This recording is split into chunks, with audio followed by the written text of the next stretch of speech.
You're tuned into the haunting station, where the rain never stops and the roads never end. Tonight's story comes through the static just for you, so sit back, listen close, and don't look in the rearview mirror. I know you use this video to help you fall asleep, so I'm here to help you with that. By the way, where are you from and what time are you watching this video? Make yourselves comfortable and relax. If possible, subscribe to the channel and give it a like. I never thought I would be afraid of the house next door, but that was before he moved in. The first time I saw him, he was watering the front lawn. The moving truck had just pulled away, leaving a trail of dust and a faint smell of diesel. I watched as he came out of his new house, a tall figure silhouetted against the fading evening light. He stood there for a moment, motionless, before slowly turning his head in my direction. I raised my hand in a friendly wave, ready to introduce myself. But he didn't wave back, just stared. Even from across Ross Street, I could feel the intensity of his gaze, as if I were being dissected under a microscope. After what seemed like an eternity, he turned abruptly and went back inside, closing the door with a definitive click. I tried to shake off the uncomfortable feeling. He's probably just shy, I told myself, focusing on the cool water spraying my hands as I adjusted the hose nozzle. Once he shook off his stress, he'd warm up. Days passed and I barely saw him leave the house. The curtains on the front windows remained closed, but sometimes when I was getting the mail or going to my car, I would catch a glimpse of movement behind them, a shadow shifting the fabric, twitching slightly. It was subtle, easy to miss if you weren't paying attention, but I was paying attention. I couldn't help it. A week after he moved in, I noticed for the first time that he was watching me from the window. I was preparing dinner when something made me look up. There he was, standing in the front window, staring at me. I almost cut my finger, startled by his sudden appearance. I waved awkwardly, trying to be friendly despite the growing knot in my stomach. He didn't wave back, didn't move, just stared, his face an empty mask. I turned away, focusing on the carrots in front of me, on the steady rhythm of my knife against the cutting board. When I looked back, he was gone, but that was only the beginning. Soon it seemed that every time I looked out the window or left the house, he was there watching, sometimes behind his curtains, sometimes openly through the window. Once I woke up in the middle of the night and saw him in the front yard, standing there, staring at my house. I quickly closed the curtains. My heart was beating so hard that I was sure he could hear it from across the street. I started changing my routine, trying to leave for work at different times, taking different routes home, but somehow he always seemed to know. No matter when I left or came back, he was watching my every move. I thought about talking to him, confronting him about his behavior, but something stopped me from doing so. Maybe it was the coldness in his eyes or the way his presence seemed to suck all the warmth out of the air. Whatever it was, every instinct I had screamed at me to stay away. As the days turned into weeks, his behavior became stranger. I heard strange noises coming from his house at all hours, banging, sometimes what sounded like a muffled scream, and once I could have sworn I heard a woman crying. But when I strained to hear better, the sound was abruptly cut off. I started losing sleep and jumping at every sound, constantly checking and rechecking my locks. My friends noticed the change in me, commenting on my dark circles and the way I recoiled from sudden movements. I ignored their concerns, not knowing how to explain that I was being terrorized by someone who had never physically done anything to me. Then came the night that changed everything. I was up late, unable to sleep as usual. The house was silent. The only sound was the soft hum of the refrigerator and the ticking of the clock on my bedside table. I was looking at my phone, trying to distract myself from the anxiety that was consuming me, when I heard a noise coming from downstairs. I froze. My breath caught in my throat. It could have been nothing. Houses make noise all the time, right? But then I heard it again, louder this time. There was no mistaking it. Someone was in my house. My hand shook as I grabbed my phone, ready to dial 911, but before I could, my bedroom door began to open slowly. I held my breath, and every muscle in my body tensed, ready for action. The door opened, revealing nothing but the dark hallway beyond. I thought I had imagined it all. That stress and lack of sleep had finally gotten the better of me. But then I saw a shadow moving across the floor of my room. I followed its progress with wide eyes, my heart threatening to explode in my chest. The shadow stopped at the foot of the bed and slowly, very slowly, began to rise and take shape, transforming into a tall, familiar silhouette. I couldn't move, couldn't breathe, just lay there, paralyzed. In the dim light filtering through the curtains, I could only make out the gleam in his eyes and the twist of his mouth. "Hello, neighbor," he said in a low, spiteful voice. "I think it's time we introduced ourselves properly, don't you think?" I tried to fight, but my body wouldn't respond. I could only watch as he reached into his pocket and pulled out something shiny, a knife. "Look," he said, "I've been watching you for some time, learning your habits, your routines. It's amazing what you can learn about a person just by watching them." He took a step closer, and I could smell him now, a mixture of sweat and something metallic like blood. But observation can only tell you so much.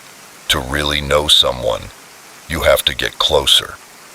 The knife was inches from my face, and I could see my terrified reflection in its polished surface. I thought this was how I was going to die, but as soon as the tip of the blade touched my cheek, a bright light flooded the room. Car headlights swept across my windows as a vehicle turned onto our street. The sudden illumination seemed to startle him, and he took a step back, momentarily distracted. It was all the opening I needed. With strength born of pure adrenaline, I lunged out of bed and pushed him with all my might. He stumbled, caught off guard, and I heard the knife fall to the floor. I didn't look back, just ran for the stairs, taking them two at a time. I could hear him behind me, his footsteps thunderous on the steps. My lungs burned as I ran for the front door, fighting with the lock with trembling hands. When I managed to open it, I felt his hand around my arm, pulling me back. "No!" I screamed, twisting in his grip, trying to break free. We fought at the door, his strength threatening to overpower me. But desperation gave me strength I didn't know I had. I scratched his face with my nails, which raked across his cheek. He screamed in pain, his grip loosening enough for me to break free. I ran outside screaming for help at the top of my lungs. Lights began to come on in neighboring houses. Curious faces appeared at the windows. He was at my front door, blood running down his face where I had scratched him, his eyes wild with rage. For a moment we stood staring at each other, both panting. Then, as the sound of approaching sirens filled the air, he turned and ran, not back to my house, but to his own. I watched in astonishment as he disappeared through the door, slamming it behind him. The police arrived minutes later and found me cowering on my front lawn, shaking uncontrollably. They listened to my story with serious expressions and immediately called for backup to surround his house. But when they broke down the door, they found nothing. The house was completely empty. No furniture, no personal belongings, nothing to indicate that anyone had lived there. I insisted that I hadn't imagined it, showing them the scratches on my arm where he had grabbed me. They believed me. The signs of a struggle in my house were clear, but they were perplexed. How could someone just disappear like that? As I sat in the back of an ambulance with a shock blanket over my shoulders, I watched the police search his house. They found no trace of him, no clue as to his identity or where he might have gone. It was as if he had never existed, but I knew he had. I could still feel his eyes on me, smell that metallic scent, and when I looked at the empty house, a chill ran down my spine, because in the upstairs window I saw a curtain twitch slightly, just enough to know that he was still watching me, and I knew with a certainty that made my blood run cold that this was far from over. The house next door remained silent and dark, keeping its secrets for now.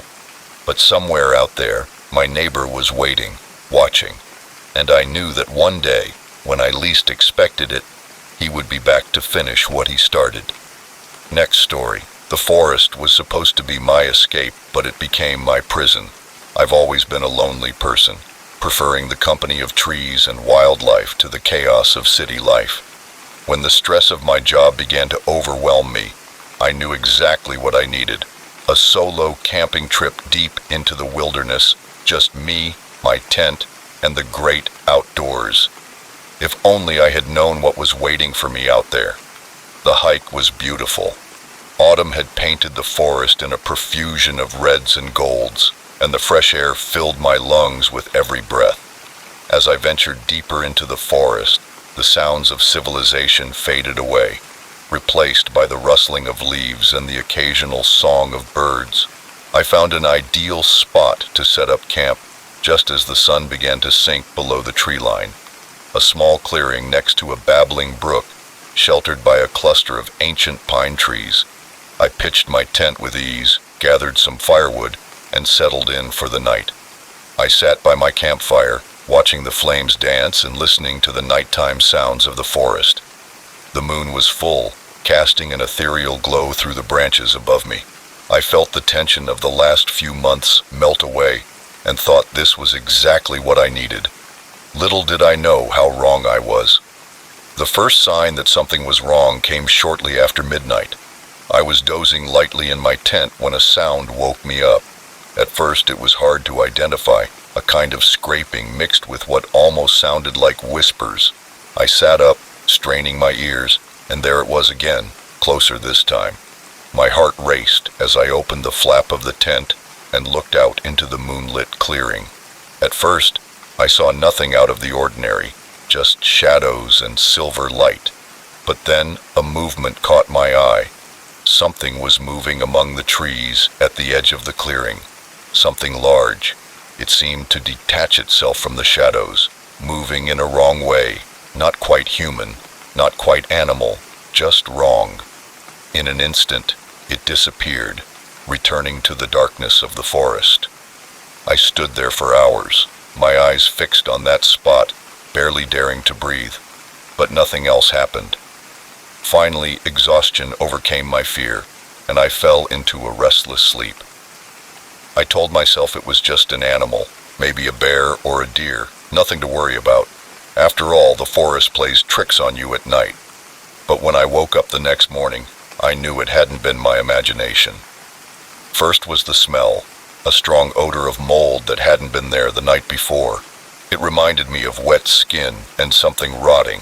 I unzipped the tent with trembling hands, fearing what I might find. The clearing looked different in the bright daylight. There were deep scratches on the trees surrounding my camp, too high to have been made by any normal animal. Scratches on the trunks as if something with huge claws had been sharpening them. But it was what I found around my tent that really made me shiver. There were dozens of bony footprints around it. They were huge, easily twice the size of my own feet, with long, curved claw marks at the end of each toe. They weren't there when I went to sleep. Whatever made those footprints was inches away from me while I slept. My instincts screamed for me to pack up and get out of there, but a quick check of my phone showed no signal, and I knew I was at least a day's hike from the nearest road. I spent the day in a state of hypervigilance, jumping at every sound and shadow. I tried to convince myself that it was just a large animal, maybe a bear, that had become curious about my camp, but deep down, I knew that wasn't true. Bears don't leave footprints like that. Bears don't move like that thing moved. As the sun began to set, my anxiety reached almost unbearable levels. I didn't want to be there when night fell again, but I had no choice. I was too far from safety to risk walking in the dark. I built a bigger fire than the night before, hoping it would keep whatever was out there at bay. As the flames crackled and popped, I huddled and watched the tree line constantly. Then I saw a flash of movement at the edge of the firelight. I tried to see what it was. For a moment, I thought I saw a face staring at me from behind a tree, but it was unlike any face I had ever seen before. Elongated, with eyes that reflected the firelight like a cat's, and teeth. God, the teeth. I blinked and it was gone, but I knew I hadn't imagined it. I stayed awake all night, feeding the fire and watching the shadows. Occasionally I would glimpse some movement or hear that strange scraping sound again, but whatever was out there kept its distance, content to watch me. When dawn finally broke, I was exhausted but alive and more determined than ever to get out of there. I packed up my camp in record time, not bothering to be organized or thorough. I just wanted to leave. As I picked up my backpack and prepared to leave, something on the ground caught my eye. There, half hidden under a fallen leaf, was a small polished stone. I wouldn't have noticed it if the sun hadn't shone on its surface. I picked it up. It was smooth and black, with strange symbols engraved on its surface, symbols that seemed to shift and change as I looked at them. A chill ran down my spine when I realized that this was not a natural formation, that someone or something had deliberately left it there. I didn't know what it was or what it meant, but I knew I didn't want anything to do with it. The walk back was a blur of paranoia and adrenaline. Every crackling branch made me shudder. Every shadow seemed to hide some lurking threat. I could have sworn I heard footsteps behind me more than once, but when I turned to look, there was never anything there. It wasn't until I reached the beginning of the trail and saw my car that I allowed myself to relax a little. It's been 3 weeks since that camping trip, and I still can't shake the feeling that I'm being watched. Sometimes, out of the corner of my eye, I see something moving out of sight, and when I turn to look, it's gone. I've been having dreams too, terrible dreams of running through an endless forest, pursued by something I can't see but feel, getting closer with every step. I wake up covered in sweat, the smell of wet fur and decay lingering in my nostrils. But the worst part, the part that makes me think I might really be going crazy. This morning I found something on my doorstep, a small polished black stone with changing symbols engraved on its surface, identical to the one I found in the forest. I don't know how it got there, I don't know what it means, but I know with a certainty that chills me to the core that whatever I found in that forest followed me home. And I'm afraid that next time, a bonfire won't be enough to keep it away. I brought something back with me, something that is waiting, and I don't think it will leave me alone until it gets what it wants. Next story. The moment I saw his smile, I knew I had made a terrible mistake, but it was too late. I had been driving for hours, the monotony of the highway broken only by the occasional glimmer of my headlights catching a traffic sign or the eyes of some nocturnal creature. The clock on my dashboard read 11:47 p.m., and fatigue was beginning to set in. I should have stopped at that motel a few miles back, but I was determined to get home tonight. That determination would be my undoing. The engine began to sputter and then cough. I furrowed my brow, tapping the fuel gauge, which was half full, but something was clearly wrong. The car jerked and began to slow down, no matter how hard I pressed the accelerator. No, no, no, no, I muttered, steering the ailing vehicle to the side of the road.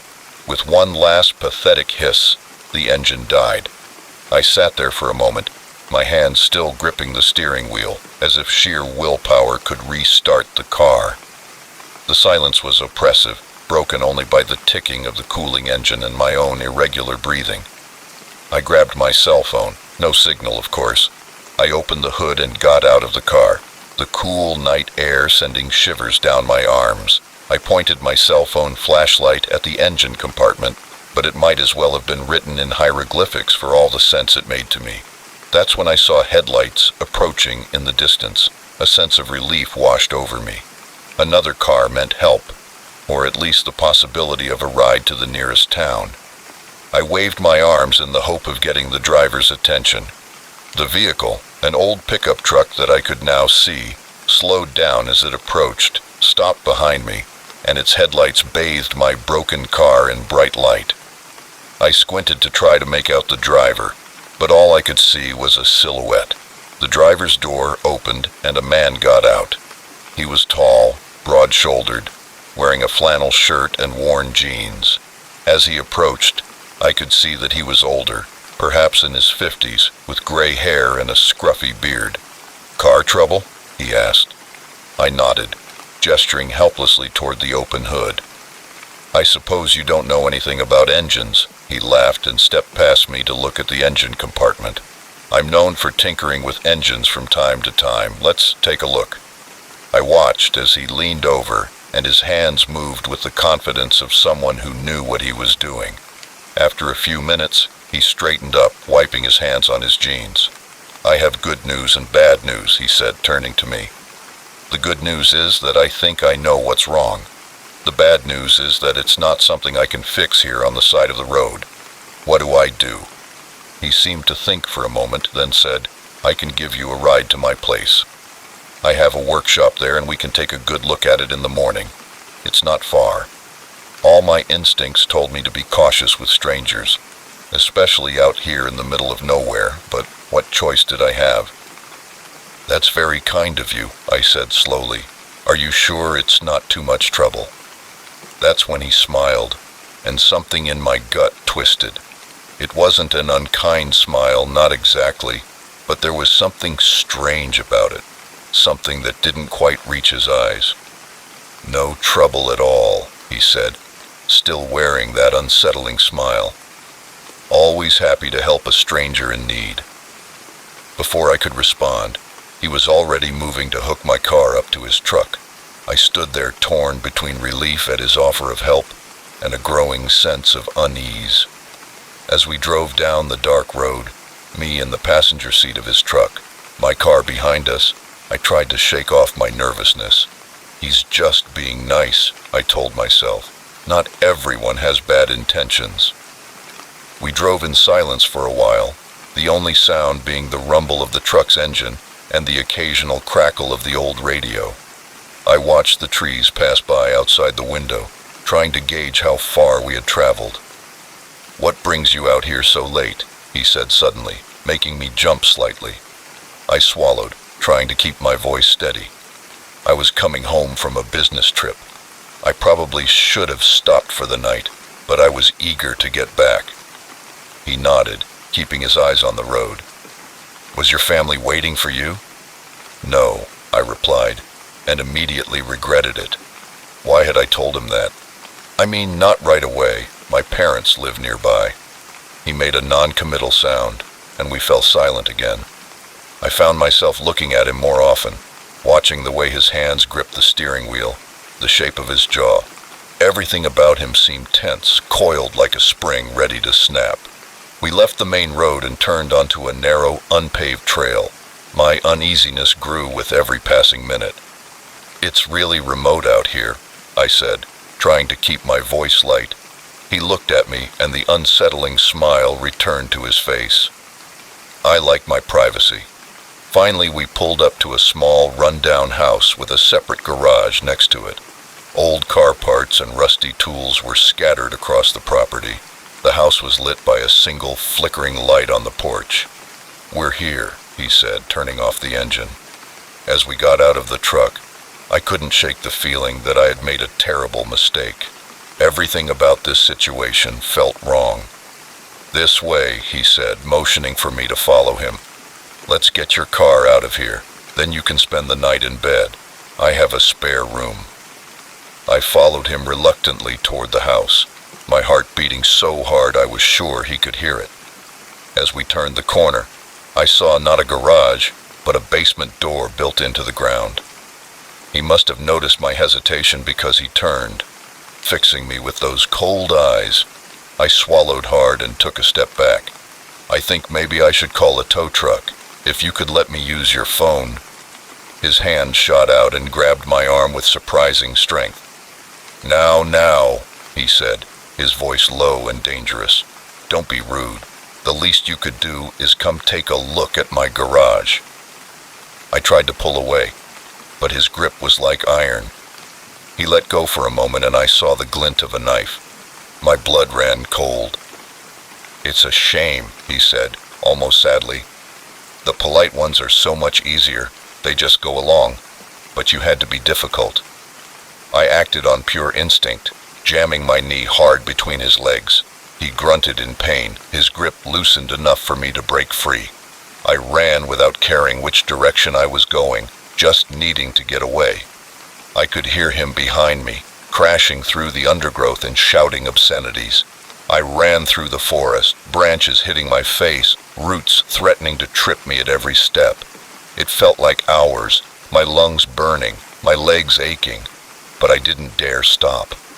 Finally, I crossed the tree line and found myself on a real paved road. In the distance, I could see lights, maybe a gas station or a diner. I started walking, then running again, spurred on by the memory of his cold eyes and that terrible smile. When I reached the lights of a 24-hour diner, I finally allowed myself to stop and breathe. I burst through the doors, startling the lone waitress behind the counter. "I need help," I gasped. "I need to call the police." The events that followed are a blur. Police statements, hospital checks, the eventual recovery of my car, abandoned on the side of the highway where I had broken down. They never found him or his house in the woods. It was as if he had vanished into thin air, taking with him all evidence of his existence. Sometimes I wonder if I imagined it all, but then I see a pickup truck on the road or a man with gray hair and a sparse beard, and my heart races. I no longer drive alone at night. I don't accept help from strangers, and I will never forget the lesson I learned on that dark and lonely stretch of highway. Sometimes the real monsters aren't the ones hiding in the dark. Sometimes they're the ones who offer you a helping hand and a friendly smile, and by the time you realize the truth, it's already too late. Next story. The darkness was absolute. At that moment, I realized how much we take light for granted. It had been a long day at work, and I was looking forward to a quiet evening at home. I was settled on my couch with a glass of wine and my favorite book when the lights flickered once, twice, and then went out completely. The sudden silence was deafening, without the hum of the refrigerator or the noise of the air conditioner. Just nothing. I searched for my cell phone, using its dim light to make my way to the kitchen, where I kept a flashlight. As I rummaged through the drawer, a sound made me freeze. It was faint, almost inaudible, but unmistakable. Someone was trying to open the door. My heart leaped into my throat. I lived alone in a small apartment on the third floor of an old building. My neighbors were mostly elderly or young professionals who kept to themselves. No one should have been at my door, especially during a blackout. I held my breath, listening intently. There it was again, the soft scrape of metal on metal. Someone was picking the lock. Panic washed over me. I frantically searched for a weapon, anything I could use to defend myself. My eyes fell on a heavy cast iron skillet hanging on the stove. The sound at the door stopped abruptly for a moment. I dared to hope that whoever it was had given up and left. But then I heard a soft thud, followed by the sound of the door slowly opening. I pressed myself against the kitchen wall, trying to control my irregular breathing in the total darkness. I couldn't see anything, but I could hear footsteps, slow and deliberate footsteps moving through my living room. My mind raced. Should I confront the intruder, try to get past them and escape, or stay hidden and hope they left without finding me? The decision was made when I heard a floorboard creak outside the kitchen. They were getting closer. When the footsteps entered the kitchen, I swung the frying pan with all my strength. The sound of iron meeting flesh was followed by a grunt of pain and the sound of a body hitting the floor. Without stopping to think, I ran to the door and made it to the hallway before realizing I had no idea where I was going. The entire building was dark, and I didn't have my phone or my keys. I heard movement behind me. Whoever I had hit was getting up. I ran to the stairs, climbing them 2 at a time, with one hand on the railing to guide me. In the darkness behind me, I could hear heavy footsteps and heavy breathing. They were following me. I burst through the stairwell door on my floor, immediately regretting my decision. The hallway was indistinguishable from the abyss I had just left. I had no idea which way to go. A hand grabbed my ankle and I screamed, kicking out blindly. My foot connected with something solid, and I heard a muffled curse. I advanced on my hands and knees, not caring where I was going as long as it was away from my pursuer. Finally, I felt a door and got up, banging on it with all my strength, shouting, "Please, someone help me." The sound of approaching footsteps spurred me on. I went to the next door, and then the next, banging and shouting. Why wasn't anyone answering? Where was everyone? Just as despair was about to overwhelm me, a door opened and a faint voice called out, "Hello, what's going on?" "Please," I gasped. "Let me in, someone's after me." The door closed behind me and I heard a lock click. "Are you okay?" The voice belonged to an elderly woman, and I could see her silhouette in the dim light coming from a flashlight on a nearby table. Before I could answer, a fist began pounding on the door. We both jumped. "Open up, police," a hoarse voice demanded. My blood ran cold. The woman moved toward the door, but I grabbed her arm. "Wait," I whispered. "I don't think they're really the police." She hesitated, then nodded. "Who is it?" she called. "Ma'am, this is the police. We're investigating a disturbance. Please open the door." The woman looked at me, uncertainty clear in her eyes. I shook my head vigorously. "I'm sorry," she replied, "but I can't see anything. How can I know you're really the police?" There was a pause, and then the sound of something sliding under the door. She bent down and picked up what looked like a badge. My heart sank. Maybe I had made a terrible mistake. Maybe I had attacked a real cop in my panic. She looked at me. "It looks real," she whispered. "Open it," I said softly as she tried to unlock the door. A thought occurred to me. "Wait," I hissed. "Ask her something only a real cop would know." She nodded and then called out, "What's the non-emergency number for our police station?" There was a long pause, too long. "Ma'am, please open the door immediately or we'll be forced to break it down." The woman's eyes widened as she realized what was happening. She stepped away from the door, grabbed my arm and pulled me toward what I assumed was her bedroom. The banging on the door intensified, accompanied by the sound of wood breaking. They were breaking down the door. We huddled in the bedroom, the elderly woman fumbling with her cell phone. 911, she whispered. I nodded, my eyes fixed on the door. I heard the intruders breaking into the apartment, now rummaging through the furniture and getting closer. The elderly woman's muffled voice sounded incredibly loud as she spoke to the 911 operator. The bedroom door swung open, and two figures stood silhouetted against the dim light from the living room. One was tall and broad, the other shorter, but stocky, and neither looked like any police officer I had ever seen. "Well," said the man with the hoarse voice from before, "looks like we found ourselves a little party." The elderly woman screamed, dropping the phone. I looked around frantically for a weapon, anything to defend ourselves. Suddenly, a blinding light flooded the room, and we all froze momentarily, stunned. Real police officers entered the room and quickly subdued the two intruders. When my eyes adjusted to the light, I saw that the power had been restored to the building. The next few hours passed in a blur of police statements and paramedic examinations. We learned that it was a gang that had been taking advantage of the blackouts to rob apartments. They were posing as police officers to gain entry to buildings. As I sat in the back of an ambulance with a shock blanket over my shoulders, I couldn't help but marvel at how quickly everything had changed. One moment I was enjoying a quiet evening at home, and the next I was fighting for my life in the dark. The elderly woman, Mrs. Chen, as I learned, came to see how I was doing. "Are you okay, dear?" she asked, patting my hand. I nodded, giving her a weak smile. "Thanks to you," I said. "If you hadn't let me in," she nodded, "you would have done the same for me. That's what neighbors are for."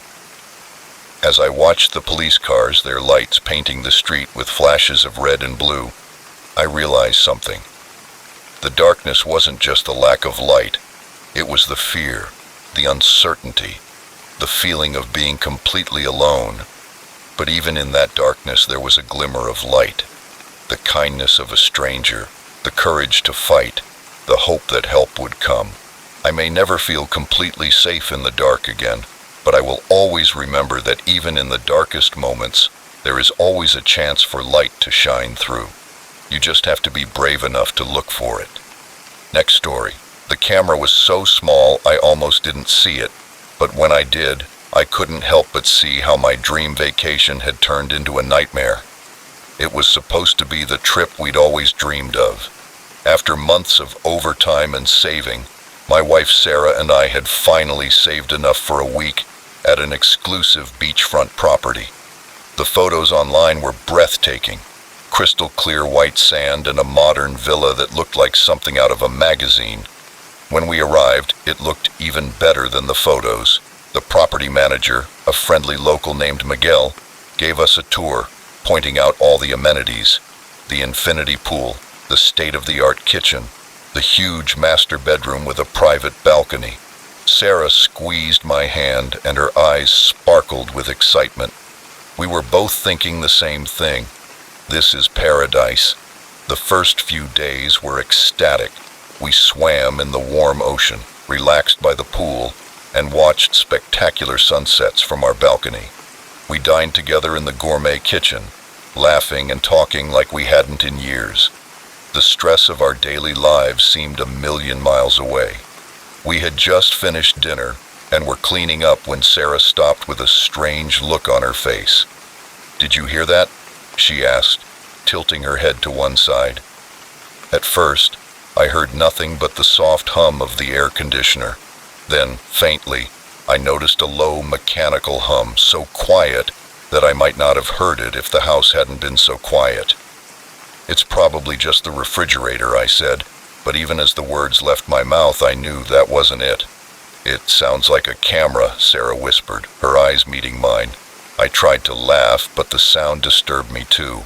We spent the next hour searching the kitchen and living room for the source of the noise, but found nothing. The uneasiness lingered. That night, when we lay in bed, I couldn't shake the feeling that we were being watched. Every shadow seemed sinister. Every corner of the house seemed threatening. Sarah tossed and turned beside me, clearly as disturbed as I was. The next morning, we tried to put it out of our minds. We told ourselves we were being paranoid, that this was our dream vacation, that we shouldn't let a strange noise ruin it. But as the day went on, more oddities accumulated. The house that had seemed so perfect at first now seemed subtly wrong. The pictures on the walls seemed to have shifted slightly. Items we were sure we had left in one place appeared in another. And there was always that faint mechanical hum, almost at the edge of our hearing. It was when I was taking a shower that night that I finally saw it. When I picked up the shampoo, a glint of something metallic caught my eye. There, nestled in the decorative stone around the shower head, was a small camera lens. My blood ran cold. I stood there, water pouring down on me as the implications hit me. If there was a camera here, how many others were there? How long had we been watched, and by whom? I didn't tell Sarah right away. I needed to be sure. So while she was reading on the porch, I did a thorough scan of the house. What I found made me sick. They were everywhere. Tiny, minuscule cameras hidden in light fixtures, behind air vents, and even in the digital clock next to our bed. Our entire stay had been recorded, every private moment exposed. When I finally told Sarah, she turned pale and said we had to leave. But as we started packing, a horrible thought occurred to me. What if they didn't want us to leave? What if whoever was behind this decided to stop us? As if in response to my unspoken fear, we heard the front door open downstairs. Footsteps echoed through the house, too heavy to be Miguel's. Sarah's eyes widened in panic. I put a finger to my lips and pointed to the porch. She nodded, understanding. As quietly as possible, we slipped out and climbed down the trellis to the beach below. We ran along the shore, the soft sand making our progress agonizingly slow. "They found out we left," Sarah gasped, pointing behind us. I spotted a small boathouse further down the beach. We ran toward it and went inside. Our eyes struggled to adjust to the darkness. The smell of salt water and old wood filled my nostrils as I searched for something we could use to defend ourselves. My hand closed around what felt like an oar just as the door to the boathouse swung open. A large man filled the doorway, his face hidden in shadow. "Now," he said, his voice deceptively calm, "let's not do anything rash. Why don't you go back to the house and we can talk about this?" I raised the oar. Sarah was pressed against me, trembling. The man sighed as if we were badly behaved children. "I'm afraid I can't do that. You saw something you shouldn't have seen. We can't let you go." He took a step forward. I swung the oar with all my strength, hitting him squarely on the shoulder. He grunted in pain and stumbled backward, giving us the opening we needed. We left the boathouse and ran blindly along the beach. I could hear the chase behind us, screams, and the sound of running feet. Ahead, I saw lights. Another house. This was our only chance. We knocked on the door, gasping for breath. An elderly couple opened the door, and their eyes widened at the sight of us. "Please," I managed to say between gasps. "We need help. Someone is after us." The woman, who introduced herself as Linda, sat us down while her husband Tom called the police. As we waited huddled on their couch, I could see figures moving on the beach outside. They stayed for a while and then disappeared. The next few hours were a blur of statements and questions from the police. It turned out we weren't the first victims. The villa had been used for years to spy on unsuspecting tourists. The footage was sold to the highest bidder on the dark web. Miguel, the property manager, was arrested. He was the inside man, installing the cameras and managing the technical side of things. The man who had been stalking us was never caught. As we sat at the police station, waiting for our flight home to be arranged, Sarah rested her head on my shoulder. "I keep thinking," she said quietly, "about all the moments we had there, our conversations, our laughter, even our intimate moments. None of that was really ours, was it? They stole everything." I put my arm around her, pulling her close. "No," I said firmly. "They may have recorded it, but they can't take away our memories. They're always ours." She nodded, but I could feel her sadness. I knew it would be a long time before either of us felt truly safe again. When we boarded our flight home the next day, I couldn't help but look back at the island. From up here it still looked like paradise, but now I knew the truth. Sometimes the most beautiful places hide the ugliest secrets. I don't know if we'll ever take another vacation like that one. The trust we had in the world was shaken to its core. But as I sat there, holding Sarah's hand as the plane took off, I made a silent promise. Whatever came next, whatever challenges we faced, we would face them together. They could have invaded our privacy, but they couldn't steal our love, and in the end, that's the one thing no camera can ever truly capture. Next story. I never thought that a simple brown package could change my life forever, but as I held the unmarked package, I had no idea of the danger I had just invited into my life.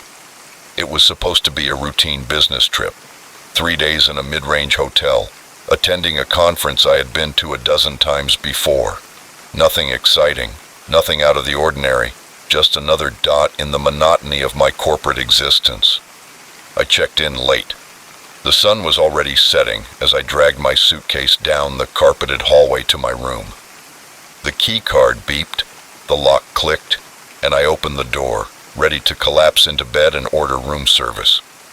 That's when I saw a small brown package innocently sitting on the floor, right inside the door. At first, I thought it was probably just promotional material from the hotel, but when I bent down to pick it up, a chill ran down my spine. The package was not addressed to the room number or the guest. There was a name on it, a name that wasn't mine. I stood there, package in hand, suddenly unsure of what to do. The logical thing would be to take it to the front desk and leave it where I found it. My curiosity was matched by my sense of responsibility. I put my suitcase on the floor and closed the door, then took the package to the desk. It was light, and whatever was inside weighed no more than a few ounces. There was no return address, just the name, Michael Brennan.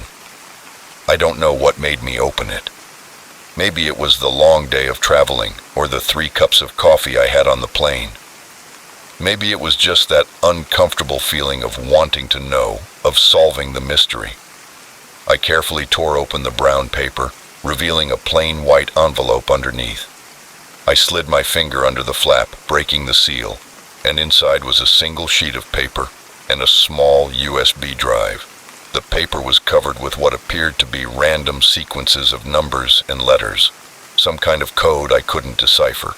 The USB drive was equally nondescript, just a basic black flash drive with no identifying markings. Looking at the contents of the envelope, it was clearly not meant for me. I should take it to the front desk and explain the mix-up. That would have been the right thing to do. Instead, I found myself reaching for my laptop. I told myself I would just check the drive for any identifying information, something that would help me return it to its rightful owner. But deep down, I knew I was lying to myself. As soon as I plugged in the drive, a window popped up with files and more files, all with names that meant nothing to me. TPS_2207.doc, atlasfinal.pdf, imgzozo98.jpg. My cursor hovered over one of the document files. Just a quick peek, I told myself, just to see what it is. The file that opened made my blood run cold. It was some kind of financial report, but the numbers were astronomical, billions of dollars being moved between accounts I had never heard of, and at the end, a name I recognized, Senator James McAllister. My mind was reeling. What was this? Some kind of secret fund? Evidence of corruption? I opened another file, and then another, each revealing more damning information. Offshore accounts, shell companies, bribes paid and received. It was like stumbling into the middle of a huge conspiracy. I was so absorbed that I almost didn't hear the soft click, almost inaudible amid the hum of the air conditioner, but it was enough to make me freeze, my fingers hovering over the keyboard. I quickly closed the laptop and removed the USB drive, stuffing it into the envelope and putting it in my pocket. My heart was beating so hard I could feel it in my throat. The doorknob shook, and then there was a knock, a firm, insistent knock. "Room service," a voice called out, but something about it didn't sound right. Too hoarse, too loud for a hotel maid. I didn't answer, hoping they would think the room was empty and go away, but the knock came again, louder this time. "Open the door," the voice demanded, all pretense of being room service abandoned. "We know you're in there." Panic seized me. Who were they? How did they know I had the package? My eyes scanned the room for an escape route. The window? No, I was on the 10th floor. The bathroom? A dead end. The sound of a key card being swiped made the decision for me. I grabbed my suitcase and ran to the closet, squeezing myself inside as the door opened. Through the slats of the closet door, I could see 2 men entering the room. They were dressed casually, but something about their posture screamed dangerous. One of them immediately went to the desk where my laptop was still sitting. "It's been accessed," he said in a low, angry voice. The other man cursed and began searching the room. "He can't have gone far," he said. I held my breath as they searched the place, checking under the bed, in the bathroom, and even on the balcony. I was sure they would find me at any moment, as my heartbeat was giving me away. But somehow, miraculously, they didn't check the closet. After what seemed like hours, but was probably only minutes, I heard them leave, slamming the door behind them. I waited another 5 agonizing minutes before daring to move.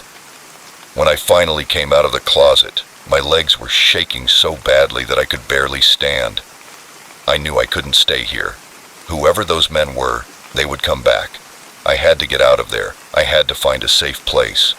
But where? I was in a strange city with no one I could trust. The police? But what if they were corrupt too? I grabbed my things and left the room, climbing the stairs instead of using the elevator, paranoid about being trapped in a small space. In the darkness, every sound made me jump. Every shadow seemed like a potential threat.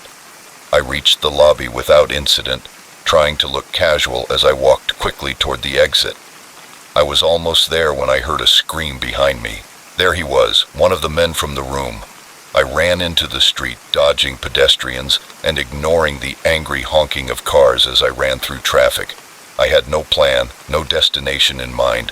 I just knew I had to keep running.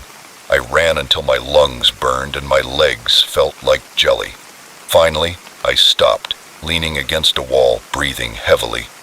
What had I gotten myself into?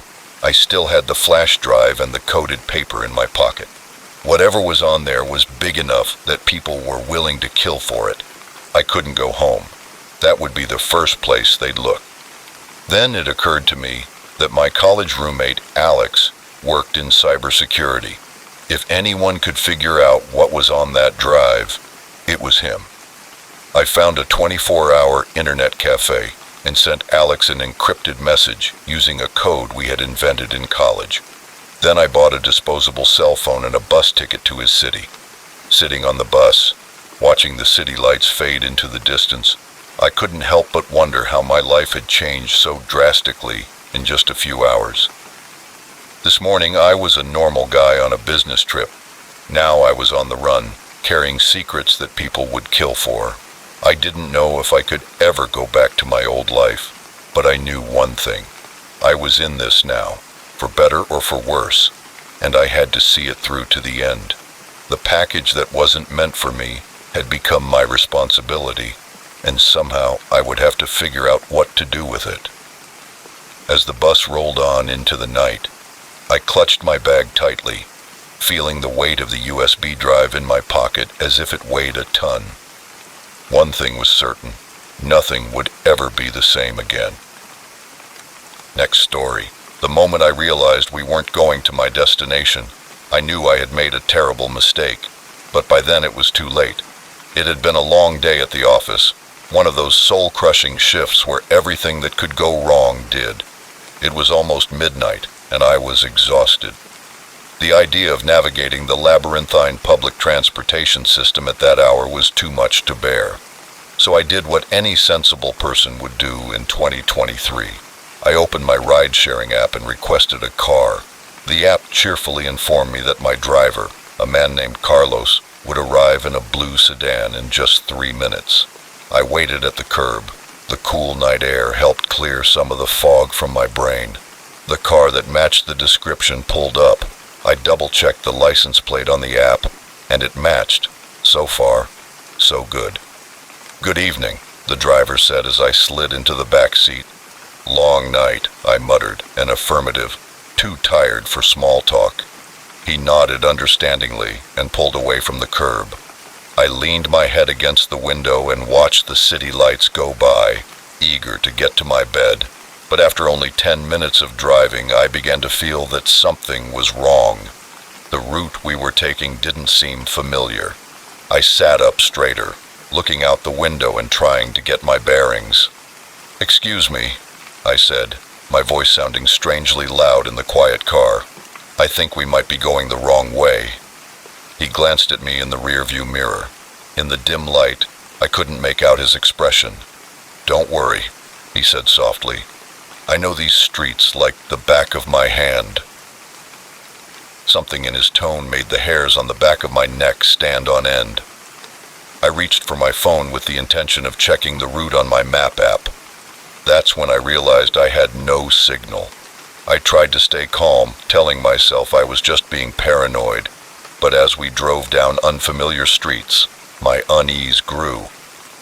"I think we're going the wrong way," I said more firmly this time. "Could you please follow the GPS?" That's when I heard the ominous click of the doors locking. Panic washed over me. This couldn't be happening.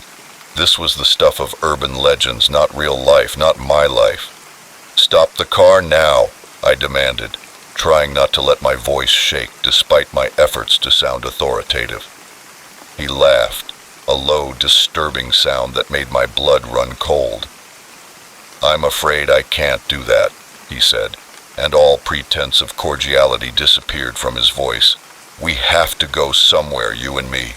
I threw myself at the door handle, pulling frantically, but it wouldn't budge. The child safety locks were engaged. I was trapped. My mind raced, trying to think of a way out. I could try to grab the steering wheel and force us off the road, but at the speed we were going, that would probably end badly for both of us. I thought about screaming, trying to get the attention of other drivers or pedestrians, but we were now in an industrial area, the streets deserted at this late hour. I searched my pockets, desperate for anything I could use as a weapon. My keys, my phone, a pen from work. Everything seemed woefully inadequate against a man who clearly had the upper hand. "Where are you taking me?" I asked, trying to keep my voice steady. Maybe if I could get him to talk, I could find a way to reason with him. He laughed again, a sound devoid of any real humor. "Curious, aren't you? Don't worry, you'll find out soon enough." Soon we were leaving the city. Now the buildings were giving way to open fields and scattered trees. My chances of escape were dwindling with every mile that passed. In a last-ditch effort, I decided to try appealing to his humanity. "Please," I said. I hated the pleading tone in my voice, but I was too desperate to care. "People will be looking for me." For a moment, I thought I saw his expression soften in the rearview mirror, but his face hardened again. "You should have thought of that before, shouldn't you?" "Before what?" I wanted to ask, but the words stuck in my throat. As if reading my thoughts, he spoke again. "You think you can just live your lives without ever considering the consequences of your actions. Well, tonight is the night those consequences will catch up with you." My mind raced, trying to understand his words. What actions? What consequences? I was just an ordinary person living an ordinary life. I hadn't done anything to deserve this. Or had I? In my panic, my mind began to conjure up all the little transgressions, all the small acts of rudeness I had ever committed. Had I cut someone off in traffic without realizing it? Said something insensitive that I had forgotten? Was this some kind of cosmic retribution for all my little sins? The rational part of my brain knew this was ridiculous. Whatever was happening was not about karma or cosmic justice. This man was disturbed, dangerous, and I was in very real danger. We had been driving for hours, although my watch told me it had only been 45 minutes. The landscape outside had changed, becoming more rugged and isolated. Now we were climbing a road that wound through hills I didn't recognize. Suddenly, the car slowed down, turning onto a dirt road barely visible in the darkness. My heart, which had been racing the entire time, now felt like it was going to explode out of my chest. Whatever fate he had planned for me, we had arrived. The car stopped in front of what looked like an old barn. The driver turned off the engine, and for a moment we sat in total silence. I could hear my own irregular breathing in the confined space. "We're here," he said, his voice eerily calm. "Now you're going to get out of the car slowly and calmly. No sudden movements, or things will get very unpleasant for you. Do you understand?" My mouth was too dry to speak. He got out first, and then opened the door. I got out with trembling legs. The cold night air hit me like a slap, making everything seem more real, more immediate. This wasn't a nightmare I could wake up from. This was happening. He grabbed my arm, his fingers digging painfully into my flesh as he led me toward the barn. The door creaked ominously as he opened it. Inside, it was pitch black. The smell was a mixture of mold and rotting hay. When my eyes adjusted to the darkness, I could make out the shapes of old farm equipment, piles of crates, and something else, something that looked disturbingly like a chair with shackles. He ordered me to walk to the chair while he busied himself with securing my wrists and ankles. My mind was working overtime. There had to be a way out of this. "Why are you doing this?" I managed to say. He paused in his work, looking at me with an expression I couldn't quite decipher in the dim light. Was it anger? Sadness? Regret? "Because someone has to do it," he said. "Finally, someone has to make you all see." "See what?" I asked, desperate to keep him talking, to delay whatever he had planned. He stepped back, staring at me silently for a long moment, then reached into his pocket and pulled out a photo, holding it up in front of my face. It was a photo of a young woman smiling at the camera. She looked a little familiar, but I couldn't place her. "This is her," he said, his voice breaking with emotion. "Or rather, this was my daughter. She's dead now. Killed by a drunk driver who was using a ride-sharing app." The pieces began to fall into place. The familiar face in the photo I had seen on the news months ago. A tragic accident. "But it wasn't just the driver's fault," he continued. "It was the company's. They knew he had a history of drunk driving, but they let him drive anyway. And people like you keep using these apps, never thinking about the risks, never holding them accountable." I wanted to argue in my defense, but what could I say? He wasn't entirely wrong. We all knew the risks, but we chose convenience over safety every day. "So now," he said, his voice growing harsher, "you're going to help me send a message. We're going to make them see, make them understand the true cost of their negligence." When he stepped away, presumably to grab the tools he planned to use in his twisted message, I felt a rush of adrenaline. This was my last chance. I threw my weight to the side, knocking the chair over. The impact sent shockwaves of pain through my body, but I ignored it and focused on the sound I had heard. The crack of old, dry wood giving way. One of the chair legs had broken. My left hand was free. "Hey!" he shouted, rushing back, but I was already moving. I pulled my hand out of the loose restraint and grabbed the broken chair leg. As he lunged toward me, I swung it with all my strength, and the wood hit his head with a sick thud. He fell to the floor, motionless. With trembling hands, I managed to free myself from the remaining restraints and checked his pulse. He was still alive, but unconscious. I didn't know how long that would last. Running to his car, I prayed to whatever deity was listening that he had left the keys in the ignition. As I sped down the dirt road, I finally got a signal on my phone and called 911, my voice shaking as I tried to explain what had happened and where I was. It wasn't until I saw the flashing lights of the police cars that I finally allowed myself to break down. The tears came in great sobs as the reality of what I had just escaped hit me. As I gave my statement to the police, I couldn't help but think about the man's words about consequences and responsibility, about the choices we make every day without thinking. I knew that after this night, I would never be the same again. I would never take my safety for granted again, and I would never forget how close I came to becoming just another statistic, another tragic story on the evening news. What should have been a simple drive home instead took me on a journey to the darkest corners of humanity and back. And now, as I watched the sun begin to rise, I knew I had been given a second chance. A chance to live more consciously, more responsibly, a chance I was determined not to waste. Are you still there? If so, subscribe to the channel and leave it a like. It helps me to tell these stories to more listeners. Next story. The moment I saw the screen flashing, I knew something was terribly wrong, but by then it was too late to turn back.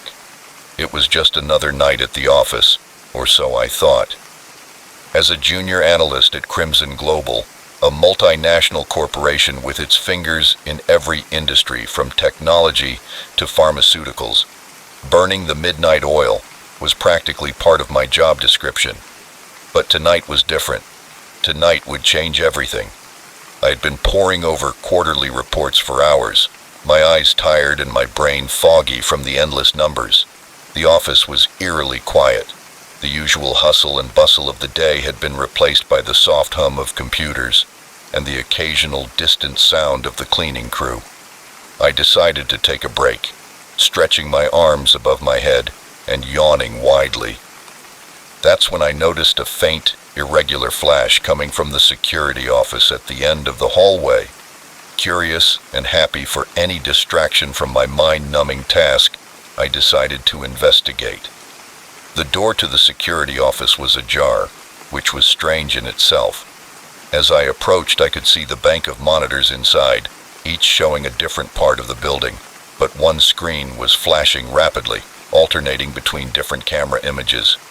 My eyes fixated on the malfunctioning monitor. As I watched, the images began to clear up. I realized with a start that I was looking at the executive floor, an area that my security clearance definitely did not cover. I knew I should report the glitch and get back to my spreadsheets, but something kept me there. My eyes were glued to the screen as it panned across luxurious offices and restricted laboratories. And then I saw him. In one of the labs, a figure was moving furtively between the equipment-laden benches. This was no janitor or scientist working late.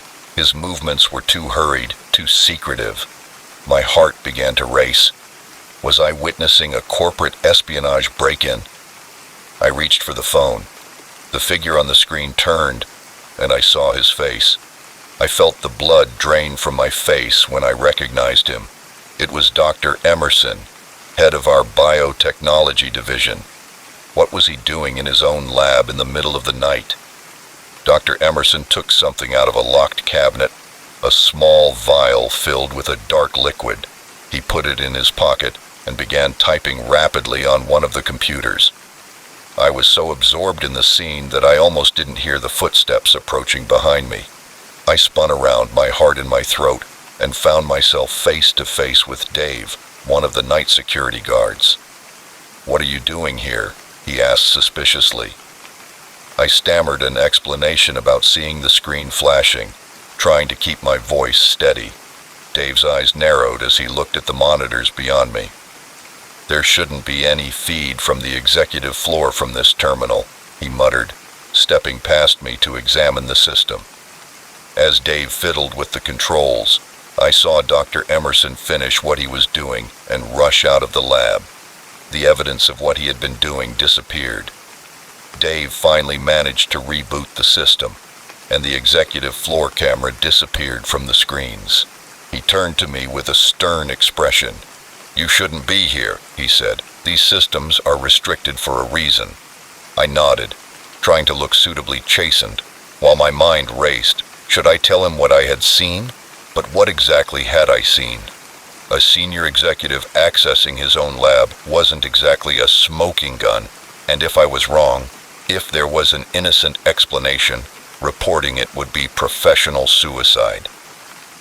I muttered an apology and left the security office with my thoughts in turmoil. I returned to my desk, trying to make sense of what I had witnessed. Why would Dr. Emerson need to sneak into his own lab? What was in that vial, and why did he look so guilty? I couldn't concentrate on my work after that.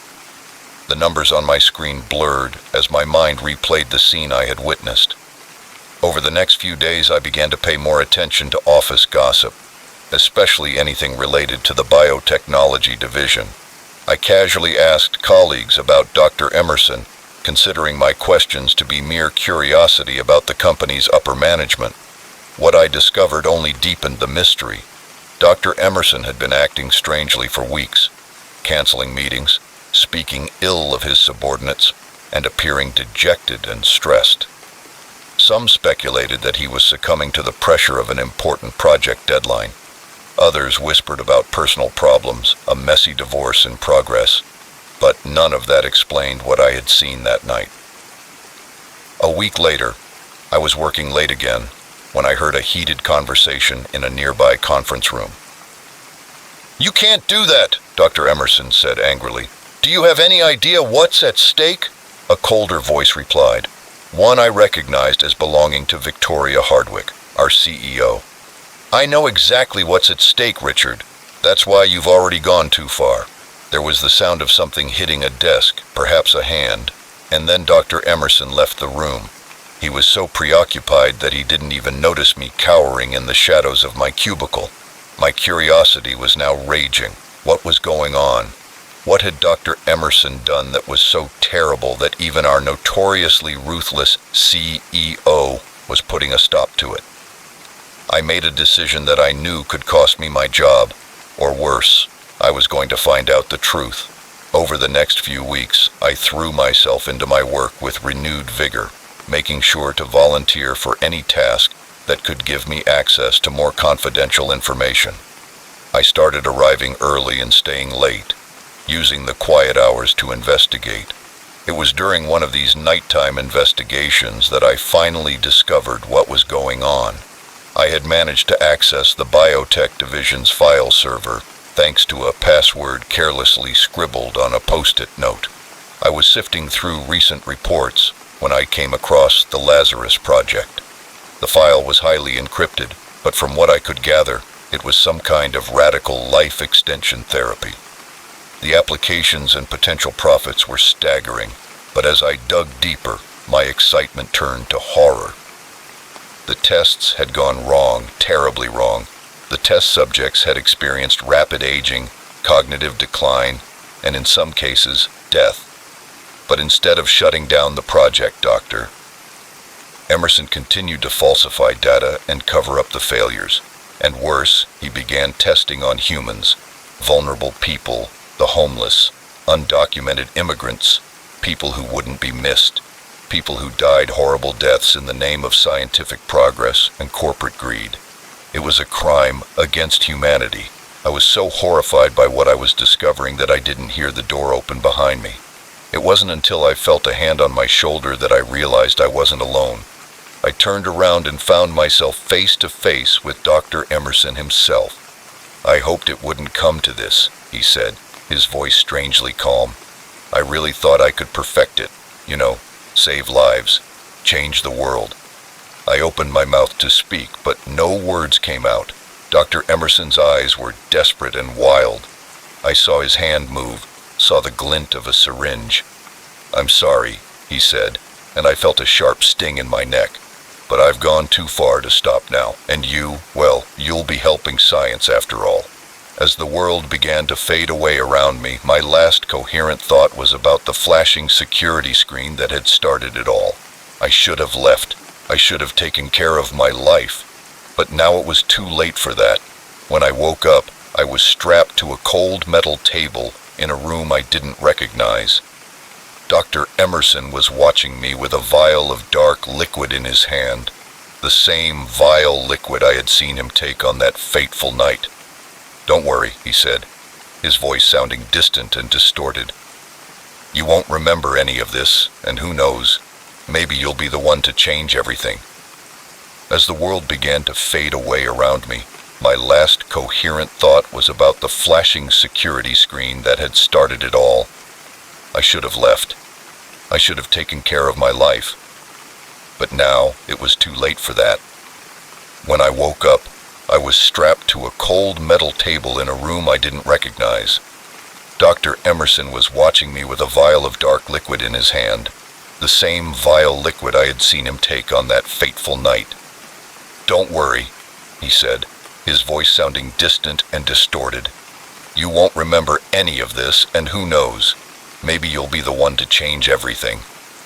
As the needle approached my arm, I closed my eyes, silently cursing my curiosity, my ambition, my foolish belief that I could discover the truth without consequences. The truth, it seemed, was far more dangerous than I could have imagined, and now I was about to pay the ultimate price for discovering it. Next story. The cabin stood silent in the clearing, a dark sentinel against the fading light. I knew I should keep walking, pass right by it, but curiosity had always been my downfall. I had been walking for hours, pushing myself harder than usual to escape the chaos of my thoughts. My job, my relationship, my life, everything seemed to be spiraling out of control. The wilderness had always been my refuge, a place where the complexities of the world dissipated, leaving only the simple truths of survival. As the day wore on and familiar trails gave way to uncharted territory, I realized I had strayed far from the beaten path. The shadows lengthened and a chill crept into the air. That's when I saw a faint cloud of smoke rising above the trees. Where there's smoke, there are people, I thought. Maybe they could point me in the right direction, or at least let me warm up before I tried to find my way back. I pushed through the underbrush, ignoring the scratches from the branches and thorns. The trees opened up into a small clearing, and there stood a gray, weather-beaten cabin that looked as if it had grown directly out of the forest floor. But something seemed strange. The smoke I had seen was coming out of the chimney, but there were no lights in the windows, no sound of voices or movement, just a mysterious stillness that made the hairs on the back of my neck stand on end. Instinct told me to turn back and risk the forest rather than approach this disturbing structure. But the temperature was dropping rapidly, and I knew I wouldn't last long outdoors without the proper equipment. "Hello?" I called, my voice sounding strangely loud in the silence. "Is anyone there? I'm lost and need help." But there was no answer, not even the sound of a dog barking, only oppressive silence. I took a deep breath and stepped into the clearing. The cabin seemed larger as I approached, its windows looking like dark, empty eyes watching my every move. The porch creaked ominously under my weight as I climbed the steps and knocked on the door, the sound echoing in the silence. "Hello? Please, if anyone's there, I just need directions or a phone to call for help." Nothing. I tried the doorknob, hoping it was locked. To my surprise, it turned easily and the door swung open with a long groan. The interior was dark except for a faint orange glow coming from what I assumed was a dying fire in the fireplace. The smell hit me immediately, musty and damp, with an undercurrent of something sickly sweet, like rotting fruit. I pushed the thought away, searching for my cell phone to use as a flashlight. The beam of light cut through the darkness, revealing a Spartan interior, a rough wooden table, a few chairs, some shelves lined with jars and books. Everything was covered in a thick layer of dust. "Hello?" I called again, softer this time, part of me hoping for a response, part of me dreading it. I stepped deeper into the cabin, and the beam from my flashlight danced across the walls. I saw a photo hanging on the wall, faded and yellowed by time. A group of people stood in front of the cabin, smiling at the camera, but there was something wrong with their faces, as if someone had rubbed an eraser over them. My breath caught in my throat. I moved on to the next photo and the next. They were all the same people in various poses around the cabin or in the forest, but always with those blank, disturbing faces. The floorboards behind me creaked. I turned abruptly, but there was nothing there, just shadows and dust. I knew I should leave. The rational part of my brain was screaming at me to get out and risk the forest, but a morbid curiosity kept me there. I had to know what this place was, what had happened here. I headed toward what looked like a bedroom. The door was ajar, and I opened it slowly, shuddering at the creak of the rusty hinges. The beam of my flashlight fell on a neatly made bed with a faded bedspread. More photos covered the walls, but these were different. They showed normal people, smiling, with clear faces. But each photo had a date written below it, along with two other words that made my blood run cold: before and after. The after photos were the blurry, faceless photos I had seen in the main room. My hands were shaking now, the flashlight beam jerking erratically around the room. What was this place? What had happened to these people? A metallic glint caught my eye. On the bedside table was an old tape recorder with a cassette tape still inside it. Without thinking, I pressed play, and a man's voice, rough and distorted, filled the room. On the 47th day of the experiment, Subject 12 is showing remarkable progress. Facial distortion is nearly complete, and cognitive functions are rapidly deteriorating. At this rate, we should achieve total transformation within a week. The committee will be pleased. I stood there frozen as the implications of what I had just heard sank in. Transformation experiment. What kind of sick game was this? My mind reeling. I had to get out of here. I had to tell someone about this place. But when I turned to leave, the beam of light from my flashlight fell on something that made me stop in my tracks. A mirror hanging on the wall near the door. In its reflection, I saw myself, but not as I should have been. My face was blurred and distorted, just like in the photographs. I raised my hand to my cheek, feeling the smooth skin where my features should have been. But in the mirror, my hand passed through a stain of nothingness where my face used to be. Panic overwhelmed me. This wasn't possible. It couldn't be real. I had to be dreaming or hallucinating. The floorboards creaked. This time when I turned around, I wasn't alone. A figure stood in the shadows, tall and strangely motionless, and when it stepped into the dim light of the dying fire, I saw that its face was a blank canvas, featureless and smooth. "Welcome," it said, its voice coming from nowhere and everywhere at once. I tried to scream, but no sound came out. I tried to run, but my legs wouldn't move. The figure advanced, its white face somehow radiating a terrible hunger. "Don't fight it," the voice said, soft and terrifying at the same time. "The transformation is already beginning. Soon you will be one of us, free of identity, free of yourself, just pure nothingness, pure and beautiful." Its hand reached out to me with pale fingers that stretched toward my face. I felt a pulling sensation, as if my very essence was being ripped away. At that moment, my survival instinct overcame my fear. I banged on the door with all my strength, and it swung open. I fell onto the porch steps, got up, and ran into the forest. I ran blindly, branches hitting my face, roots threatening to trip me at every step. But I didn't slow down. I didn't look back. I could feel them behind me, a presence more felt than seen, hungry and relentless. I don't know how long I ran, maybe hours. The forest became blurry around me, and more than once I thought I saw faces in the trees, smooth, empty faces watching me with invisible eyes. When I finally crossed the tree line and saw the lights of my car in the parking lot, I almost cried with relief. I locked the doors and sped away, my tires kicking up gravel as I drove.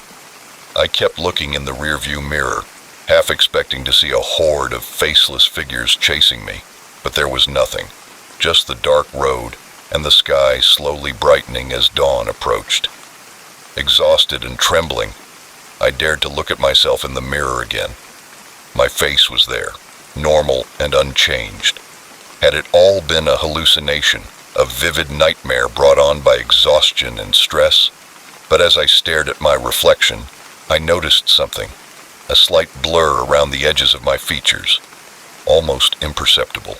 Since that night, I no longer go for walks. I avoid mirrors when I can, and sometimes in my dreams, I hear that voice again. I wake up in a cold sweat, my hands flying desperately to my face, searching for features that I am terrified are no longer there. So far, they are always there, but I can't shake the feeling that it's only a matter of time. The cabin in the woods is waiting, and one day, I fear it will call me back to finish what it started. Next story. The first sign of trouble was the way everyone was staring, but by then it was too late to turn back. I had been driving for hours, the monotony of the highway broken only by the occasional gas station or fast food joint, but I wasn't worried, because the old map spread out on the passenger seat showed a clear route to my destination, or so I thought. When the sun began to set below the horizon, painting the sky, I realized I should have already reached the turnoff for the interstate. The landscape had changed, and the open plains I had spent the entire afternoon driving through were gone. Dense clusters of trees lined the road on both sides. I was thinking about turning back when I saw the sign, "Welcome to Millbrook, population 12,103. Perfect, I thought. I could stop here to get my bearings, maybe grab a bite to eat, and then head on to my sister's wedding rehearsal dinner tomorrow. Millbrook's main street looked like something out of a Norman Rockwell painting, with quaint storefronts with hand-painted signs, a small park with a gazebo, and even a soda fountain. Everything was charming in an old-fashioned way. But as I drove down Main Street looking for a place to park, I noticed something strange. The sidewalks were empty, not just quiet, but completely deserted. And yet I could see faces in every window watching me go by. I pulled into a spot in front of what looked like a diner and turned off the engine. The silence was immediate and oppressive. No traffic noise, no pedestrian chatter, not even the sound of birds, just an eerie stillness that made the hairs on the back of my neck stand on end. As I got out of the car, I could feel the weight of dozens of eyes on me. Every storefront, every upstairs window seemed to have a watcher. I straightened my shoulders and tried to look confident as I entered the diner. I walked in, a bell above the door rang, the sound shrill in the unnatural silence. Like a painting, half a dozen people sat at the counter and in the booths, all frozen in mid-action. A waitress stood behind the counter, a coffee pot suspended over a cup. An elderly gentleman had a fork halfway to his mouth, and each of them was staring at me. "Hi," I said, my voice sounding much too loud in the silence. "I'm a little lost and was hoping to get some directions." For a long moment no one moved, and then slowly, almost mechanically, they went back to what they were doing. The waitress served the coffee. The old man went back to eating. But there was something strange about their movements, as if they were actors who had forgotten their lines and were improvising badly. I approached the counter and slid onto a stool. The waitress turned to me with a strange smile on her face. "What'll it be, stranger?" she asked, her voice flat and emotionless.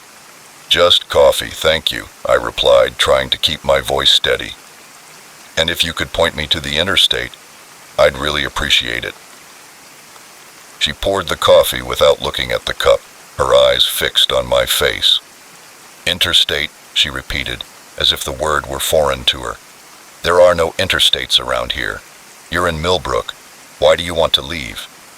A chill ran down my spine. I looked around the diner and realized for the first time that there were no clocks on the walls, no calendars, nothing to indicate the passage of time. "I'm just passing through," I said, my hands wrapped around the hot coffee mug. "I need to get to my sister's wedding." At the word wedding, a wave seemed to pass through the diner. Heads turned, eyes focused. The waitress's smile grew wider, if that was possible. "A wedding," she said, leaning in close. Her breath smelled of decay. "Here in Millbrook? When's the big day?" "Tomorrow," I said, leaning back slightly. "In Chicago, which is why I really need to get going." "Chicago," her voice creaked like rusty hinges. "Chicago is a long way from here, young man. Why don't you stay a while and rest? We have a nice hotel just down the street." I stood up, leaving my coffee untouched on the counter. "Thank you, but I really need to get going. If you could point me in the right direction." The waitress's hand shot out, grabbing my wrist with surprising strength. Now, she said, still smiling that terrible smile. "There's no need to rush off. Millbrook is a wonderful place. Maybe you'll want to stay forever." I pulled my arm away and back toward the door. The other customers were rising from their seats and now coming toward me with slow, deliberate steps. I left the diner and ran to my car, fumbling for my keys. I saw that the street was no longer empty. Dozens of people lined the sidewalks, all with the same vacant expression, all moving toward me with the same determination. Finally, I put the key in the ignition, and the engine roared to life. The tires squealed as I pulled away from the approaching crowd. Then I turned and sped down Main Street toward what I hoped was the town limits. In my rearview mirror, I could see them following close behind. Some had gotten into cars and were now in pursuit. I reached the edge of town, where the welcome sign to Millbrook stood, but something was different. The population number was changing. 12,124, 12,125. With a shock of horror, I realized it was counting me, counting everyone who entered Millbrook and never left. I stepped on the gas and the car protested as I pushed it to its limit. The town receded behind me, but I could still see the headlights in my mirror. They were following me relentlessly. I drove all night, making random turns and backing up, doing everything I could to throw off my pursuers. It wasn't until dawn that I finally felt safe enough to slow down. I was on a normal road surrounded by normal traffic. Billboards advertised familiar products. A sign indicated that Chicago was 100 miles ahead. I almost cried with relief. I made it to my sister's wedding. I smiled in the photos, danced at the reception, played the role of the dutiful brother, but inside, I was shaken to my core. I never told anyone about Millbrook. Who would believe me? I tried to convince myself it was all a stress-induced hallucination, a vivid nightmare caused by too many hours on the road. But then I catch a glimpse of someone on the street, someone with the same fixed stare and mechanical movements, and my blood runs cold. I look at a map and notice a blank spot, a place where a town should be, but there's no name. And late at night, when the world is quiet, I swear I can hear a voice in the wind. "Come back to Millbrook," the whispers say. "Stay with us." I've moved 3 times since that night, changed my phone number, my email, and even my name. But deep down, I know it doesn't matter. Because Millbrook isn't just a place. It's waiting, watching. And one day somehow I fear it will find me again. So I keep driving, always on the move, and I never take the scenic route again. Because you never know when you might stumble upon a town that isn't on the map. A town where the shadows are a little too long, the smiles are a little too wide, and the people, well, the people aren't really people. Remember that if you're on the road and you see a sign for a town you've never heard of, keep driving, don't look back, and whatever you do, don't stop in Millbrook. Because once you're there, you may never leave. Next story. The moment I saw his eyes change, I knew I had made a terrible mistake, but it was too late to leave. I had been driving for hours, my eyelids heavy. The monotony of the highway had put me in a kind of trance, broken only by the occasional glare of my headlights as I passed a road sign. It was past midnight, and I was still hours away from my destination. That's when I saw it. A small hand-painted sign announcing Rosewood Inn and Cafe, 1 kilometer ahead. The promise of a warm bed and a break from the endless road was too tempting to resist. I took the exit and followed a winding country road until I saw a large Victorian house approaching, with a single light shining in an upstairs window. I parked in the gravel driveway. I couldn't shake the feeling that something was wrong. The garden was overgrown. The paint on the house was peeling. But it was late. I was exhausted, and I had already made the turn. It couldn't be that bad for just one night. I climbed the steps to the porch, my footsteps echoing in the stillness of the night. Before I could knock, the door opened, revealing a woman in her 60s with silver hair pulled back in a tight bun. "Welcome to Rosewood," she said in her warm, inviting voice. "I'm Margaret, the owner. We've been expecting you." I blinked in surprise. Expecting me, but I didn't make a reservation. Margaret's smile didn't waver. "Oh, we always have a room ready for weary travelers. Please, come in out of the cold." I hesitated for a moment, but the warmth radiating from inside was too inviting to resist. I stepped into the hallway, the wooden floor creaking beneath my feet. The interior of the house was like stepping back in time. Antique furniture, oil lamps, and faded photographs adorned every surface. The air was heavy with the scent of lavender and something else I couldn't quite identify, something older, more musty. "Let me show you to your room," Margaret said, already halfway up the stairs. "I'm sure you must be tired after your long journey." I followed her down the hallway, sliding my hand along the smooth wooden banister. She led me to a room at the end of the hallway, opening the door with a flourish. "Here we are," she said. "I hope you'll be comfortable." The room was small but cozy, dominated by a large 4-poster bed. A vase of dried flowers on the bedside table and heavy curtains framed the window. It was charming in an old-fashioned way. "Thank you," I said, placing my overnight bag on the bed. Margaret smiled at me. "Now why don't you get some rest? Breakfast is at 8 o'clock sharp. Don't be late. Mr. Rosewood doesn't like to be kept waiting." Before I could ask who Mr. Rosewood was, she had left the room, closing the door behind her. I heard her footsteps receding down the hall, and then silence. I stood there feeling suddenly uncomfortable. There was something about this place, something I couldn't quite put my finger on, but I was too tired to think about it. I took off my shoes and crawled under the covers, falling into a deep, dreamless sleep. I woke up to sunlight streaming through the curtains and the smell of bacon coming from downstairs. For a moment, I couldn't remember where I was. Then it all came back to me. Rosewood, Margaret. I got dressed quickly and went downstairs, following the smell of breakfast. I found myself in a large dining room, a long table set for at least a dozen people, but there was only one other person there, a man sitting at the head of the table, hidden behind a newspaper. "Good morning," I said hesitantly, and the newspaper was lowered, revealing a man who appeared to be in his 70s, with blue eyes and a neatly trimmed white beard. "Ah, our guest has arrived," he said. His voice was deep and resonant. "Please have a seat. Breakfast will be ready shortly." I sat down, feeling strangely like a child called into the principal's office. "You must be Mr. Rosewood," I said, trying to break the tension. He nodded, folding the newspaper and setting it aside. I told him my name and added, "I hope it's okay that I stopped by without making a reservation. I was very tired, and when I saw the sign..." Mr. Rosewood waved his hand, dismissing my concerns. "Nonsense. Rosewood is always open to those in need. In fact, we insist that you stay a while and rest." Margaret appeared carrying a tray full of food and placed a plate in front of me.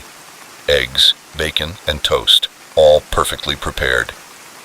"Eat," she said with the same unwavering smile on her face. "You'll need your strength." I ate in silence, aware of Mr. Rosewood's eyes on me. When I was finished, Margaret took my plate away before I could even thank her. Then Mr. Rosewood said, leaning forward, "Why don't you tell us a little about yourself? What brought you to Rosewood?" I explained about my work, my destination, my impromptu decision to stop for the night. As I spoke, I noticed Margaret hovering in the corner of the room, listening intently. There was something in her eyes, a hunger that hadn't been there the night before. "Fascinating," Mr. Rosewood said when I finished. "You know, we don't get many visitors here in Rosewood, which is a shame. We really do have a lot to offer." I glanced at my watch, suddenly eager to leave. "Well, I really should be going. Thank you for your hospitality, but I have a long drive ahead of me." Mr. Rosewood's smile faded a little. "Leaving already? But you just got here. Surely you can stay another night." I stood up, shaking my head. "I'm sorry, but I really can't. I have to go." I turned to leave, but Margaret was there, suddenly blocking my way. Now," she said, her voice no longer warm and inviting. "Mr. Rosewood asked you to stay. It would be rude to refuse." I felt a chill run down my spine. "I appreciate the offer, but I really must go. Please excuse me." Her hand shot out and grabbed my arm with surprising strength. "I'm afraid we can't let you do that," she said. Her eyes were now cold and hard. I pulled my arm away and stepped back, my heart pounding. Mr. Rosewood was now standing, advancing toward me with a predatory grace that belied his age. "You see," he said, his voice now a low hiss, "it's been a long time since we've had a guest so vital." Mr. Rosewood's smile was terrible to behold. "We want you, my dear, to stay forever. Rosewood needs fresh blood to survive, and you, my friend, are exactly what we've been waiting for." I turned to run, but the dining room door closed on its own. I was trapped. Margaret's laughter echoed through the room, loud and cruel. "Do you really think you can just walk away, poor thing? No one ever leaves Rosewood." I looked around frantically for a way out. The windows were locked, the doors were locked, and Mr. Rosewood and Margaret were closing in. their faces contorted into inhuman masks of hunger and glee. "Please," I begged, letting myself be cornered. "Let me go. I won't tell anyone about this place, I swear." Mr. Rosewood shook his head almost sadly. "I'm afraid that's not possible. You are part of Rosewood now, and Rosewood never lets go of what belongs to it." When they reached me, their fingers lengthened and turned into claws. I realized the truth. Rosewood wasn't just an inn. It was something ancient, something hungry, and I had willingly fallen into its trap. The last thing I saw before darkness took me was Margaret's eyes, which were no longer human, but glowed with an otherworldly light. And I knew, with a certainty that chilled me to the core, that I would never leave Rosewood again. I don't know how long I've been here now. Days, weeks, time has no meaning in Rosewood. I exist in a fog, conscious but unable to leave. Sometimes I glimpse other guests, lost souls like me, trapped in this nightmare, and there are always Mr. Rosewood and Margaret, with their eternal faces, their ageless faces watching, waiting, for what I don't know, but I fear I will soon find out. So if you're driving late at night and you see a sign that says Rosewood Bed and Breakfast, keep driving. Don't stop. Don't look back, because once you enter Rosewood, you can never leave. And somewhere on that endless night, I'll be waiting. Another lost soul in Rosewood's collection. Another reason for weary travelers to keep driving, no matter how tired they are. Because some beds are better left unslept in, and some breakfasts are too expensive to be worth it. Next story. The moment his eyes met mine in the rearview mirror, I knew I had made a terrible mistake. But by then, it was too late. I'd been driving for hours, the monotony of the highway broken only by the occasional gas station or lonely diner. The night was dark, and the dark strip of road stretched endlessly before me, lit only by my headlights and the occasional passing truck. I was tired, my eyes heavy with fatigue when I saw him. A lone figure on the side of the road, thumb out. In the split second I had to make a decision. All the warnings I had heard about picking up hitchhikers ran through my head. But it was cold outside, and something about the slump in his shoulders made me think of my younger brother. Before I could talk myself out of it, I was pulling over. He approached the car slowly, his face hidden in the shadow of a baseball cap. When he opened the passenger door, the dome light came on, and I got my first good look at him. He was younger than I had imagined, maybe in his early 20s, with a scruffy beard and clothes that had seen better days. "Thanks for stopping," he said in a surprisingly soft voice. "I've been waiting for hours." I nodded, trying to calm the uneasiness in my stomach. "Where are you headed?" I asked. "Anywhere," he replied vaguely, settling into the seat. "I'll let you know when I'm ready to drop you off." I got back on the highway, and the silence in the car was broken only by the hum of the engine and the occasional static on the radio. I tried to focus on the road, but I couldn't help glancing at my passenger. There was something strange about him, something I couldn't quite put my finger on. So I said, desperate to break the tension, "What brings you out here in the middle of the night?" He was silent for so long that I thought he wasn't going to answer. Then he said, "Running away from something or someone. Does it matter?" I swallowed hard, my hands tightening on the steering wheel. "I guess not." We fell silent again. Miles passed, and I was starting to relax when I saw his hand move out of the corner of my eye. My heart leaped into my throat when I saw the glint of metal. His voice was no longer soft. It was hard and cold, with a tone that made my blood run cold. I didn't need to look to know he was holding a knife. I could feel its threat hovering at the edge of my vision. "Listen," I said, trying to keep my voice steady. "You don't have to do this. I can just let you out of here with no questions asked." He laughed, a sound devoid of any real humor. Now my mind was racing, trying to find a way out, because we were in the middle of nowhere, with no other cars in sight. If I refused to pull over, what would he do? The knife flashed again, answering my unspoken question. I steered the car to the side of the road, and as soon as we stopped, he was on the move. grabbing my keys and my cell phone. He ordered me to get out of the car, gesturing with the knife. When I got out of the car, he followed me, keeping the knife pointed at me. He pointed to a dirt road I hadn't noticed before, which disappeared into a dense forest of trees, with absolute darkness between them. "Please," I begged, my voice breaking. "You don't have to do this. Just take the car and go." His eyes, when they met mine, were empty and dead. I said, "Walk." I turned toward the dirt road. My legs felt like lead, each step taking me further away from the highway, further away from any chance of rescue. The trees towered above me, and their branches stretched out like twisted fingers. We walked in silence. The only sound was the crunch of gravel under our feet and my own labored breathing. I tried to gauge how far we had gone, but fear had clouded my sense of time. It could have been minutes or hours. Finally, we came to a small clearing. In the center stood a dilapidated cabin with dark, empty windows. "Get in," he said, poking me with the knife. The cabin was a single room, except for a rickety chair and a table covered with what looked like old bloodstains. My soul stirred at the sight. "Sit down," he ordered, gesturing to the chair. He took a rope from his pocket and began to tie me to the chair. His movements were efficient and practiced. "This isn't your first time," I asked. "Why are you doing this?" My voice was little more than a whisper. He paused in his work, looking at me with those dead eyes. "Because I can," he said simply. "Because the world is in chaos and I'm just doing my part." With me secured, he went to the table and laid out a series of tools that made my blood run cold. Knives, pliers, things I couldn't identify. I closed my eyes, unable to look any longer.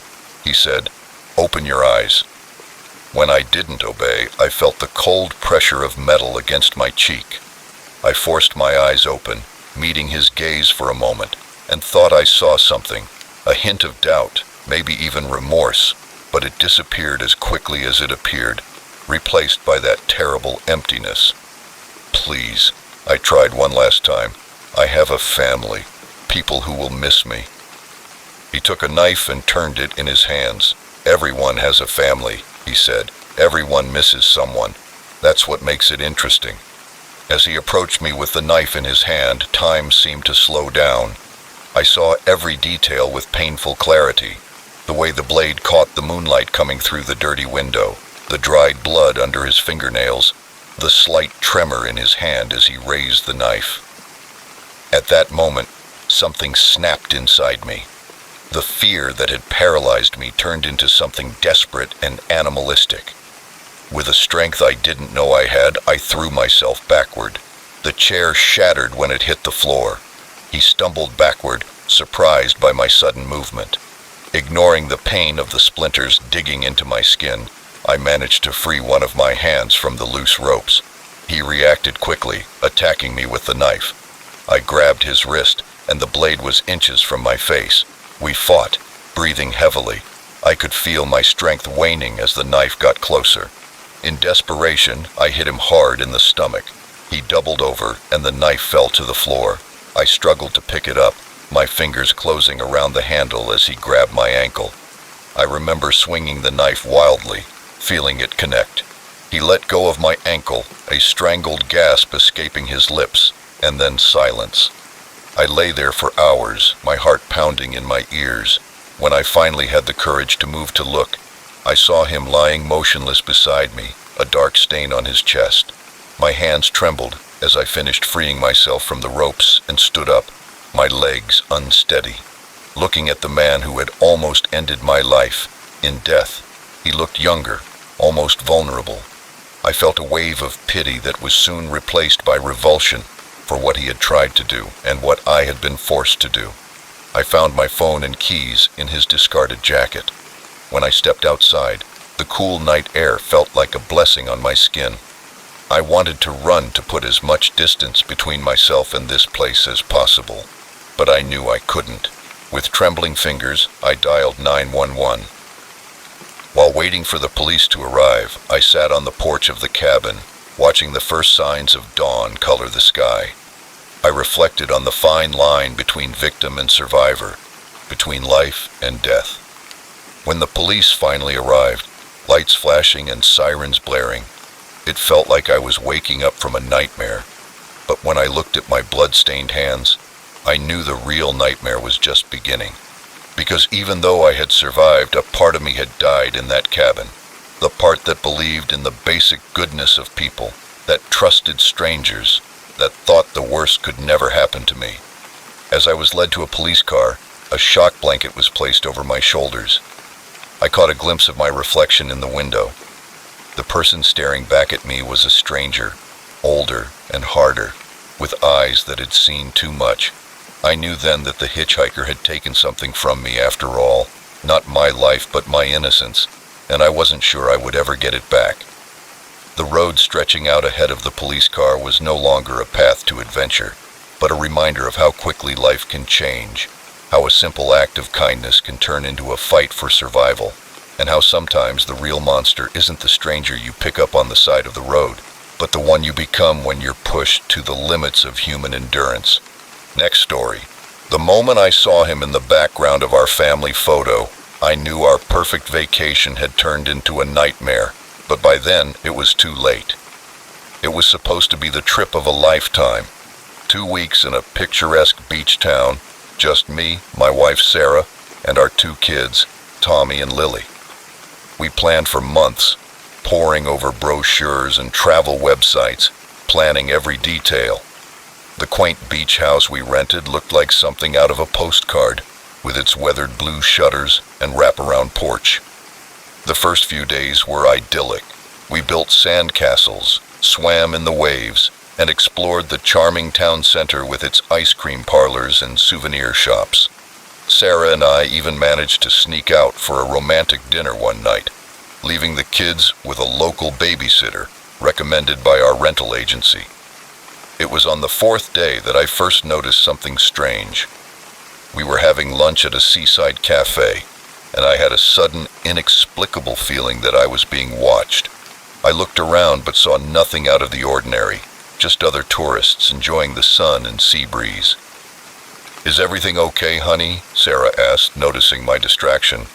I forced a smile. Yes, I thought I saw someone I knew. But the feeling persisted throughout the day, at the beach, at the local museum, and even as we walked back to our rental house. That feeling of invisible eyes following our every move. That night, as I was uploading the photos from my camera to my laptop, I saw it for the first time. It was a photo of the kids building a sandcastle. In the background, almost imperceptible unless you were looking for him, was a man. He had his back to the camera, but something about his posture, the way he seemed to be leaning toward us, made my stomach clench. I quickly checked the other photos from that day. There he was again and again, sometimes just a blur at the edge of the frame, sometimes clearly visible, but always with his face obscured, always watching.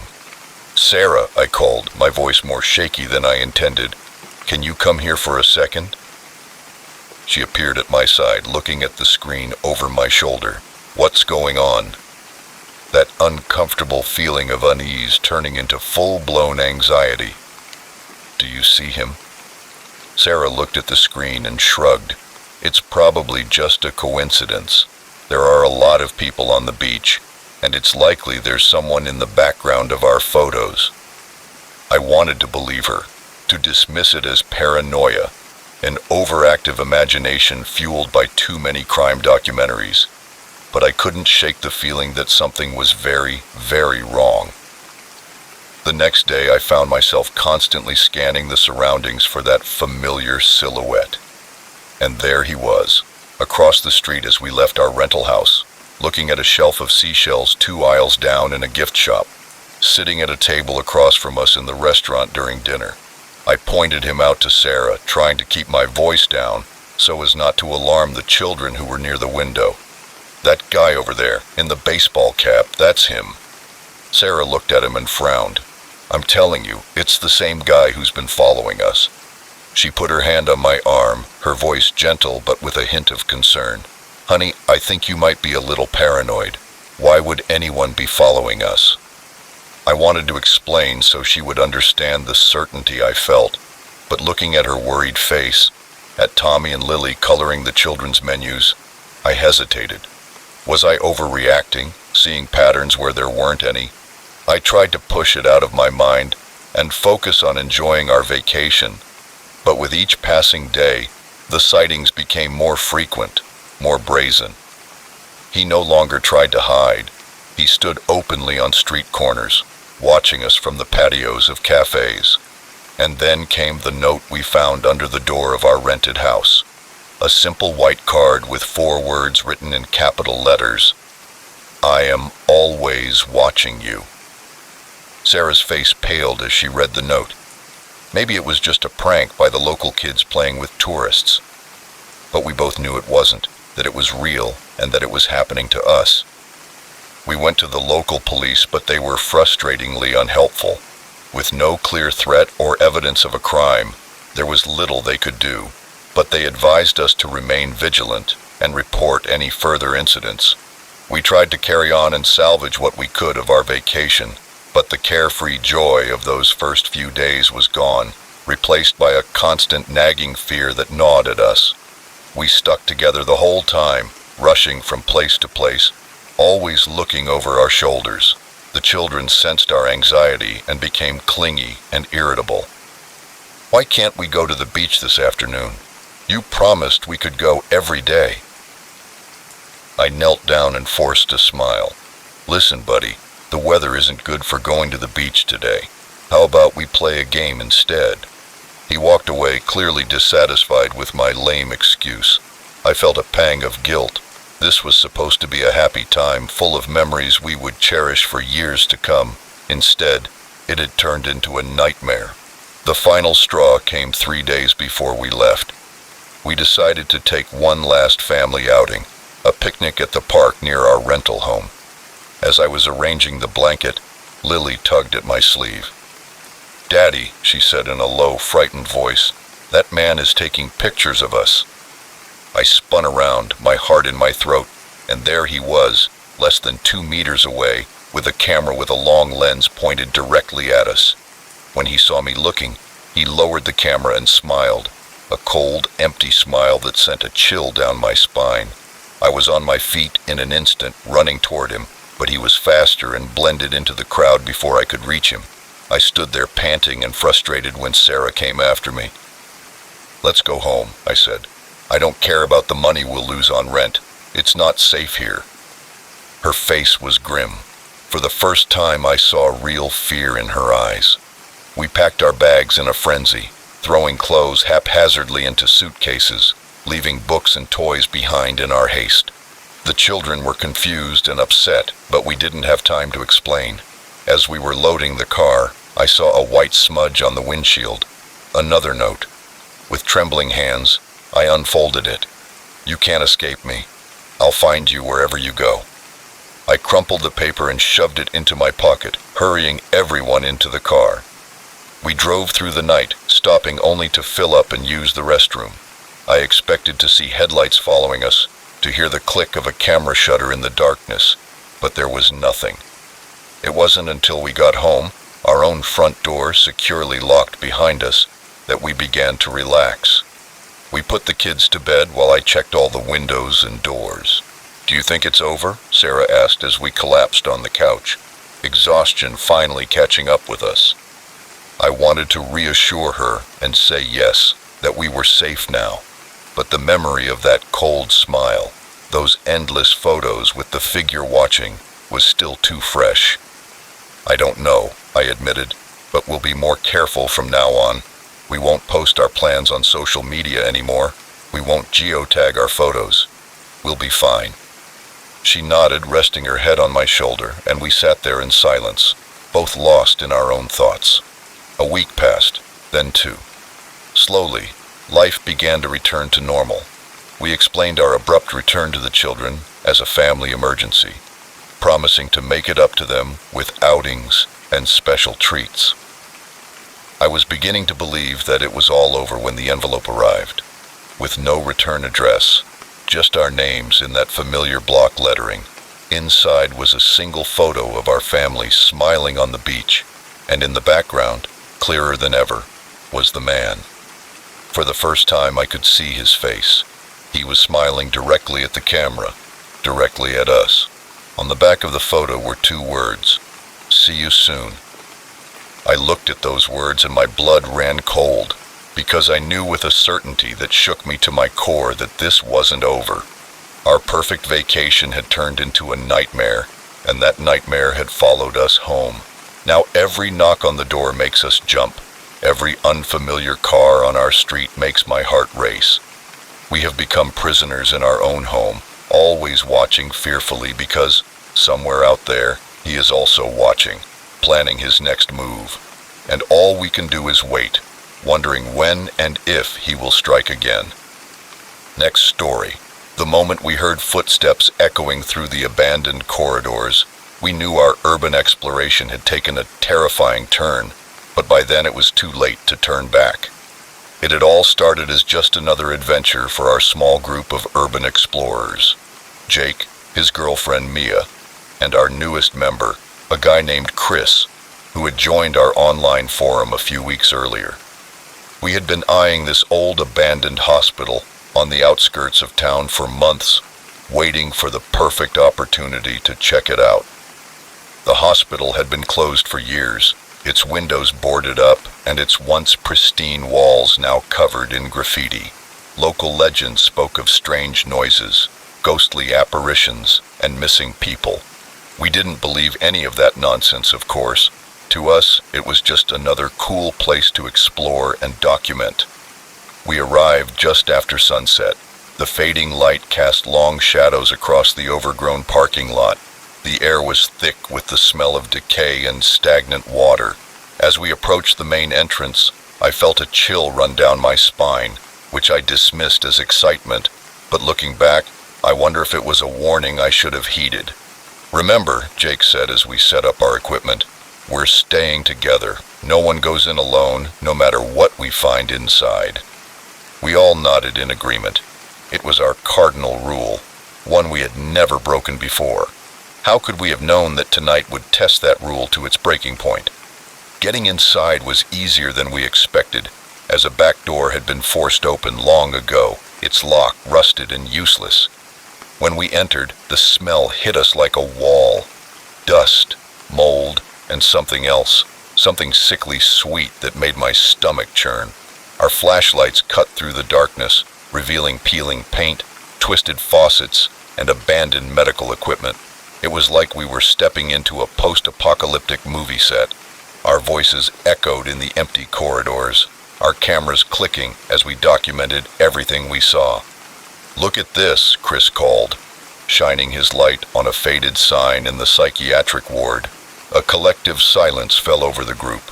The psychiatric ward was where the best stories came from, where the most traumatized patients were kept, where the most questionable treatments were performed. "Let's take a look," Mia asked, her voice barely a whisper. Jake smiled, his ghostly face illuminated by the beam of his flashlight. "This is what we came here for, isn't it?" As we ventured deeper into the hospital, the atmosphere seemed to change. The air grew colder and the shadows deeper. More than once, I could have sworn I saw movement out of the corner of my eye, but found nothing when I turned to look.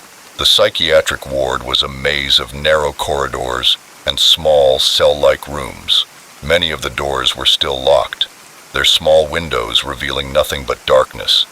The walls were covered with scratch marks and faded writing, pleas for help, outbursts of rage, and desperate prayers. "Jesus," Jake muttered, running his hand along a particularly deep set of scratches. "What the hell happened here?" That's when we heard a sound, a soft thud like a door closing somewhere deeper in the wing. We all froze, our eyes meeting in the dim light of our flashlights. "It was probably just a rat knocking something over," I said, but deep down we all knew it wasn't. "Maybe we should go," Mia suggested, her voice a little shaky, but curiosity overcame caution. We had come too far to turn back now. We moved toward the source of the sound. The hallway seemed to stretch on forever, each step taking us further away from safety and deeper into the unknown. The silence was oppressive, broken only by our irregular breathing. and the beating of my heart in my ears. At the end of the hallway, there was an open door where all the others had been closed. As we stared at it, it slowly opened, revealing a room beyond. "Hello?" Jake called, his voice echoing in the empty hallway. "Is anyone there?" No answer, just that terrible silence. We should have left then. We should have turned around and run, gotten out while we could. But we didn't. Instead, we entered the room and our flashlight swept across the peeling wallpaper and the rusted bed frame. When the door closed behind us, panic immediately set in. Jake and Chris threw themselves against the door, but it wouldn't budge, as if something on the other side was holding it shut. "This isn't funny," Mia screamed, her voice high-pitched with fear. "Let us out." But there was no answer, only the sound of slow, deliberate footsteps moving away down the hallway. We were trapped. The next few hours were a blur of fear and desperate attempts to escape. We tried to open the door, break the hinges, and even break the walls, but nothing worked. It was as if the room itself was determined to keep us there. As the batteries in our flashlights began to run out, plunging us into ever deeper darkness, the true horror of our situation began to dawn on us. We were locked in an abandoned psychiatric ward, with no way to call for help, and no way of knowing if anyone even knew we were there. And all the while, we could hear their footsteps in the hallway, whispers on the edge of our hearing, the occasional scratch of something being dragged across the floor.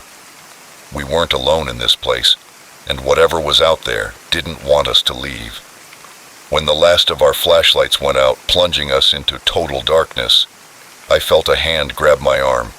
I almost screamed before I recognized Jake's voice, whispering, his hot breath against my ear. "We need to split up and find a way out." "That's exactly what they want us to do," I whispered back, but Jake insisted. "It's our only chance. Chris and I will try to force the door again.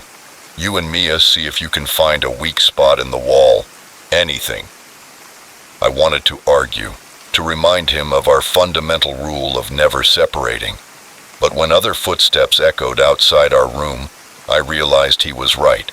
We were running out of options. Mia and I searched the walls for anything that could lead us to freedom. The darkness was absolute, every sound amplified in the stillness. I could hear Mia's uneven breathing. I could feel her hand trembling in mine. Then I felt a slight draft coming from somewhere near the floor, an opening that was close to the ground, big enough for us to squeeze through. "Jake," my voice sounded strangely loud in the silent room. "I think we found something."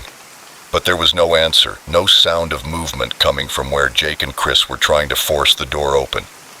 "Jake," Mia called. "Chris, where are you?" Silence. They had disappeared. The realization hit us like a physical blow.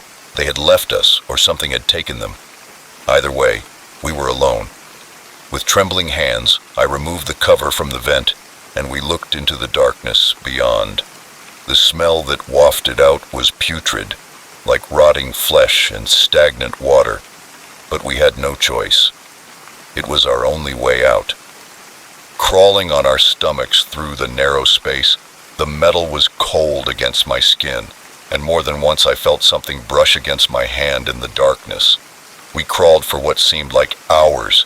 The opening twisted and turned, sometimes tilting so far that I was afraid of falling, and the whole time I could hear something moving in the vents behind us, following us. With one last burst of energy, I pushed myself forward, falling out of the vent and landing on the damp, cold grass. Mia followed us a moment later, panting, gasping for air. But when I looked up at the imposing structure of the hospital, I realized that our nightmare was far from over, because there, looking down at us from the third-floor window, were Jake and Chris. Their faces were pale, their eyes wide and unseeing. Behind them, barely visible in the darkness, was a tall, impossibly thin figure, with fingers resting on Jake and Chris's shoulders. As we watched in horror, the figure raised one hand in a mocking wave, and then the curtain fell, and they disappeared. We ran, We ran until our lungs burned and our legs couldn't take it anymore. We ran until we reached the safety of the streetlights and passing cars, but even now, months later, I still wake up in a cold sweat with the memory of that figure etched in my mind. The police searched the hospital, but found no trace of them. It was as if they had vanished into thin air. Sometimes late at night, I think I can hear whispers coming from the cracks in my apartment, familiar voices calling my name, begging for help. But now I know that some places are better left unexplored. Some doors are better left closed, because sometimes, when you go looking for adventure in abandoned places, you find something completely different. Something that was waiting for you, something you never wanted to know. Next story. The first time I heard the noise, I thought it was the building settling, but by the third time, I knew something was very wrong. By then, it was too late. I had been working as a night security guard at Crimson Tower for about 6 months. It was a comfortable job, perfect for a college student like me trying to pay the bills. The pay was decent, the hours allowed me to attend classes during the day, and most nights were so quiet that I could study between rounds. It was one of those sleek, modern office buildings that dominated the city skyline. 60 stories of glass and steel-housed law firms, startups, and a handful of companies I'd never heard of. During the day, it was bustling, but at night, it turned into an eerily silent fortress of empty cubicles and dark conference rooms. My shift always started the same way. I arrived at 10 p.m., replaced the night guard, and settled into the security office on the ground floor. I had access to all the cameras in the building and could monitor all entry points. Every 2 hours, I made a round checking each floor. It was during one of these rounds, about a month after I started working there, that I heard it for the first time. I was on the 42nd floor, walking down the main hallway, when a sound stopped me in my tracks. It was faint, almost inaudible amid the hum of the air conditioning, but it was unmistakably footsteps coming from one of the offices ahead. My heart raced as I took the flashlight from my belt. "Hello," I called out. My voice sounded strangely loud in the quiet hallway. "Security here? Is anyone there?" Silence. I approached the office where I thought the sound had come from, my palms sweaty on the flashlight. The door was locked. The nameplate read Dr. Evelyn Marsh, Director of Research. I took a deep breath and turned the doorknob. The office was empty, with no signs of disturbance, no open windows, nothing to suggest that anyone had been there. I looked under the desk and in the cabinet, but found nothing. It must have been my imagination, I told myself, or maybe the wind somehow. I finished my rounds and returned to the security office, putting the incident out of my mind. But a week later, it happened again. This time I was on the 55th floor when I heard, not footsteps, but a voice, a whisper so low I could barely make it out. It seemed to come from everywhere and nowhere at the same time. The words were indistinct, but the tone was urgent, almost pleading. I spent almost an hour searching that floor, the beam of my flashlight illuminating empty offices and silent hallways. Once again, I found nothing, but as I rode the elevator down to the ground floor, I couldn't shake the feeling that something was watching me. I thought about mentioning it to my supervisor, but what would I say? That I was hearing voices, that the empty building was scaring me? I would have been ridiculed at work, so I kept quiet, hoping it was just stress or lack of sleep playing tricks on me. In the weeks that followed, everything was normal. The nights passed without incident, and I began to relax. Maybe I was imagining things after all. Then came the night that changed everything. It was a Tuesday, shortly after 2 a.m. I was in the security office, not really paying attention, flipping through my textbook when a movement on one of the monitors caught my eye.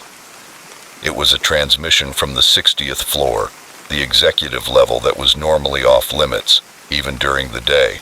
A figure was moving across the screen too fast for me to see clearly.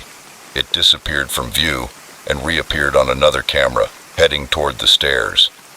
I sat up straighter and suddenly felt wide awake. It wasn't my imagination. There was someone in the building. I called for backup on the radio, grabbed my flashlight, and headed for the elevators. Maybe I should have waited for help to arrive, but something told me I didn't have time. Whoever it was, they knew the cameras were there. The elevator ride to the 60th floor seemed to take forever. When the doors finally opened, I was hit by a blast of cold air that made me shiver despite my uniform. The 60th floor was different from the rest of the building, with plush carpeting and wood-paneled walls, instead of the usual cubicles and fluorescent lighting. "Hello," I called, my voice echoing in the empty space. "Security, show yourself." For a moment there was nothing, then from somewhere at the end of the hallway, I heard a sound that made my blood run cold. A loud, cruel laugh, followed by the unmistakable sound of breaking glass. I ran toward the noise, my heart pounding in my chest. When I turned a corner, I saw a door at the end of the hallway that was open, light spilling out into the hallway. "Last warning," I said, trying to keep my voice steady. "Come out with your hands up." No response, just that terrible silence again. I peeked inside. It was a large office that probably belonged to the CEO or someone equally important. Papers were scattered across the floor, and the window behind the desk was broken, the cold night air whistling through the broken glass. But what caught my eye was the computer on the desk, the screen glowing in the darkness. As I watched, words began to appear as if someone were typing, "You shouldn't have come here." I staggered backward, my mind reeling. This wasn't possible. There was no one else in the room, no one at the keyboard. More words appeared. "But since you're here, let me show you the truth." Suddenly, all the screens in the office came to life, and images flashed across them too fast for me to process at first. But as I watched, horrified, I began to understand what I was seeing. Terrible, inhumane experiments being conducted in hidden labs deep within the building. People tied to tables screaming silently as machines pumped glowing fluids into their veins. Grotesque creatures, half human and half something else, locked in cages barely large enough to hold them. And in the midst of it all, a figure I recognized from the company's promotional materials, Evelyn Marsh, the research director, whose office I had sought out weeks ago. The images stopped as suddenly as they had begun, replaced by a single sentence. "Now you know. What will you do?" I left the office with my mind spinning. This couldn't be real. It had to be some kind of elaborate hoax or a hallucination. Suddenly, a hand fell on my shoulder, heavy and cold. I turned and came face to face with Dr. Marsh herself, but her eyes were wrong. They were pitch black, with no visible white. "I'm afraid we can't let you leave," she said, her voice echoing strangely in the empty hallway. "You've seen too much." I tried to run, but my legs wouldn't move. I opened my mouth to scream, but no sound came out. The last thing I remember is Dr. Marsh's face contorted into an inhuman smile as darkness closed in around me. I woke up in the security office, on my desk. The clock read 6 a.m., the end of my shift. Through the cameras, I could see the cleaning crew arriving early in the morning, the first employees arriving for the day. A dream, a vivid nightmare caused by too many late nights and too much caffeine. I desperately wanted to believe that. But when I got up, stretching my stiff muscles from sleeping in an uncomfortable position, something fell out of my pocket, a small glass vial filled with a bright blue liquid. And pinned to my uniform was a note with elegant handwriting. "Welcome to the team." I should have given up then. I should have run away and never looked back.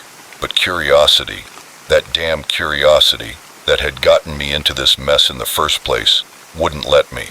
So tonight I'm going back to Crimson Tower with its impossible experiments and dark secrets, because now I know the truth, and I have to see how deep this rabbit hole goes, no matter where it leads, even if it leads somewhere I can never return from. Next story. From the moment we saw the eyes glowing in the darkness, we knew our camping trip had taken a terrifying turn, but by then, it was too late to escape. It was supposed to be a fun weekend getaway, just 4 friends enjoying the outdoors. Jake, my best friend since childhood, had suggested the trip.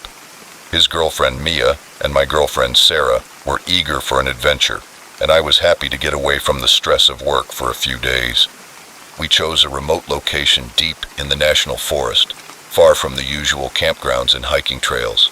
Jake had found the place on some obscure camping forum.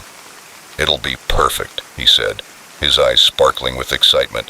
"No crowds, no noise, just us and nature." The paved road gave way to gravel, and then to a dirt track that made Sarah cling to the dashboard, and Mia asked if we were sure we were on the right track. But Jake was confident, and I trusted his sense of direction. We arrived just as the sun was setting, and the forest around us was already dark under the dense canopy of trees. The clearing Jake had promised was there, a small open space, just big enough for our 2 tents and a campfire. Sarah felt a chill of discomfort. The forest was very quiet, with no birds singing, no rustling of small animals in the vegetation, just an oppressive silence that seemed to watch our every move. "Does anyone else feel like we're being watched?" she asked as she looked around. "It's just the trees, honey," Jake replied with a laugh that sounded forced. "They're not used to having visitors here." We tried to shake off the strange feeling and focused on setting up our tents and lighting a fire. As the flames came to life, casting dancing shadows across the clearing, we began to relax. We roasted marshmallows, told ghost stories, and drank beer. For a while it felt like the camping trip we had imagined, but as the night wore on, the feeling of being watched returned stronger than ever. Once I noticed movement out of the corner of my eye, but when I turned, I saw nothing but darkness beyond the light of the fire. "Did you see that?" Mia asked suddenly, her voice trembling with fear. We all turned to look where she was pointing. For a moment I saw nothing, then a flash of movement and eyes, dozens of eyes glowing in the darkness, just beyond the edge of our camp. "My God," Jake breathed, standing up. "What the hell are those?" "Probably just animals," I said, trying to keep my voice calm, even though my heart was racing. "Maybe raccoons or deer." But deep down I knew that wasn't true. Those eyes were too high off the ground for any normal forest creature, and they were watching us with an intelligence that sent shivers down my spine. "I don't like this," Sarah said, already heading for the tents. "Let's get out of here, pack up and go." No one argued. We quickly put out the fire and started gathering our things with no pretense of calm. There were more eyes now, more appearing every time I looked up. That's when we heard a low, guttural growl that seemed to come from everywhere at once. "It's not natural," Jake shouted, grabbing Mia's hand and running for the car. "It's not human." We didn't need to be told twice. We abandoned our half-packed gear and ran through the forest. The forest, which had been so quiet before, was now alive with the sound of branches snapping behind us, and that terrible growl grew louder, joined by others. I glanced back once and immediately wished I hadn't. The shapes were moving in the darkness, tall and thin. I couldn't make out any details in the darkness, but what I saw was enough to make me run faster than I ever had in my life. Finally, we reached the dirt road where we had parked the car. Jake fumbled with the keys, his hands shaking so much he could barely get them into the ignition. "They're coming," Mia shouted, her eyes fixed on the line of trees. The engine roared to life as the first of our pursuers emerged from the forest, and in the headlights I glimpsed pale, elongated limbs, an almost human face, but not quite, and those glowing eyes. Then Jake took off, and we sped down the dirt road, the car rocking and swaying on the rough terrain. For a few minutes, we drove in terrified silence, all of us straining to hear if we were still being followed. Slowly, the sounds of the chase faded, replaced by the pounding of our hearts and our uneven breathing. "What were those things?" Sarah asked, her voice little more than a whisper, and no one had an answer. We drove through the night, not stopping until we reached the highway. Even then, we didn't feel safe until we were back in the city, surrounded by the comforting glow of street lights and the sounds of civilization. We went to the police, of course, and told them about the creatures in the forest, the chase, and the abandoned camp. They listened politely, but I could see the skepticism in their eyes. A group of young people in the woods, probably drinking. It was clear that they thought we had imagined everything or exaggerated. "We'll send a patrol to check the area," said the officer, but his tone made it clear that he wasn't serious. In the days that followed, we tried to understand what had happened. We scoured the internet for similar stories, for any explanation of what we might have encountered, but found nothing concrete. Just vague legends and campfire tales about creatures in the forest that were never quite human. Jake was the first to start doubting himself. "Maybe we imagined it," he said one night about a week after the incident. "I mean, it was dark. We were all excited about the ghost stories, but I couldn't shake the memory of those eyes, the inhuman speed with which those things chased us, and sometimes, late at night, I swear, I can still hear that growl echoing in the distance." We never went camping again after that night. The four of us drifted apart, each dealing with the trauma in our own way. Sarah threw herself into her work. Mia became obsessed with researching cryptozoology, and Jake tried to forget. But I can't forget, and I find myself drawn back to that forest, driving to where the paved road ends, staring into the darkness beyond. I never get out of the car, never venture back into those trees, but I watch, and sometimes, just sometimes, I think I see eyes watching back. I don't know what's in those woods. I don't know if they're still there waiting for unwary campers to stumble into their territory. But one thing I do know, there are places in this world where humans don't belong. Places where the line between reality and nightmare blurs. And if you find yourself in one of those places, don't try to understand it. Don't try to fight it. Just run, and pray that you're faster than whatever is chasing you. Because in the dark, deep woods where the trees watch and the silence keeps secrets, there are things that have never known the touch of sunlight or the sound of human voices. Things that are hungry for more than just flesh and blood. They are hungry for souls, and once they have you in their sights, they will never give up the chase. The next time you're planning a camping trip, stick to the well-traveled paths, stay where the light from the fire reaches and the sounds of civilization can still be heard. Because out there, in the darkness, in the places untouched by man, there are horrors waiting to be discovered. And once discovered, they can never be forgotten or ignored. Next story. The moment I realized the vase had moved, I knew I wasn't alone in the house, but by then it was too late. It was supposed to be an easy job.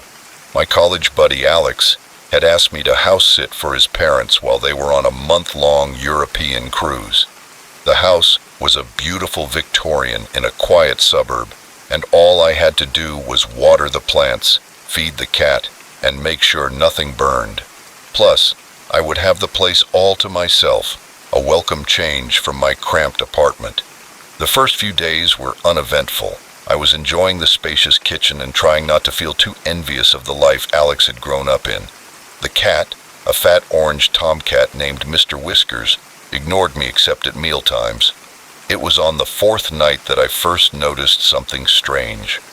I was finishing up some research in the office when I decided to call it a day. As I was climbing the stairs to the guest room, I passed through the living room and something caught my eye. The antique vase that usually sat on the mantelpiece was now on the coffee table. Had I moved it earlier and forgotten? I didn't think so, but I had been very focused on my work. I put the vase back in its place and went to bed. The next morning, the vase was back on the coffee table. A chill ran down my spine as I stared at it. Mr. Whiskers was too fat and lazy to climb onto the mantelpiece, and even if he had, how could he have carried the vase to the table without breaking it? I spent the rest of the day on edge, jumping at every little noise in the old house. I told myself I was being ridiculous, that there had to be a logical explanation. Maybe the house is haunted, I joked with myself, trying to lighten the mood, but the joke fell flat in the empty rooms. That night I lay awake for hours, trying to hear any unusual sounds. But just as I was finally falling asleep, a loud thud from downstairs woke me up. My heart raced and I sat up in bed.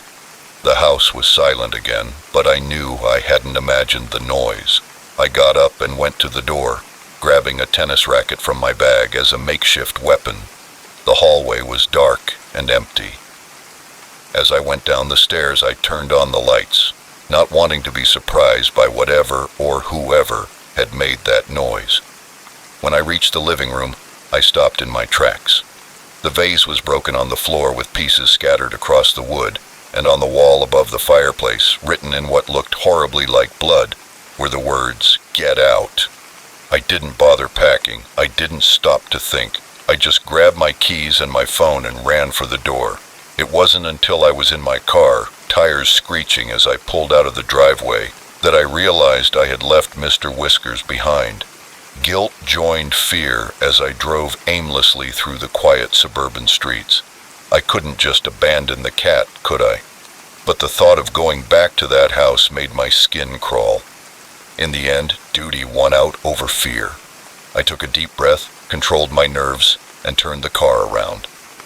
The house loomed before me, dark and silent. With trembling hands, I unlocked the front door and went inside.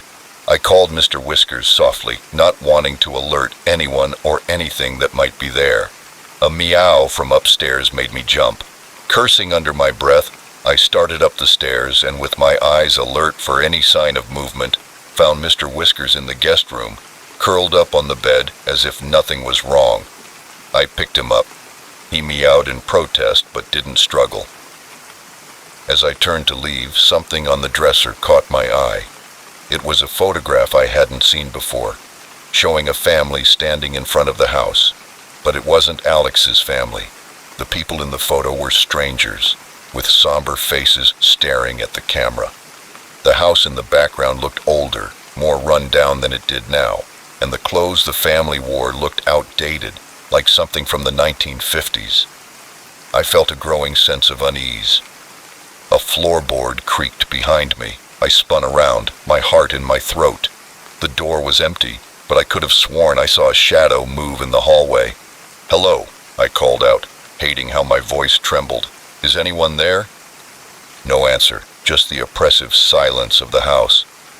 Holding Mr. Whiskers to my chest, I moved toward the door, and as I reached the doorknob, I heard a whisper so faint I almost didn't hear it. I ran down the stairs through the living room with the broken vase and the bloody warning, out the front door and into my car. Mr. Whiskers yowled in protest as I shoved him into the passenger seat, but I ignored him, fumbling with the keys. The engine roared to life and I sped away, not daring to look back. It wasn't until I was miles away, parked in the lot of a 24-hour diner, that I allowed myself to breathe.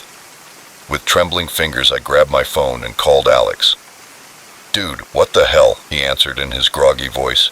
"It's 3 a.m. "Alex," I said, trying to keep my voice steady, "I need you to be honest with me. Is there something you're not telling me about your parents' house?" There was a long pause, then, "What do you mean by that?" I told him everything, the moving bus, the noise during the night, the broken glass on the floor, the writing on the wall, and the strange photograph. As I spoke, I could hear Alex's breathing become heavier. "I never thought you'd see anything," he said when I finished. "It's been years since—" "What?" I demanded. "What the hell is going on?" He sighed heavily. "It's a long story, but you're right, there's something about that house.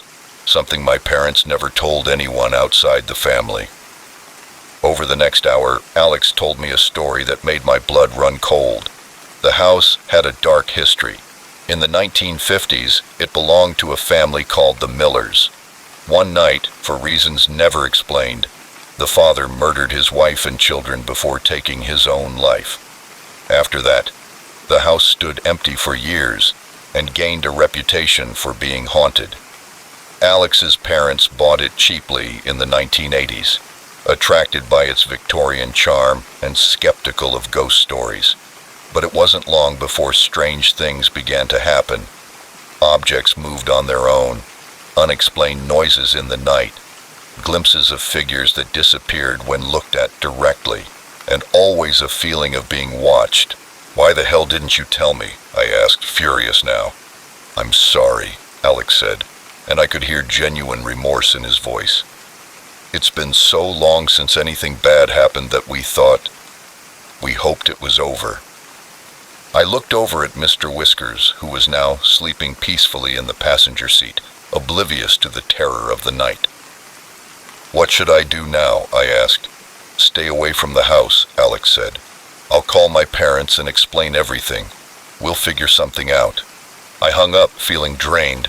The adrenaline was wearing off, leaving me exhausted and shaken, but I knew I wouldn't be able to sleep, not after what I'd been through. When the first light of dawn began to appear on the horizon, I started my car and headed home.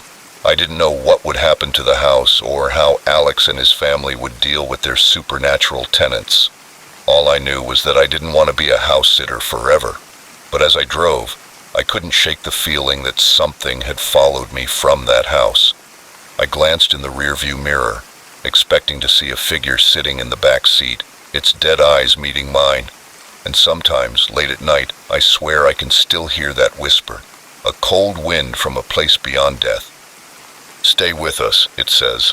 I never will, of course, but part of me wonders if I really left that house behind, or if, somehow, it's still with me, waiting for the day when I'll let my guard down and answer its call. Next story. The moment I saw the host's smile falter, I knew we had made a terrible mistake. But by then it was too late to leave. It was supposed to be a romantic getaway for me and my girlfriend Sarah. We had been dating for a year and wanted to celebrate with a weekend trip somewhere special. When I came across an ad for a charming country cottage, it seemed perfect. The photos showed a picturesque stone building surrounded by lush gardens, with promises of home-cooked meals and scenic walks nearby. The host, a man named Edward, had glowing reviews praising his hospitality and local knowledge. We booked without hesitation, eager for a break from the city and some quality time together. The drive there was beautiful, with winding country roads that took us further away from civilization with every passing mile. When we arrived at the cottage, I felt a mix of excitement and relief. It was exactly like the photos, perhaps even more picturesque in person. Edward greeted us at the door, a tall, thin man in his 50s with salt and pepper hair and piercing blue eyes. His smile was warm as he welcomed us, helping us with our bags and showing us around the property. "I'm so glad you came," he said in his voice. "I hope you find everything to your liking. Dinner will be served at 7 o'clock if that suits you." "We're sure it will," I replied, and he left us to make ourselves comfortable. The cottage was charming, with exposed wooden beams and a cozy fireplace in the living room. Our bedroom was equally charming, with a 4-poster bed draped in crisp white linens. "This place is amazing," Sarah gushed as she hugged me. "You did well, dear, to find such a perfect place." We spent the afternoon exploring the gardens and nearby woods hand in hand, feeling as if we had stepped into a fairy tale. At 7 p.m., Edward prepared a feast of roast lamb with buttered potatoes and vegetables from his garden. The conversation flowed easily, Edward regaling us with stories of the region's history and his own travels. But it wasn't until dessert that I noticed something strange. As Edward was pouring the wine, his hand trembled slightly, causing a few drops to fall onto the white tablecloth. His smile faltered for a moment, a flash of something crossing his face. Anger, fear. It disappeared so quickly that I thought I must have imagined it. "I apologize," he said softly, wiping up the spilled liquid with a napkin. "That was very clumsy of me. More wine?" We accepted the excellent food and drink, which left us in an excellent mood. Edward suggested we join him in the living room for an evening of relaxation. "I have something you'll enjoy," he said with a warm smile, "a local specialty." In the living room, Edward poured each of us a small glass of a golden liquid that had a sweet smell with an underlying earthy aroma that I couldn't identify. Edward raised his glass in a toast. We clinked glasses and drank, but as I swallowed, I felt a strange, tingling sensation spread through my body. Sarah giggled, her words a little slurred. I nodded in agreement. My head was starting to swim. The room seemed to be getting fuzzy around the edges, objects blurring and shifting when I tried to focus on them. "Are you okay?" I asked Sarah, but her words sounded distant and muffled. I tried to stand up, suddenly alarmed, but my legs wouldn't cooperate. Beside me, Sarah was slumped in her chair, her eyes closed. What did you do?" I managed to say, fighting the weight in my limbs. Edward's smile was no longer warm. It was cold and predatory. "Don't fight it," he said softly. "It's easier if you don't fight it." I woke up to the sound of dripping water. My head was throbbing. My mouth was dry as cotton. When I tried to move, I realized with a shock of panic that I couldn't. My wrists and ankles were tied, securing me to what felt like a cold metal table. I forced my eyes open, blinking against the harsh fluorescent light. I was in some kind of basement or laboratory. The shelves were lined with jars and bottles of various sizes, and tied to a table next to me, still unconscious, was Sarah. "Sarah," I called, my voice hoarse. "Sarah, wake up." She stirred slightly but didn't wake up. Before I could try again, a door opened and Edward appeared. "Ah, you're awake," he said, as casually as if we were still at the dinner table. "Excellent, we can begin." "What do you want?" I asked, struggling against my bonds. Edward sighed like a teacher disappointed with a slow student. "I was hoping you'd be more cooperative. The others usually are, at this point." A chill ran down my spine. He walked over to a nearby shelf and selected a jar filled with a viscous red liquid. "You're not the first, and you won't be the last. It's necessary that you understand that." As he approached, I could see his eyes more clearly. They were no longer human. His pupils were elongated like a cat's. "What are you?" I whispered, fear closing my throat. Edward smiled, and for a moment I saw something else behind his human facade, something ancient and terrible. "I am a collector," he said, "of experiences, of emotions, of essence." He brought the jar closer to my face. The smell that wafted up made my stomach churn. "Human essence is so potent," he continued, "especially when harvested at the height of fear, pleasure, or both." I renewed my struggles, the ropes cutting into my wrists. "You're crazy," I spat. "People will look for us. They'll find you." Edward laughed, the sound echoing in the empty room. "My dear boy, no one will look for you. No one even knows you're here." With growing horror, I realized he was right. We hadn't told anyone the specific details of our trip. We wanted to be spontaneous and disconnect from the world for a while. "Shall we start again?" Edward said, raising the bottle. What followed was a nightmare beyond imagination. Edward used his concoctions to keep us conscious but paralyzed, aware of everything he was doing but unable to resist. He drew on our emotions like a painter mixing colors, blending fear, pain, and despair into some terrible potion. I lost track of time. It could have been hours or days. The only constant was Sarah's presence by my side, her hand occasionally brushing mine when Edward allowed us moments of movement, in rare moments of lucidity. I tried to plan an escape, but Edward was always there, always watching, always one step ahead. It was during one of those moments, while Edward was preparing another of his vile concoctions, that I felt something change. The paralysis that had gripped me for so long began to dissipate. Whether it was a mistake in Edward's formula or some reserve of strength I didn't know I had, I suddenly found I could move.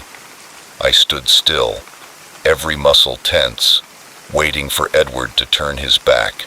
The moment he did, I sprang up, breaking the weakened ropes and grabbing him from behind, causing us both to crash into the shelves. Bottles shattered, and their contents mixed on the floor in a noxious puddle. Edward was stronger than he looked, but desperation gave me strength, and we wrestled on the floor, rolling among broken glass and spilled potions. I felt something cutting into my arm, but I didn't care. All that mattered was stopping him, saving Sarah, and getting out of this nightmare. My hand found a large shard of glass, and without hesitation, I plunged it into Edward's chest. He let out an inhuman scream, his body convulsing before my eyes. His form began to change and deform, his skin bubbling and melting to reveal something that was definitely not human. I stepped back, not wanting to see what Edward really was, and ran to Sarah. My trembling hands worked to loosen her bonds. Her eyes flew open when I lifted her into my arms. "We have to go," I said urgently. "Now." We ran up the stairs and out of the cottage, staggering until we reached our car. From the driveway, I looked in the rearview mirror and saw that the cottage was engulfed in flames, thick black smoke billowing into the sky. We drove in silence, both too shocked and traumatized to speak. It wasn't until we were miles away, with the cottage long out of sight, that Sarah finally broke the silence. Was that real? The country house, the gardens? Was it all just a trap? I took her hand, squeezing it gently. "I don't know," I admitted, "and I don't think we'll ever know." We never went to the police. Who would believe us? Instead, we tried to move on, to forget. But some nights I still wake up in a cold sweat, the memory of Edward's inhuman eyes burning in my mind.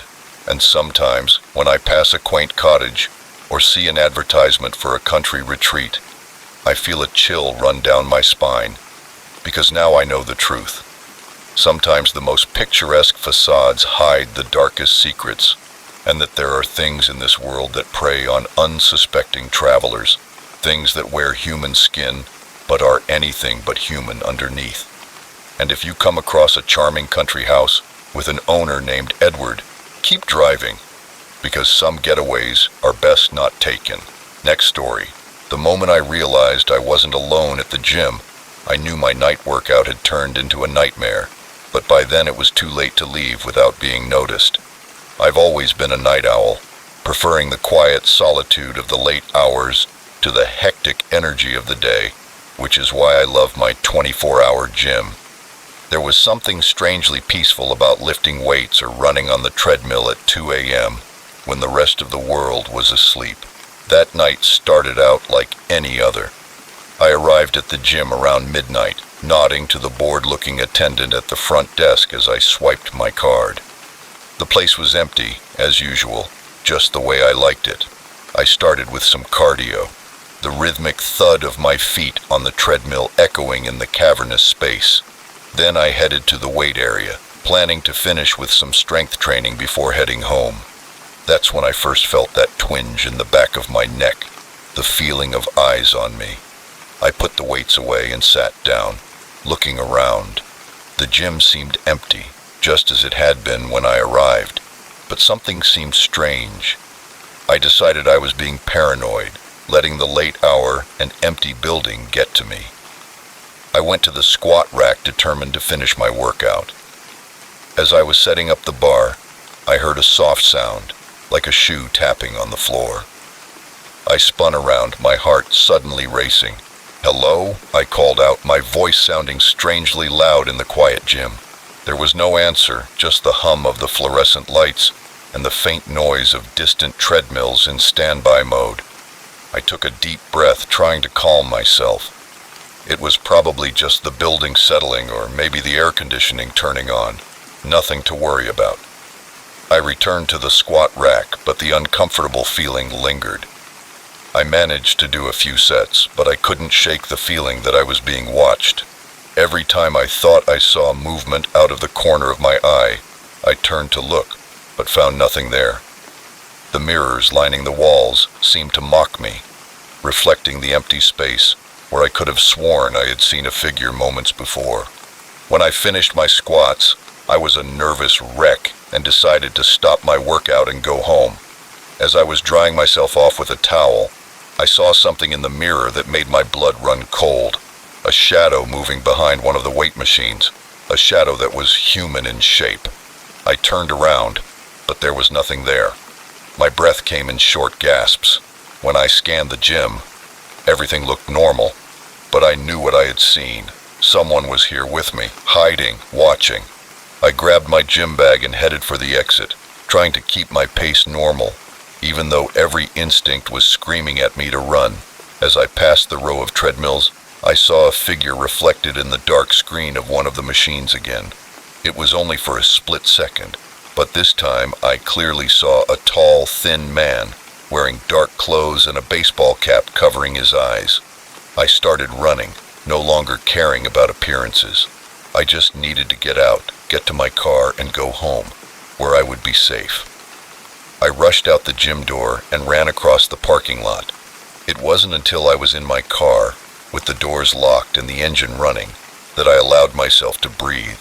I looked back at the gym, expecting to see someone coming out after me, but there was nothing, just the empty, silent parking lot and the bright neon sign of the 24-hour gym. I drove home in a panic, constantly checking my rear-view mirror for any sign of pursuit. When I got to my apartment, I double-checked all the locks before collapsing onto the couch, my mind racing. Who was that man? Why was he watching me, and why hadn't he said anything? I spent the entire night awake, jumping at every little sound, convinced that somehow he had followed me home. When morning finally came, I called the gym to report what had happened, and the manager sounded concerned, promising to review the security footage and get back to me. But when he called later that day, his news only deepened the mystery. "I've seen all the tapes," he said, sounding puzzled. "There's no sign of anyone else in the gym during your workout, just you." I insisted that I knew what I had seen, but he was convinced that the cameras showed no one entering or leaving the gym except me and the front desk attendant. According to the footage, I was completely alone. I tried to erase the incident from my mind, telling myself that I had imagined it all. Stress, lack of sleep, overactive imagination. There were plenty of rational explanations, but deep down, I knew what I had seen, and I couldn't shake the feeling that it wasn't over. The following week, I avoided going to the gym and exercised at home instead. But as the days passed without incident, I began to feel foolish. I was letting one strange night dominate my life. I needed to face my fears, so exactly 1 week after that night, I went back to the gym, but this time I went earlier, around 10 p.m., and there were a few other people scattered around the equipment. Their presence was reassuring as I started working out, but as the hour wore on, people began to leave. By midnight, I was alone again. I thought about leaving too, but stubbornness kept me there. I wasn't going to let fear control me. I was on the leg press machine when I felt that same chill down my neck again, the same feeling of being watched. I looked around, my heart rate increasing, but I didn't see anyone. The gym seemed empty, just like that night a week ago. I tried to focus on my workout, but the feeling of unease grew with every passing minute. Every shadow seemed to move, every reflection in the mirrors seemed wrong. Somehow, I found myself constantly looking over my shoulder, expecting to see someone standing there. As I was putting a set of dumbbells back on the rack, I saw him in the mirror, clear as day, right behind me. The same tall, thin figure in dark clothes and a baseball cap pulled down over his face. This time I could see his face, his eyes fixed on mine in the mirror, cold and empty. I turned, and a scream formed in my throat, but there was no one there. The space behind me was empty.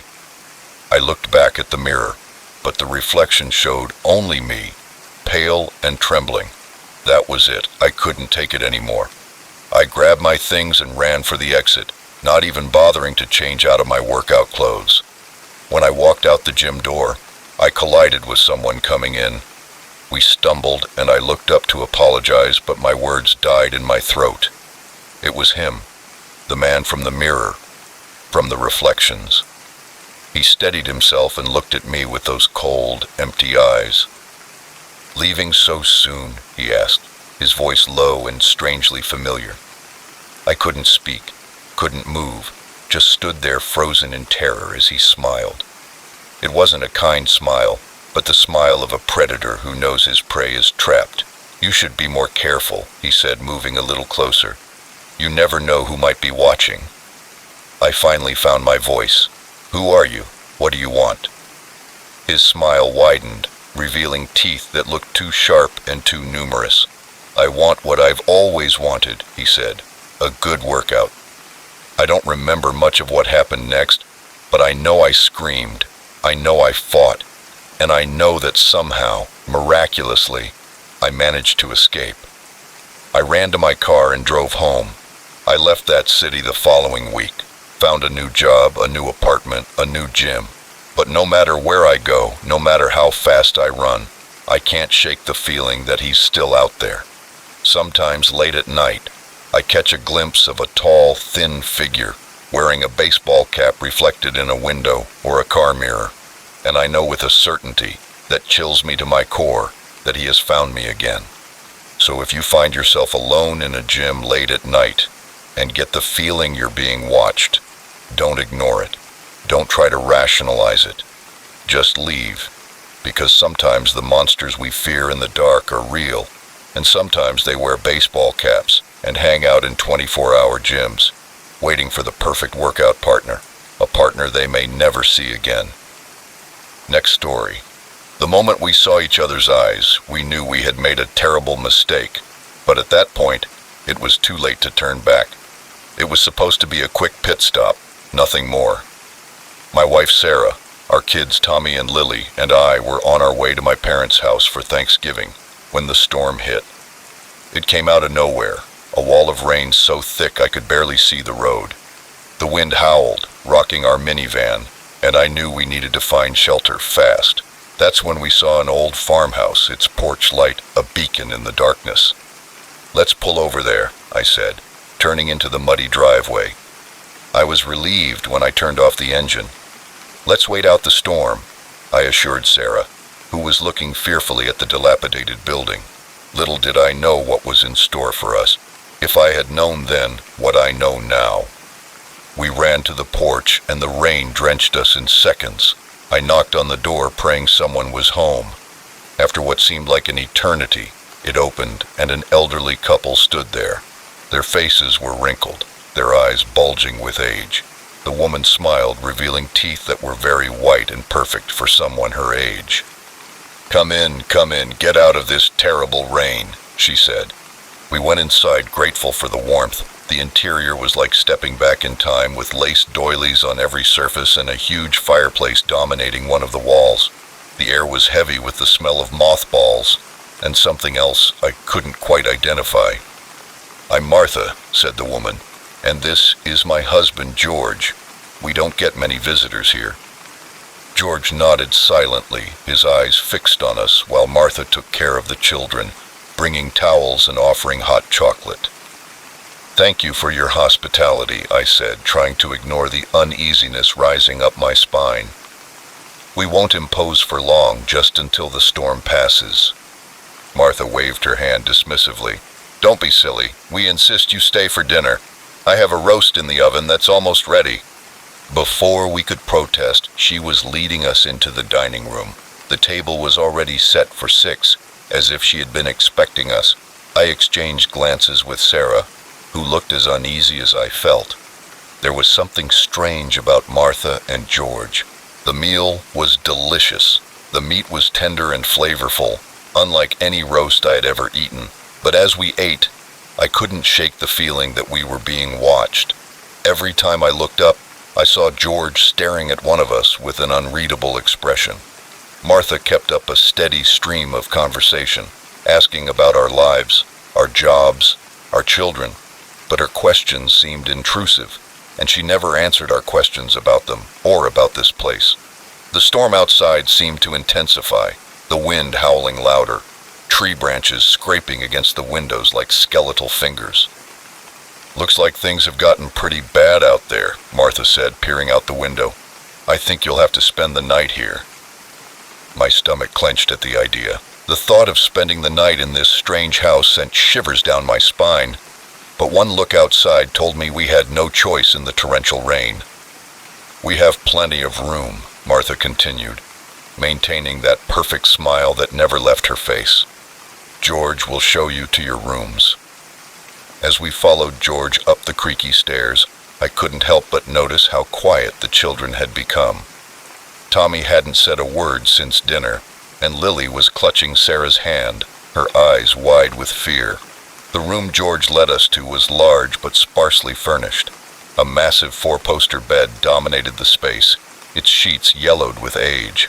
"The children can sleep here," George said, his voice hoarse from disuse, and pointed to a door on the far wall. "You two will be next door." Before we could object to being separated from the children, he was gone, the door closing behind him with a decisive click. Sarah turned to me, her face pale. "John, I don't like this. Something's not right here." I nodded, pulling her close to me. "I know, but we don't have much choice. We'll leave first thing in the morning, I promise." We settled the children and did our best to reassure them, but when we retired to our room, I couldn't shake the feeling that we were making a terrible mistake. Sleep did not come easily. The unfamiliar creaks and groans of the old house continued to wake me, and underneath it all was a sound I couldn't identify, rhythmic and low, like a heartbeat. It was past midnight when I heard a quickly muffled scream coming from the children's room. I jumped out of bed in an instant, and Sarah was right behind me, but when we tried to open the door, it wouldn't budge. "Tommy, Lily," I shouted, banging my shoulder against the wood. "Can you hear me?" No answer, just that terrible silence. On the third try, the door burst open and we rushed into the hallway. We found the children's room empty, the bed unmade, the window open, curtains flapping in the wind. "Oh God," Sarah sobbed, "where are they?" A laugh echoed from downstairs, loud and cruel. It was Martha's voice, but different now, no longer sweet and grandmotherly, but cold and mocking. "Looking for something?" she called. Anger and fear drove me down the stairs. We entered the living room and found Martha and George there, holding our children tightly. But they weren't the kind old couple from before. Their skin seemed to ripple and change. Their eyes glowed an unnatural yellow in the firelight. "What are you?" I demanded, my voice shaking. Martha's smile widened, revealing rows of sharp teeth. "We are the hungry ones," she said, "those who feed on fear and flesh. And you, my dears, are the feast we have been waiting for."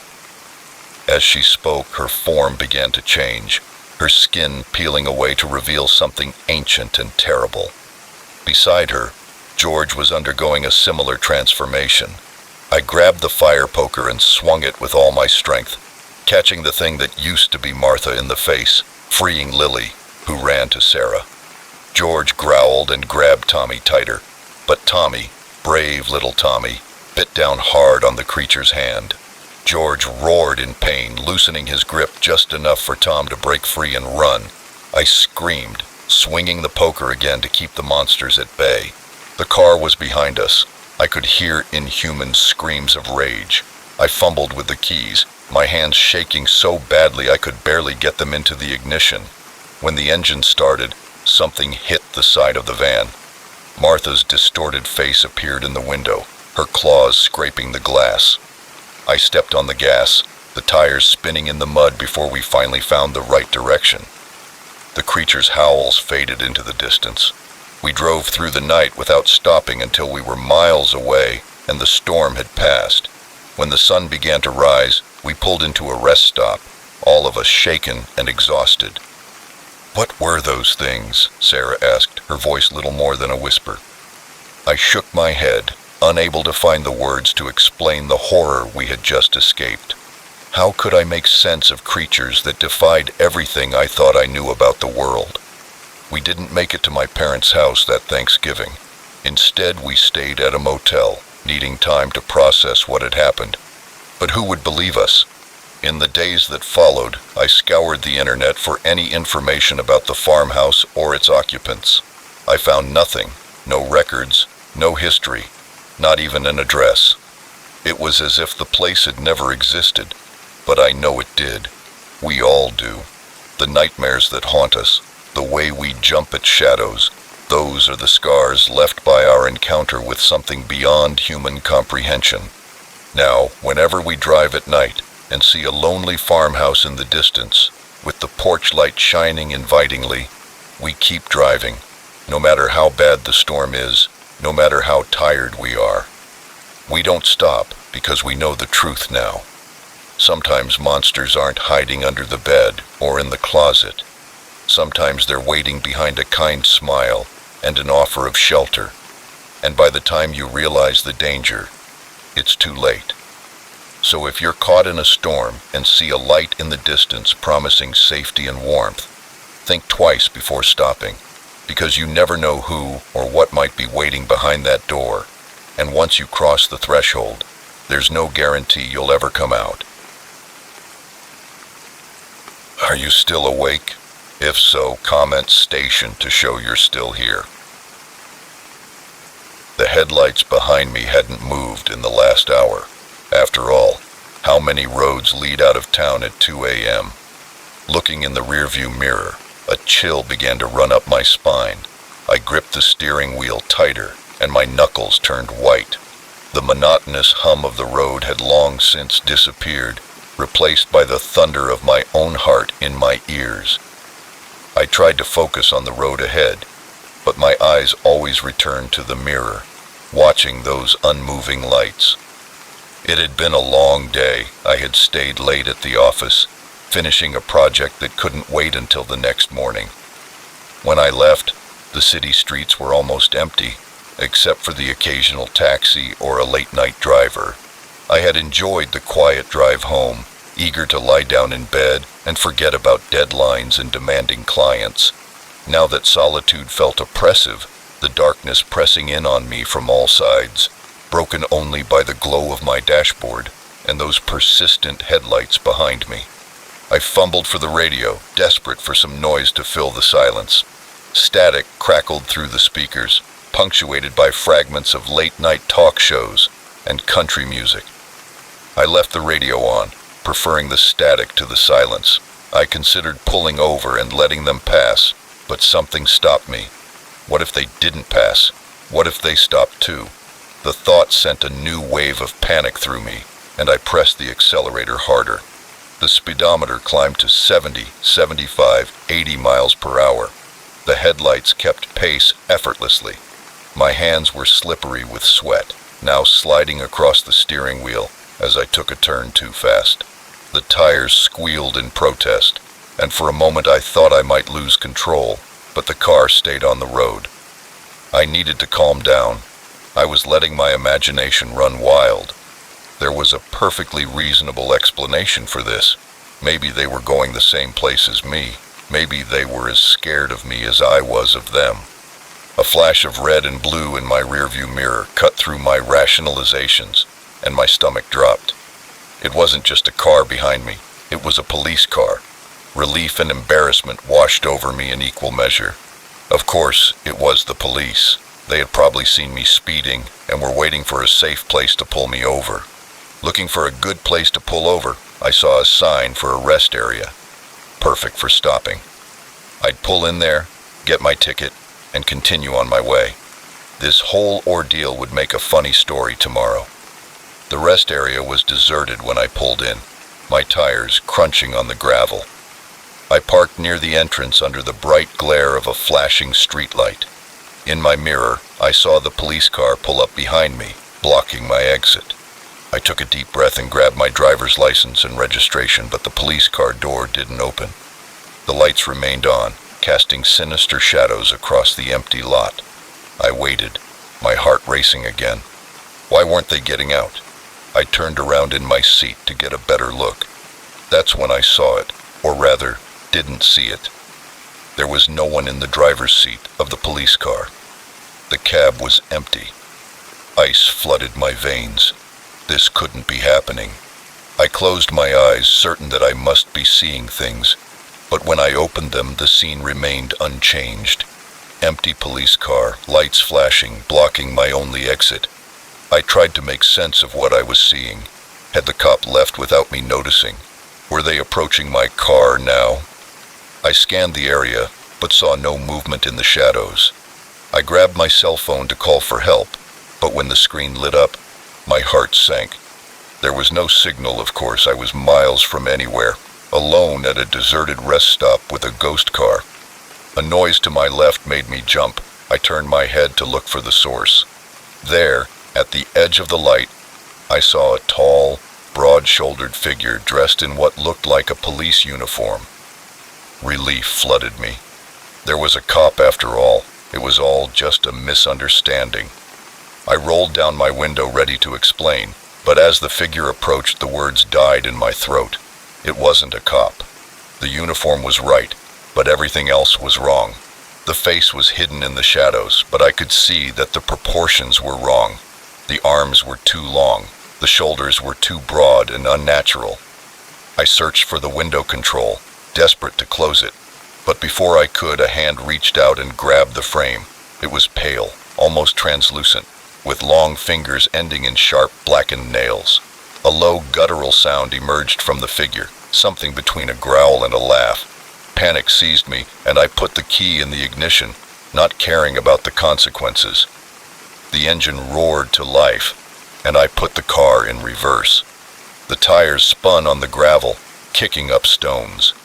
The hand on the window squeezed, leaving deep scratches in the paint. For a terrifying moment, I thought I was stuck. But then the tires gained traction, and the car lurched backward. There was a horrible scream as the creature's hand was torn from the window. I kept going, swerving around the empty police car and back onto the highway. I drove like I'd never driven before, pushing my old sedan to its limits. The speedometer shook, going from 90 to 100, the world outside becoming a blur of darkness and scattered lights. I expected to see those flashing lights behind me again, but the road remained empty. It wasn't until I saw the familiar skyline of the city that I finally began to slow down. My hands were shaking so badly that I could barely keep the steering wheel straight. Sweat had soaked through my shirt, leaving me cold in the night air. I pulled into the first 24-hour gas station I saw and parked under the bright fluorescent lights. For a long time, I sat there with the engine idling, trying to process what had happened, whether it was real or if I had dozed off at the wheel, conjuring up a nightmare in my tired mind. Slowly, I got out of the car. My legs were weak and could barely support me. I walked to the driver's side, dreading what I might find, and there they were, 4 deep gouges in the paint, right where the window met the door. Undeniable proof that something had tried to get in. I sank to the ground, leaning against the car, and let out a sob. A concerned attendant came out to see how I was, probably thinking I was drunk or on drugs. I waved him away, not knowing how to begin to explain what had happened. When I finally felt stable enough to drive again, I went straight home. I checked all the locks, closed all the curtains, and curled up under the covers like a child afraid of the dark. Sleep was out of the question. Every time I closed my eyes, I saw that pale hand reaching for me. When the first light of dawn began to filter through the windows, I made a decision. I quit my job, packed a suitcase, and booked a flight to visit my parents. I needed to escape to a familiar and safe place while I decided what to do next. As I drove to the airport, I constantly checked my rearview mirrors for any sign of pursuit. I knew one thing for sure. I would never drive alone at night again, because the darkness held many secrets, many things that defied explanation. And somewhere out there, on a lonely stretch of highway, something was waiting for the next unsuspecting driver, unaware of the terror lurking in the shadows. The experience changed me in a way I'm still trying to understand. I became hypervigilant, always aware of my surroundings, always on the lookout for possible threats. My friends are commenting on my new paranoia, but how can I explain it to them? How can I make them understand the fear that now lives in my bones? The knowledge that the world is not what we think it is. Sometimes, late at night, I find myself drawn to the window, staring out, and in those moments, I swear I can see a figure in the distance, standing just beyond the reach of the streetlights, waiting, reminding me that no matter how fast I run, no matter how safe I think I am, the night will always be there, and with it, the memory of that terrifying trip and the creature that almost got me. Next story. The forest had swallowed the trail an hour ago, but I kept going as the sun sank below the tree line, casting long shadows across the unfamiliar terrain. I realized I was hopelessly lost. That's when I saw a glimmer of light in the distance, promising shelter from the approaching darkness. Little did I know I was walking into a nightmare. My boots crunched on the carpet of pine needles as I walked toward the light. The day had started with a perfectly clear sky, a well-marked trail, and the promise of breathtaking views at the summit. I had told myself that this solo hike was exactly what I needed to clear my head after weeks of stress at work. Now, as the temperature dropped and the forest grew darker, I cursed my overconfidence. I had strayed from the main trail hours ago, lured by what I thought was a shortcut, but by the time I realized my mistake, the familiar markers had disappeared, replaced by dense underbrush and towering trees that all looked the same in the dim light. My cell phone had lost its signal long ago, and the map app was useless without a connection. As I got closer, I could make out the shape of a small cabin nestled in a clearing. Even if no one was home, it would give me shelter for the night, and I could figure out my way back in the morning.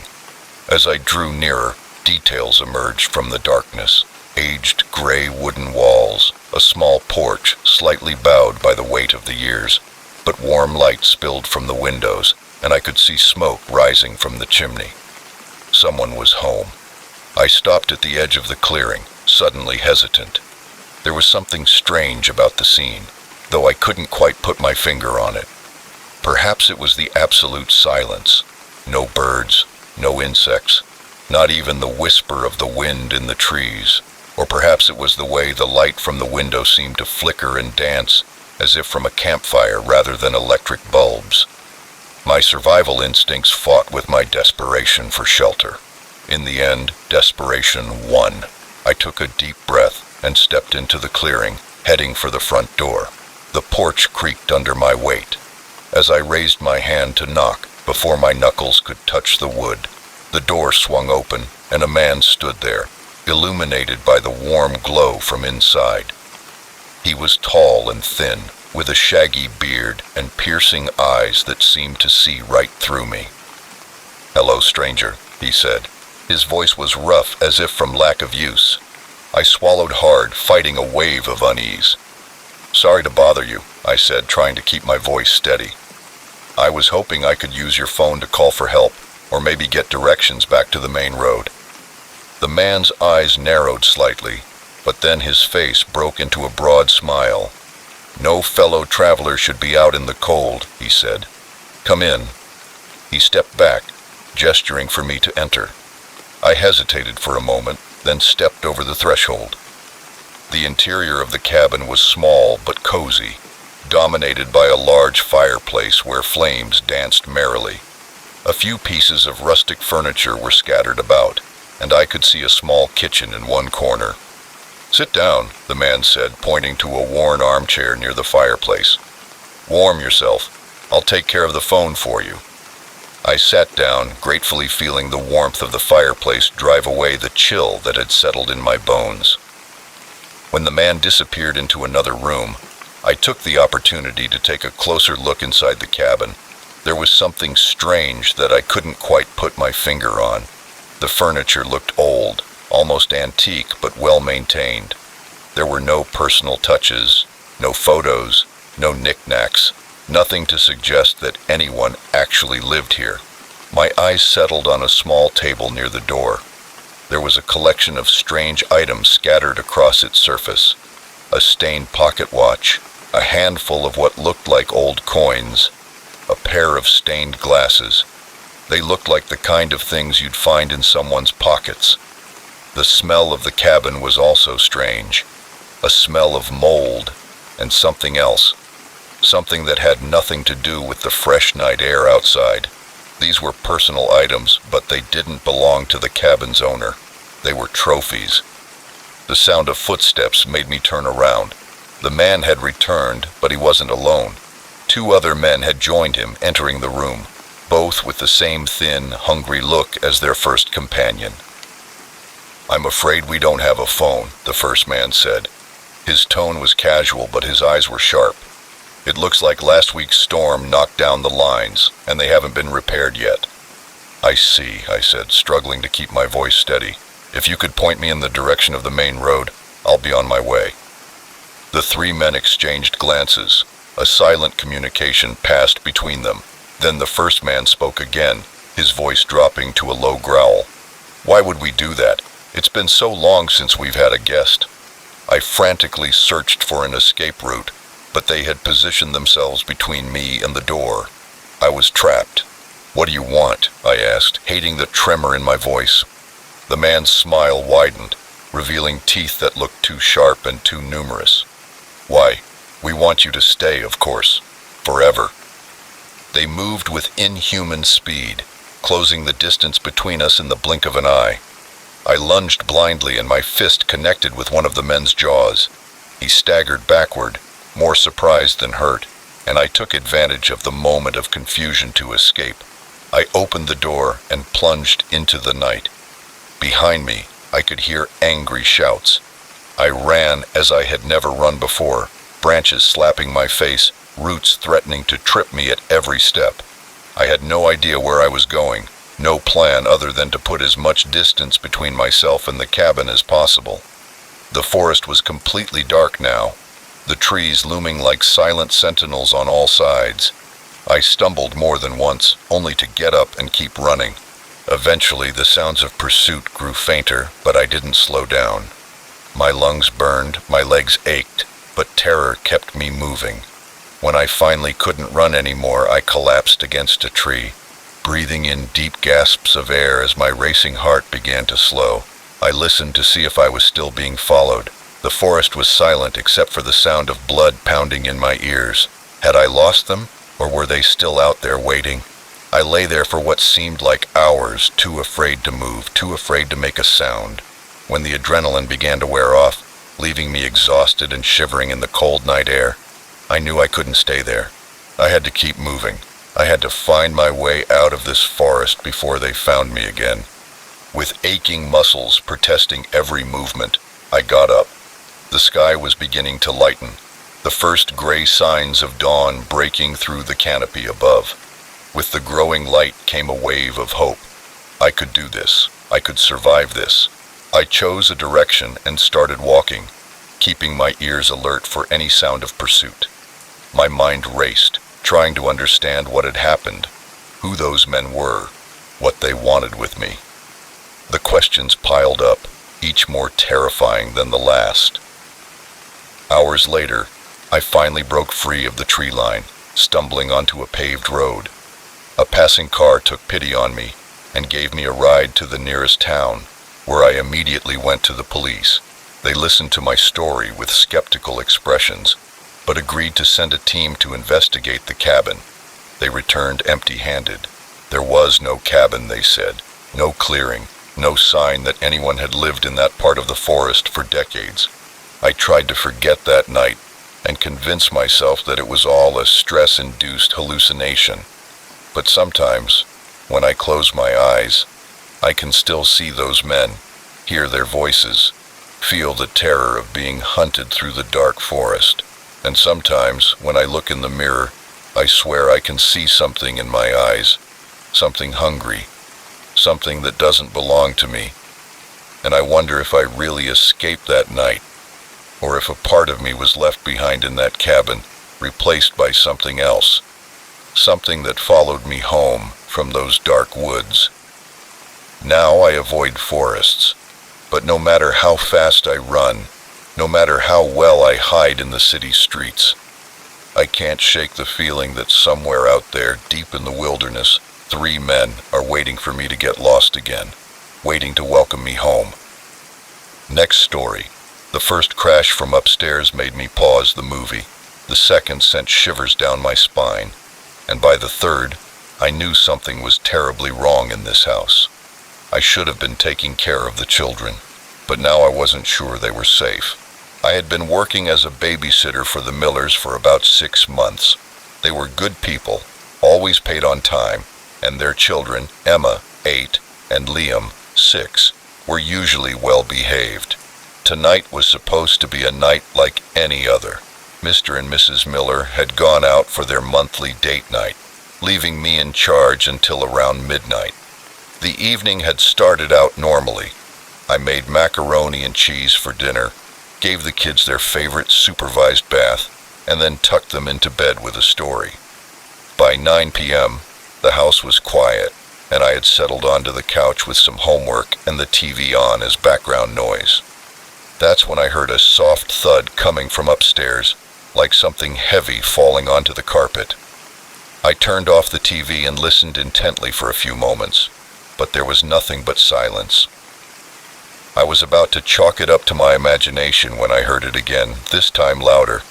I told myself that maybe one of the kids had gotten up to use the bathroom, or maybe it was just the house, because old houses make weird noises all the time, right? But then came the third thud, followed by what sounded like footsteps, heavy footsteps, not the light patter of children's feet.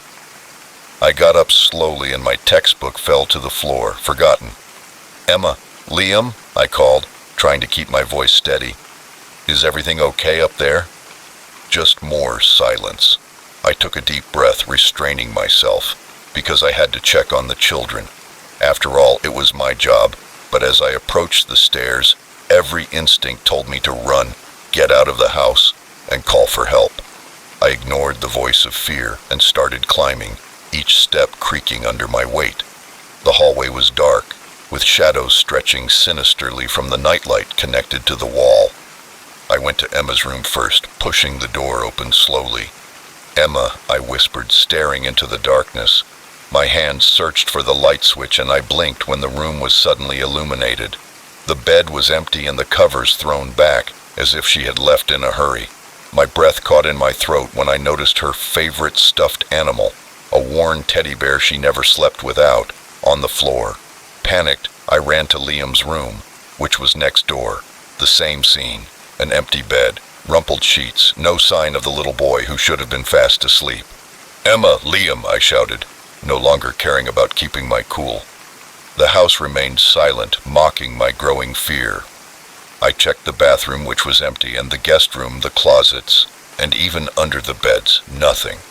As I stood in the hallway trying to figure out what to do next, I heard another noise, this time coming from downstairs, a soft scraping sound, as if furniture was being moved.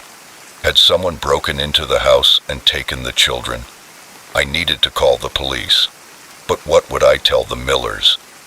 I ran down the stairs with my phone clenched tightly in my hand, 911 already dialed and ready to go.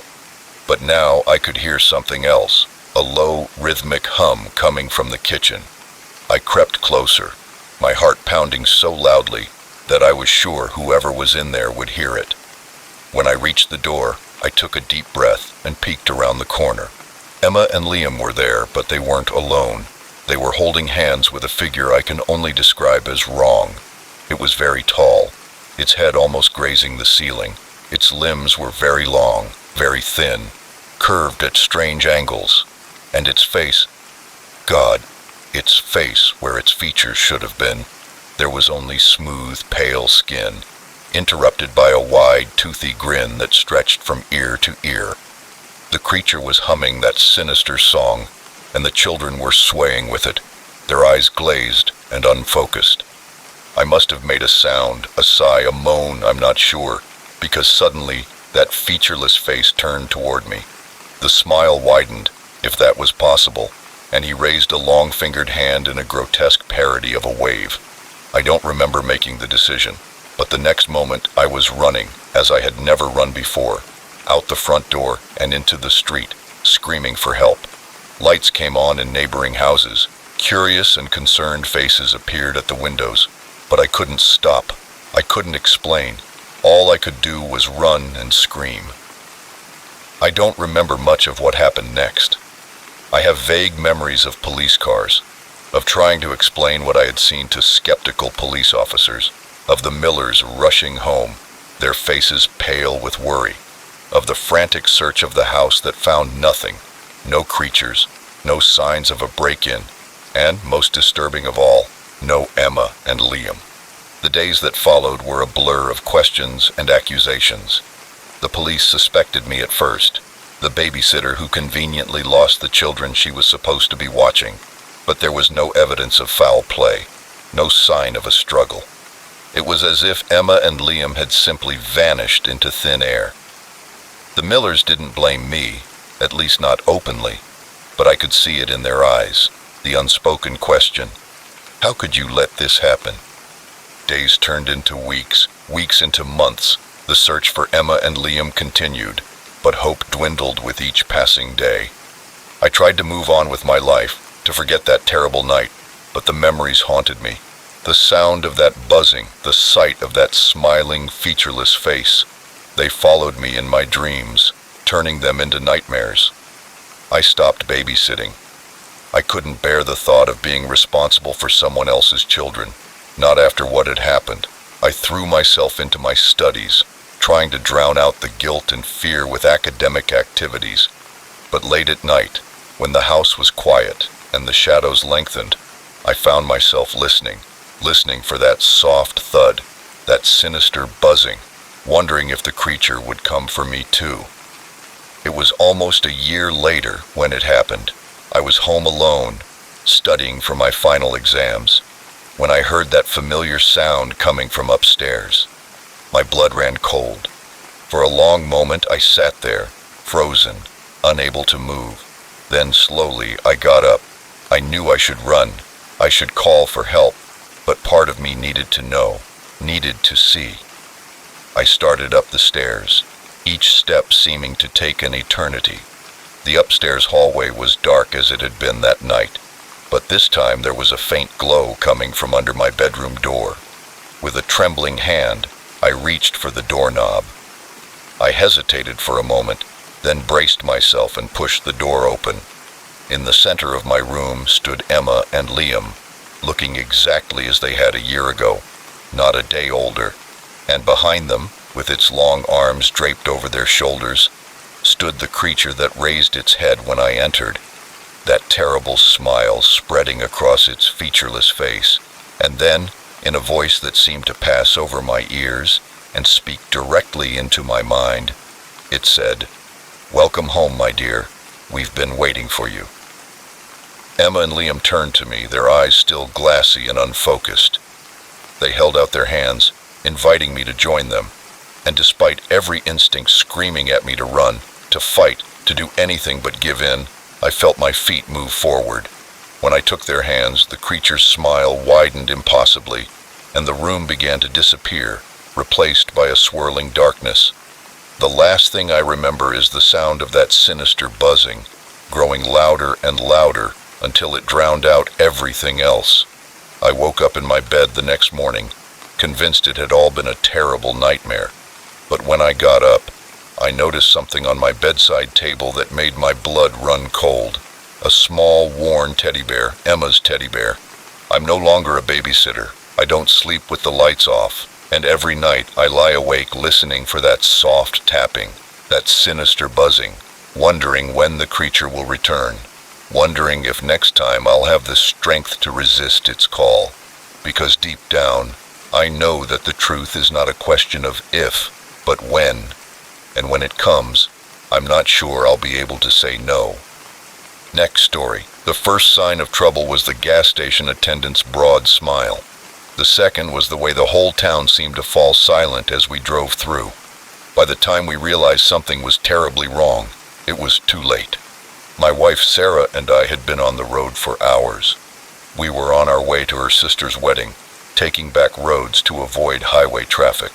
Sarah's idea, a chance to see some of the country's hidden gems, she said. As our car sputtered and died on the outskirts of a town I didn't even know the name of, I was starting to regret agreeing to her plan. "We're going to miss the rehearsal dinner," Sarah groaned, her head banging against the dashboard.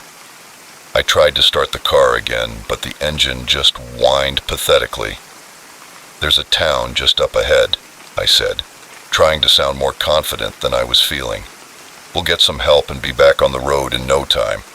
Sarah didn't look convinced, but she nodded. We got out and started pushing the car toward town. The late afternoon sun beat down on us, and by the time we reached the quiet welcome sign for Millbrook, we were both sweaty and irritated. The town looked like something out of a Norman Rockwell painting, with quaint storefronts and neatly trimmed lawns, but there was something strange about it. The streets were empty, even though it was only just past 5 p.m. The only sound was the crunch of our shoes on the sidewalk and the distant barking of a dog. At the corner of Main Street, a bell rang as we entered the convenience store attached to the gas station, and a man behind the counter looked up at us. His smile was immediate and wide, very wide, stretching his face in a way that made my skin crawl. "Welcome to Millbrook," he said in his overly cheerful voice. "What can I do for you today?" I explained our car trouble, and his smile widened even more. "Oh, that's no problem at all. Our town mechanic, Old Bill, can fix anything with an engine. Why don't you sit down and I'll give him a call?"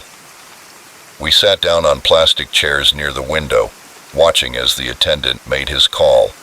Outside, I noticed that a few people had appeared on the street. They all seemed to be looking in our direction, with the same unsettling smiles as the attendant.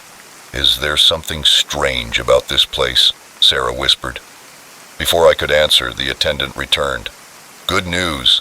Bill is on his way and should be here in an hour. Why don't you take a look around town while you wait? Millbrook has some really nice scenery." We thanked him and left, both eager to get some fresh air. More people appeared and all greeted us enthusiastically with broad smiles. "Welcome to Millbrook," a woman called from her porch. "I hope you're enjoying your stay," a man shouted from across the street. There was an intensity that made my nerves tingle, and the smiles, those unchanging, overly broad smiles, were starting to make me dizzy. We turned a corner and found ourselves in a small park, where a group of children were playing on a rusty swing set. Their laughter echoed unnaturally in the quiet town. They stopped and turned toward us in unison, their faces splitting into those same sinister smiles. "I think we should go back to the gas station," Sarah said in a low voice. I nodded, my face pale. We turned back but found our path blocked by a group of townspeople, all smiling and staring at us with an intensity that made my heart race. "Where are you going in such a hurry?" one of them asked, his voice sweet as syrup. "The fun is just beginning." We backed away, but more people were appearing from all directions, surrounding us. Their smiles never faded, even as their eyes grew cold and predatory. "What do you want?" I asked, trying to keep the fear out of my voice. "Why, we want you to stay," a woman said. "Millbrook is always looking for new residents, and you two seem like the perfect fit." Sarah grabbed my hand, squeezing it tightly, and I could feel her shaking. "That's very kind of you," I said, forcing my own smile. "But we really need to get to my sister-in-law's wedding, you understand?" The crowd closed in, and I swear I heard joints popping as they moved. "Millbrook is the kind of place you never want to leave, isn't it, folks?" a man said. A chorus of agreement spread through the crowd, the sound unnatural. They began to close in, their hands outstretched as if to grab us. Panic washed over me. I grabbed Sarah's arm and yelled, "Run!"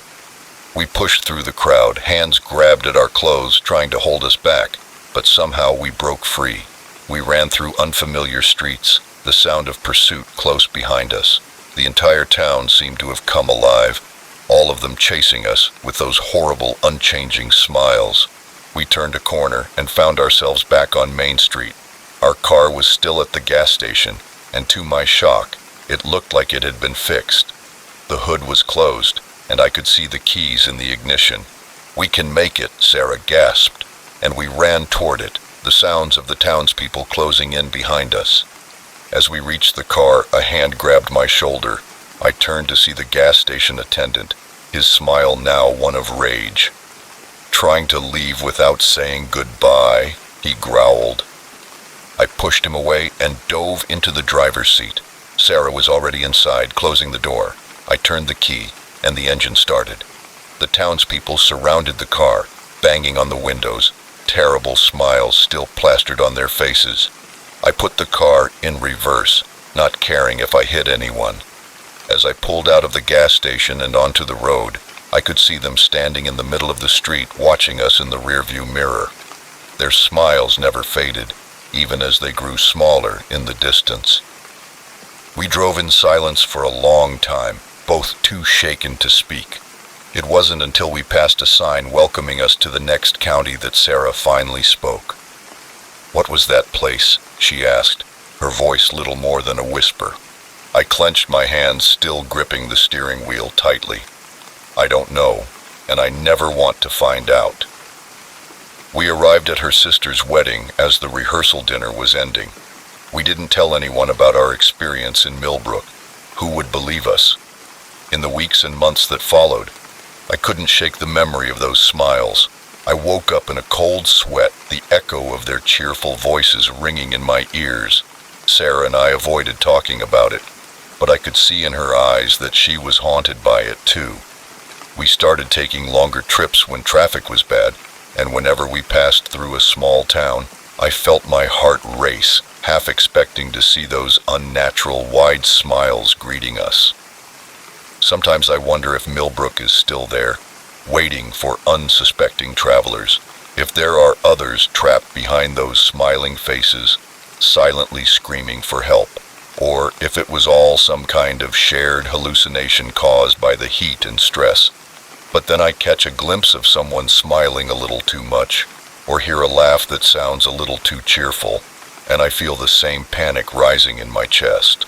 And I will know, deep in my bones, that what we experienced was real, and that somewhere out there, in the hidden corners of the country, Millbrook is waiting with open arms and broad, unchanging smiles, ready to welcome its next new residents. And I'll drive a little faster, my eyes fixed on the road, trying to escape the memory of a town where everyone smiles, but no one is happy. Next story. The first time I saw him looking at me, I thought it was a coincidence. The second time, I told myself he was just being friendly. But the third time, when I found my favorite mug in the wrong cupboard, I knew there was something terribly wrong with the man who had moved in next door. It all started on a crisp fall morning, the kind where the air smells like fallen leaves and possibility. I was carrying groceries when I first saw him. He was standing in the doorway of the unit across the hall, watching me struggle with my bags. I offered a polite smile, which he returned after a very long time. "I just moved in," I said, searching for my keys. He nodded, never taking his eyes off my face. "Yesterday, I'm Michael." "Nice to meet you, Michael. I'm Emma," I replied, finally managing to unlock my door. "Welcome to the building." He stood there staring at me until I closed the door. Over the next few weeks, I continued to run into Michael, who always seemed to be in the hallway when I left for work or came home. I tried to be friendly, talking about the weather or complaining about the elevator, but his responses were always short, his gaze intense and unflinching. Then I started noticing him outside the building. I would catch glimpses of him across the street when I went out for my morning run. He was at the coffee shop, where I worked with my laptop on weekends. Once I even saw him at the grocery store, lurking at the end of the aisle while I was picking out cereal. I told myself I was being paranoid. New York was a big city, but neighborhoods could feel small. It was natural that we would continue to cross paths. Besides, Michael had never done anything threatening. He was just always there. But then things in my apartment started to change. Small things at first. A book out of place on the shelf, a window I could have sworn I closed but was left open a crack. I blamed it on distraction, stress from work, and the sleepless nights I was putting in to finish a big project. Until the mug that finally convinced me something was wrong. It was my favorite, a handmade ceramic piece my sister had given me for my birthday. I always kept it in the cabinet right above the coffee maker, but one morning I opened the cabinet and it wasn't there. I found it 2 cabinets up, nestled among plates I rarely used. My hands shook as I made my coffee that morning. There was no way I could have put it there, No way I could have been that distracted, which meant someone else had been in my apartment. I had a feeling I knew who it was. I started taking precautions. I changed the locks, installed a security camera in my living room, and asked the building manager to check if anyone had requested access to my apartment. She assured me that no one had, but the uneasy feeling in my stomach lingered.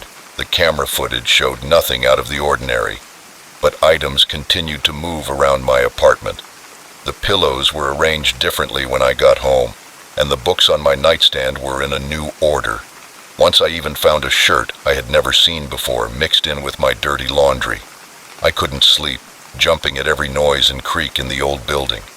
I started staying late at work, dreading the moment when I would have to go home. My friends noticed the change in me, but how could I explain it? I had no proof, just a growing certainty that my neighbor was somehow getting into my apartment and moving things around. The possibilities were terrifying. 3 months after Michael moved in, I woke up to a noise in my living room. My heart leaped into my throat as I lay there, my ears straining in the darkness. I heard someone trying to move silently across the hardwood floor. I grabbed my phone with trembling hands, ready to dial 911, but as my fingers touched the screen, a shadow fell across my bedroom door. "Emma." Michael's voice was soft, almost gentle. "I know you're awake." I closed my eyes, praying it was just a nightmare. When I opened them again, he was still there, a dark silhouette against the dim light of the living room. "How did you get in here?" I managed to whisper, my voice trembling. He let out a low laugh that sent shivers down my spine. "I've always been here, Emma. You just didn't notice me before." He took a step into the room and I leaned against the headboard. "Stay away from me," I shouted, finally finding my voice. "I'm calling the police." "No, you're not," he said calmly, and to my horror, I saw my cell phone in his hand. "I didn't want it to be like this, Emma. I wanted you to invite me in of your own free will, but you're making this difficult." My mind raced to find a way out of this nightmare. The window was too high to jump out of, and he was blocking the only door. I decided to keep talking, trying to keep him talking while I looked for something I could use as a weapon. Michael took another step closer, and in the dim light I could see his face. His eyes were wide and feverish. His smile was too wide and full of teeth. "I want us to be together, Emma. I've watched you for so long. I know everything about you. Your hopes, your fears, your dreams. We're perfect for each other. Can't you see that?" "You don't know me," I said, tears streaming down my face. "You're sick, Michael. You need help." His face darkened, his smile turning ugly. "I love you. Why can't you understand that?" He moved toward me, hands outstretched. I screamed and rolled out of bed, narrowly avoiding his grasp. I ran for the door, but he was faster, grabbing my arm and pulling me back. We struggled, hitting my dresser. I felt something sharp in my hand and grabbed it without thinking, a pair of scissors I had left lying there. I stabbed him hard, feeling the blade hit something soft. Michael let out a howl of pain and stumbled backward. I didn't wait to see how badly I had hurt him, and ran out of the bedroom, through the living room and down the hall. I banged on doors, screaming for help. Lights came on, doors opened. My neighbors appeared confused and alarmed. Someone was calling the police. I collapsed in the hallway, shaking and sobbing. The police arrived quickly and found Michael in my apartment, bleeding from a cut on his arm, and took him away in handcuffs. He kept shouting my name, saying he loved me and that we were meant to be together. The following days were a blur of statements to the police and victim support services. I learned that Michael had been stalking women for years, moving from city to city when things got too hot. He chose me as his latest obsession, but I was the first to fight back. I couldn't stay in that apartment after what happened. I changed jobs, even changed my name, but the fear lingered for months. I would wake up in the middle of the night, certain I could hear footsteps in my living room. I would jump at unexpected noises and tremble when strangers got too close. Years later, I'm doing better thanks to therapy and a support group for stalking survivors. but I'll never forget the terror of that night. The feeling of violation knowing that someone was in my space, watching me when I thought I was alone. Sometimes, when I'm walking down the street or sitting in a cafe, someone looking at me, probably innocent, just a curious glance or a friendly smile, but for a moment, I'm back in that apartment with Michael's eyes fixed on me. I rush home, lock the doors, and remind myself that I'm safe now, that he can't hurt me anymore. But late at night, in the silent darkness of my new apartment, I still wonder how long he was really watching me, how much he saw, and most frightening of all, that there is someone else out there watching me, even now, waiting for their chance to make me their obsession. Next story. The moment the lights flashed on and off, I knew this wasn't going to be a normal night shift. In the sudden darkness, surrounded by the hum of servers and the eerie glow of emergency lights, I realized I wasn't alone in the data center, that there was someone here who shouldn't be here and who was after something much more valuable. I had been working the night shift at Centex Data Solutions for about 6 months. It was a comfortable job most nights, monitoring the systems, doing some routine maintenance, and occasionally rebooting a server that decided to act up. The pay was good, the hours suited my night owl tendencies, and the solitude gave me time to work on my side projects.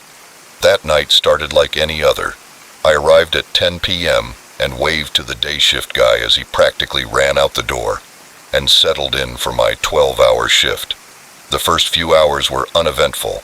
I ran some diagnostics, answered a few emails from the international team, and was about to eat my midnight snack when it happened.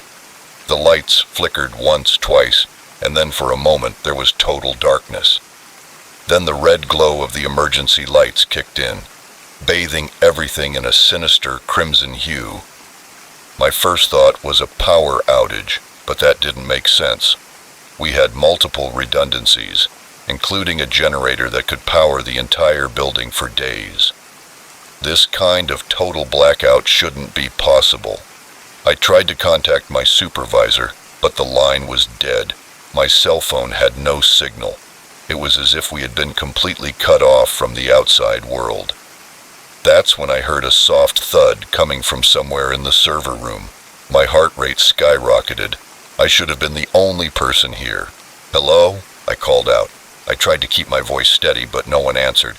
I could have sworn I heard footsteps. I grabbed a flashlight from my desk and slowly entered the maze of server racks. The beam of light cut through the red darkness, illuminating rows and rows of flashing lights and humming machines. This is a secure facility. If you are here, you must identify yourself immediately. But again, there was no response. As I turned a corner, I caught a glimpse of movement out of the corner of my eye, someone hiding behind a server rack. My palms were sweaty and the flashlight slipped in my fist. With my phones turned off, I had no way of contacting anyone, and if these intruders were after what I thought they were, I couldn't just walk away. I crept forward, all my senses on high alert. The constant hum of the servers, which was normally background noise to me, now seemed deafening. I strained to hear any sound that might reveal the intruder's position. Near the most sensitive servers, I heard low voices, urgent whispers that I couldn't make out. I turned off my flashlight and pressed myself against a server rack, getting closer and closer. A voice hissed, "We don't have much time. I'm working as fast as I can." Another replied, "This encryption is state-of-the-art. It's not like cracking your grandmother's Facebook password." I peeked around the corner, and my blood ran cold. 2 figures were hunched over a laptop that was connected directly to one of our most secure servers. They were all dressed in black, their faces hidden by masks. This was bad, really bad. That server contained some of our clients' most confidential data, trade secrets, financial records, personal information, the kind of stuff that could ruin lives and bring down companies if it fell into the wrong hands. I had to do something, but I wasn't an action hero. My combat skills were limited to pressing buttons on video games, but I couldn't just stand by and let this happen. I came out of my hiding place and moved away from the server. "You're breaking into a secure facility," I said, trying to sound more confident than I felt. The two figures turned around. For a moment we all just stared at each other, frozen in shock, and then one of them laughed. Well, looks like we lost one. What are you gonna do, tech boy?" I swallowed hard. The silent alarm has already been triggered and the police are on their way. It was a bluff, but I hoped they didn't know that for sure. The two looked at each other. "He's lying," the one with the laptop said. "If the alarm had been triggered, we would know. Our infiltrator was sure of it." That explained how they got past our security. "It doesn't matter," the first one said. "We were almost done anyway." He turned to me, and I saw the glint of a gun in his hand. "As for you, I'm afraid we can't have any witnesses." Time seemed to slow down. I saw his finger tighten on the trigger. At that moment, pure instinct took over and I dove to the side, hitting a server rack. The gun fired, the sound deafening in the enclosed space. The alarm began to sound. Apparently the shots were enough to trigger the system the hackers thought they had disabled. Red lights began to flash, adding to the chaos. I ran between the rows of servers. I could hear them behind me, shouting and knocking things over in their pursuit. I needed a plan, because I couldn't outrun them forever, and eventually they would corner me. Then I remembered the fire suppression system. It was my last desperate resort that would probably fry millions of dollars worth of equipment, but now it was my only chance. I turned sharply toward the control panel, bullets ricocheting off the metal around me. I reached the panel and slammed my hand on the emergency button. Immediately, a siren began to sound even louder than the alarms that were already blaring, warning that the fire suppression system had been activated. "You have 30 seconds to evacuate," an automated voice announced. "No!" I heard one of the hackers shout. "We're not done yet!" But it was too late. With a loud hiss, the room began to fill with halon gas. The hackers' curses turned into coughing, and then gasps for air. I held my breath and ran for the exit, praying I could make it before the gas overcame me. Everything went blurry before my eyes as I finally made it through the door and into the hallway, breathing in large amounts of fresh air. Behind me, I could hear the hackers stumbling out, but they were clearly weakened. When they recovered, the sound of approaching sirens filled the air.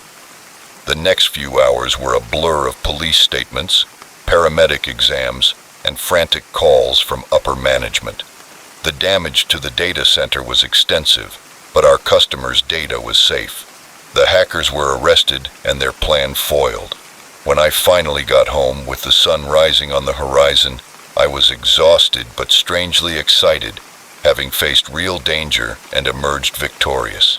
I had protected the data I was responsible for, even at great cost, but as the adrenaline wore off, a sobering thought occurred to me. This attack was sophisticated and well planned, and it would not be the last in our increasingly digital world. Data was the new gold, and there would always be those willing to go to extremes to get it. I realized then that my job wasn't just to monitor systems. I was on the front lines of a new kind of war, fought with keyboards and code instead of guns and bombs, and I was determined to be ready for the next battle. My mind was already full of ideas for improving our security, but for now, sleep was calling. After all, I had another night shift tomorrow, and in this line of work, you never knew what challenges each night might bring. Next story. The first growl echoed through the cave, freezing us all in place. The second made our blood run cold. By the third, we knew with terrifying certainty that we weren't alone in this dark, underground labyrinth, and whatever was here with us was hungry. It was supposed to be a simple day hike, a chance for me and my 3 closest friends to escape the city and enjoy some fresh air. Jake, our self-proclaimed wilderness expert, had heard about a little-known trail that led to some spectacular views. Sarah, always up for an adventure, jumped at the idea. Mike and I were more hesitant, but we eventually gave in to their enthusiasm. The hike started off great. The weather was perfect, cool with a light breeze, We laughed, shared stories, and marveled at the beauty of nature around us. After a few hours, the trail became less defined. Jake assured us we were on the right track, but I could see the uncertainty in his eyes. By late afternoon, we had to admit we were lost. The sun was setting in the sky. That's when Sarah spotted the entrance to the cave, half hidden behind a set of rocks. "We should spend the night there," she suggested. "It would protect us from the wind, and we could find our way back in the morning." With darkness approaching and no better options, we reluctantly agreed. The cave entrance was narrow, forcing us to go in single file. I went last, casting one last glance at the fading daylight before stepping into the darkness. The interior of the cave opened into a larger chamber, and our flashlights cast eerie shadows on the rough stone walls. Water dripped somewhere in the distance, the sound echoing eerily. "Well, this is cozy," Mike said, his attempt at humor falling flat in the oppressive atmosphere. We set up our makeshift camp, spreading out our sleeping bags and dividing the meager rations we had left. No one felt much like talking. The weight of our situation, lost in a cave with limited supplies, was beginning to sink in. I was about to suggest we try to get some sleep when we heard a low growl that seemed to come from the very walls of the cave. We all froze, our eyes wide in the dim light of our flashlights. "What was that?" Sarah whispered, her voice trembling. "Probably just the wind," Jake said, but he didn't sound convinced. Then we heard it again, louder and closer. "It's not the wind," Mike said, standing up. "We need to get out of here." But when we turned toward the entrance, another growl came from that direction. Whatever it was between us and our only way out. "There must be another way," I said, trying to keep my voice steady. "Caves like this usually have multiple chambers. Maybe we can find another exit." It was a weak plan, but it was all we had. We quickly gathered our things, our hands shaking as we stuffed our sleeping bags into our backpacks. The growls were getting more frequent, now interspersed with the sound of something large moving in the darkness. We moved deeper into the cave, our flashlights providing little illumination in the total darkness. The tunnel narrowed and then widened again into another chamber, but this one was not empty. Our lights fell on a pile of bones in the corner, some of which were clearly human. Sarah let out a muffled sob. Oh God, what is this place?" In response, a roar shook the cave, so loud that it made my ears ring. And then we saw it. It emerged from a dark crevice, a creature that shouldn't have existed. It was huge, about 2 meters tall, with a body that looked like a mixture of a nightmare and something almost human. Its eyes reflected the beams of our flashlights with an ominous yellow glow. Saliva dripped from jaws filled with teeth as long as my fingers. For a moment, we all froze in terror. Then Jake screamed, and we all sprang into action, rushing down a side passage. The creature's roars and the sound of its enormous body scraping against the rock behind us filled the air. We ran blindly, taking turns leading the way. I don't know how long we ran. Time seemed to lose all meaning in the darkness, but we ended up in a small chamber with no other way out. We were trapped. The creature's roars grew closer and closer, and we pressed ourselves against the wall, flashlights pointed at the entrance. I could feel Sarah shaking beside me, hear Mike's rapid, panicked breathing. "What do we do?" someone asked desperately. My eyes searched desperately for something that could help us. That's when I noticed the strange marks on the wall behind us. They looked ancient, like cave paintings, but there was something strange about them. They seemed to glow brightly in the light of our flashlights. On impulse, I reached out and touched one of them, and to my shock, my hand went right through the stone, and I choked. "I think I found something," I said, but before I could explain, the creature appeared at the entrance to our chamber and filled the entire opening, its yellow eyes fixed on us with predatory intensity. With no time for explanations, I began pushing Sarah toward the wall, through the marks. I don't think they understood, but survival instinct took over. One by one, they pressed themselves against the wall and disappeared. The creature roared in anger when it realized its prey was escaping. When I felt its hot breath on my neck, I threw myself against the wall. There was a moment of vertigo, a feeling of falling, and then I was falling onto the soft grass under an open sky. I looked up and saw Sarah, Mike, and Jake staring at me with wide eyes. Behind us was a rock, no sign of the cave entrance, just those same strange sparkling marks. Somehow, we had been transported out of the cave and back to the surface. But as the adrenaline wore off and relief set in, new questions arose. What was that creature? How had we traveled through solid rock? And most troubling, how many other hikers had stumbled into that cave and never returned? When we finally found civilization in the days that followed, our story was met with disbelief by the park rangers, who searched the area we described, but found no cave, no monster, only those strange marks which they dismissed as common rock formations. In the months that followed, we tried to move on with our lives, but the memory of that night in the cave haunted us. We had seen something that defied explanation, experienced something that challenged everything we thought we knew about reality. I found myself researching cryptozoology, cave systems, and even quantum physics, searching for any explanation for what we had seen. Sarah threw herself into her work, while Mike turned to religion, finding comfort in faith. Ironically, Jake vowed to abandon the outdoors entirely. We don't talk much about that night anymore.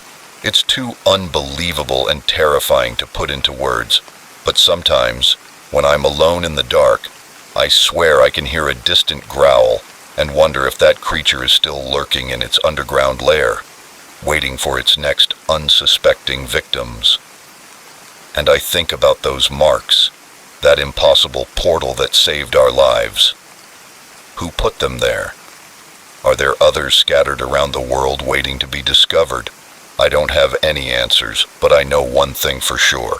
The next time someone suggests a hike to see some spectacular views, I'm staying home. Some things are better left alone. Next story. The first crack of glass made my heart race. The second made me realize it wasn't just the wind. By the third, I knew with sick certainty that someone was trying to break down the door and that I was alone in a house miles from help. I should never have agreed to house sit for my aunt. Her house was beautiful, a sprawling country home nestled in the rolling hills of Vermont, but it was also isolated. The nearest neighbor was a mile and a half down a winding dirt road. When she asked me to stay for a week while she was on vacation, I jumped at the chance for a quiet getaway. Now, listening to the sound of breaking glass downstairs, I was regretting my decision with every fiber of my being. The day had started out normally. I woke up late, enjoying the luxury of sleeping without an alarm, made a leisurely breakfast, and settled out on the porch with a book, enjoying the warm summer sun. As evening approached, I went inside and made dinner, then curled up on the couch to watch a movie. I heard a soft thud outside and paused the movie, listening intently for a moment, but there was nothing but silence. My first thought was that my aunt had come home early, but when I approached the front door, I saw a shadow pass by the window, a figure much larger than my petite aunt. That's when the first crack of glass made me run back. Now, huddled in the guest room upstairs, I could hear them moving around downstairs, the heavy footsteps of boots on the wood, the crash of something being knocked over. My hands trembled as I fumbled with my phone, trying to dial 911, but when the call tried to connect, I remembered my aunt's words when I arrived. Cell service is spotty here. If you need to make a call, use the landline in the kitchen. The kitchen where the intruders were now. I suppressed a sob of frustration and fear, but told myself there had to be a way out of this situation. I looked around the room for something I could use as a weapon. My eyes fell on a heavy brass lamp on the bedside table. It wasn't much, but it was better than nothing. I grabbed the lamp, clutching it tightly as I dragged myself toward the door. The hallway was dark, the only light coming from downstairs. I could hear them talking now, their voices low. "Gruff, go check upstairs." My heart leaped into my throat. I looked around frantically and saw a linen closet at the end of the hallway. Without thinking, I headed for it, stepping inside just as I heard footsteps on the stairs. Through a crack in the door, I saw a man pass by. He was tall, broad-shouldered, and dressed all in black. I held my breath, praying he wouldn't check the closet. He went from room to room, his boots heavy on the wooden floor. I could hear him rummaging through drawers and opening cabinets. Just when I thought he was about to discover my hiding place, a shout came from downstairs. "Hey, I found something!"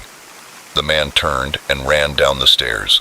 I let out a shaky sigh, my legs shaking so much that I had to lean against the wall. I knew I couldn't stay in the closet forever. Sooner or later they would find me. I had to get out of the house. Holding the lamp, I opened the closet door. The hallway was empty, and I crept toward the stairs, straining my ears for any sound of movement below. I could hear them in what sounded like my aunt's office. They were arguing about something, their voices rising with frustration. I took a deep breath and started down the stairs, trembling with every creak of the old wood that I was sure they could hear. I reached the bottom of the stairs and stopped to listen. They were still in the office. The front door was only a few feet away. If I could just get there. I took one step forward, then another. The door was so close, just a few more steps. Suddenly, a floorboard creaked loudly under my foot. The voices in the office stopped abruptly. "What was that?" one of them asked. I abandoned all attempts to hide and ran to the door, pulling it open and stepping out into the cold night air. Behind me, I could hear screams and the sound of footsteps. I ran down the porch steps and across the lawn toward the woods surrounding the property. Branches whipped my face as I plunged into the trees, but I didn't slow down. I could hear them hitting the bushes behind me, their angry shouts echoing in the darkness. I ran without knowing where I was going, driven only by the need to escape. My lungs were burning, my legs ached, but I kept running. The sound of pursuit seemed to be getting weaker, or was it just my imagination? Thinking I might have lost them, my foot caught on a path and I fell hard. The lamp flew out of my hand. I lay there, dazed and breathless. Then I heard voices closer. They were coming. I searched desperately for somewhere to hide. That's when I saw a large hollow log a few meters away. Without hesitation, I dove into it, curling up as small as I could.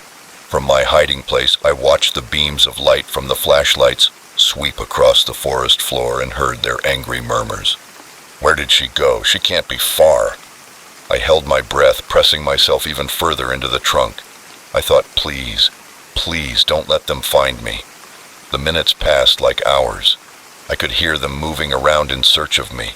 More than once, a beam of light passed over my hiding place, and I was sure I had been discovered, but each time they moved on. Finally, after what seemed like an eternity, I heard one of them say, "Forget it. She's long gone. Let's get out of here before someone shows up."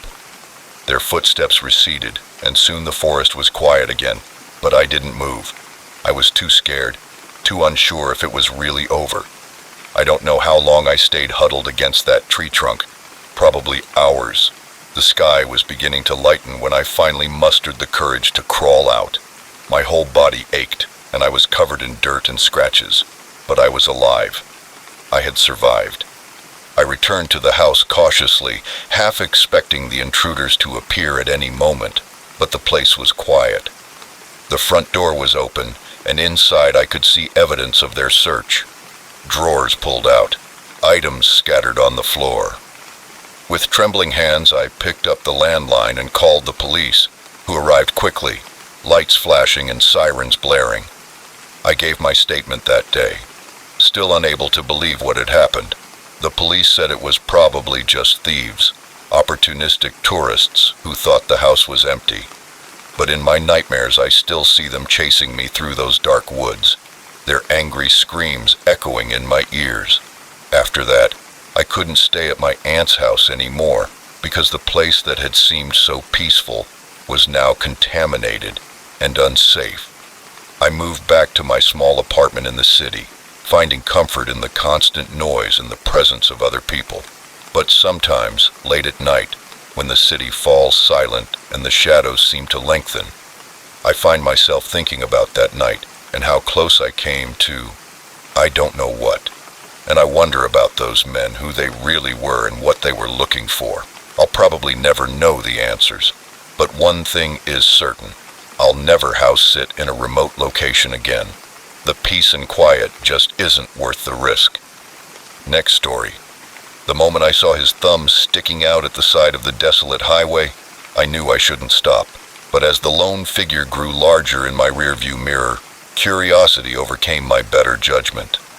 That decision would plunge me into a nightmare that would haunt me for many years. The sun was setting over the vastness of the Mojave Desert, painting the sky in shades of orange and purple. I had been driving for hours, the monotony of the landscape broken only by the occasional weed or distant mountain range.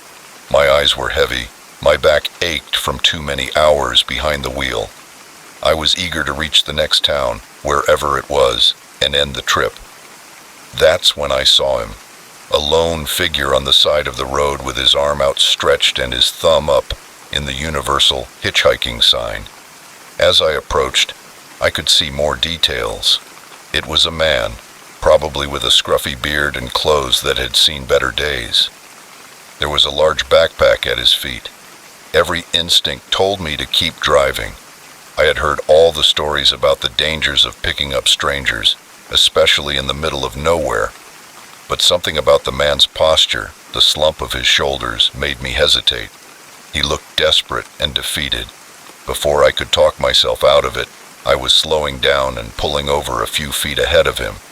I watched in my side mirror as he ran toward the car, and his face broke into a relieved smile. "Thank you," he said as he opened the passenger door. "I thought no one would stop." I nodded, trying to calm the uneasiness in my stomach. "Where are you headed?" "Just as far as you're willing to take me," he replied. "By the way, I'm Jim." "Alex," I said, pulling back onto the highway. "Nice to meet you, Jim." For the first hour or so, everything seemed fine. Jim was quiet, but polite, answering my occasional questions with brief responses. He said he was trying to get to California for a fresh start. Maybe I had been paranoid earlier. As night fell and the desert darkened around us, Jim began to open up more and ask me about myself, where I was from, where I was going.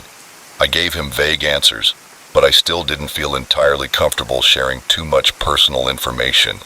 "Have you ever wondered what it would be like to just disappear?" he asked suddenly, his voice taking on a strange tone. "To leave everything behind and become a completely different person." I looked at him, a chill running down my spine despite the warm night air. "I guess I can say I have," I replied cautiously. Jim laughed, but there was no humor in it. "Well, I've been doing that a lot lately." After that, the conversation died down and an uncomfortable silence filled the car. My eyes turned more frequently to the rearview mirror. The road behind us was empty and stretched into the darkness. "Can I change the radio station?" Jim asked after a while. "Sure," I said, grateful for the break in the tension. As he leaned forward to fiddle with the knob, I saw something that made my blood run cold. Tucked into the waistband of his jeans, partially hidden by his shirt, was the unmistakable shape of a gun. My mind raced to figure out what I had gotten myself into. Was he a criminal on the run? Was he planning to rob me, or worse? I tried to keep my voice steady as I spoke. "So Jim, where exactly in California are you headed?" He turned to me, and his eyes narrowed slightly. "I told you I didn't have a specific destination, right?"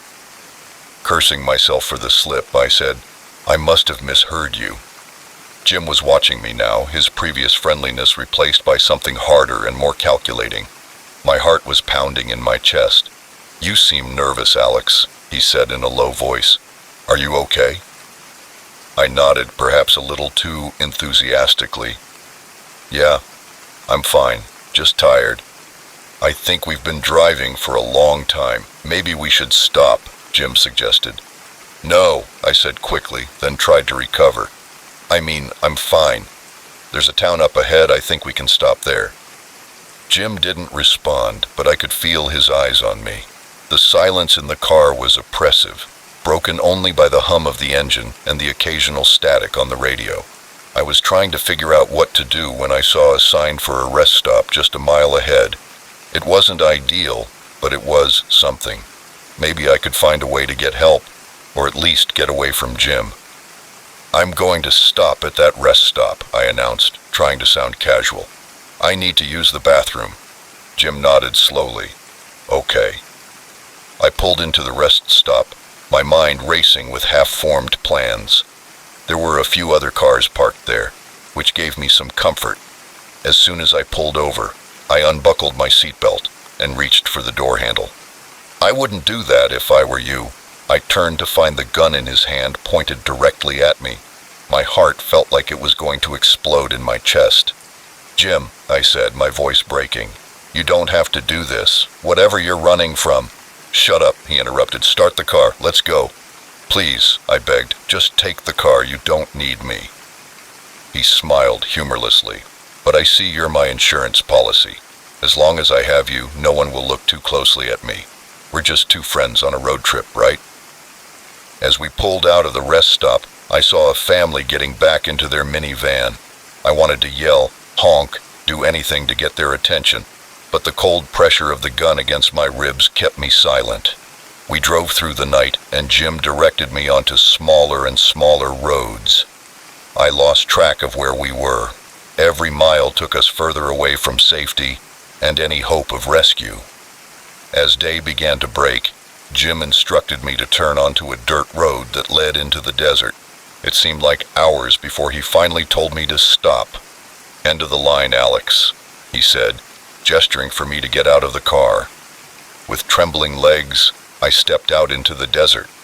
The sun was rising and casting long shadows across the barren landscape. Jim followed me out of the car, the gun still pointed at me.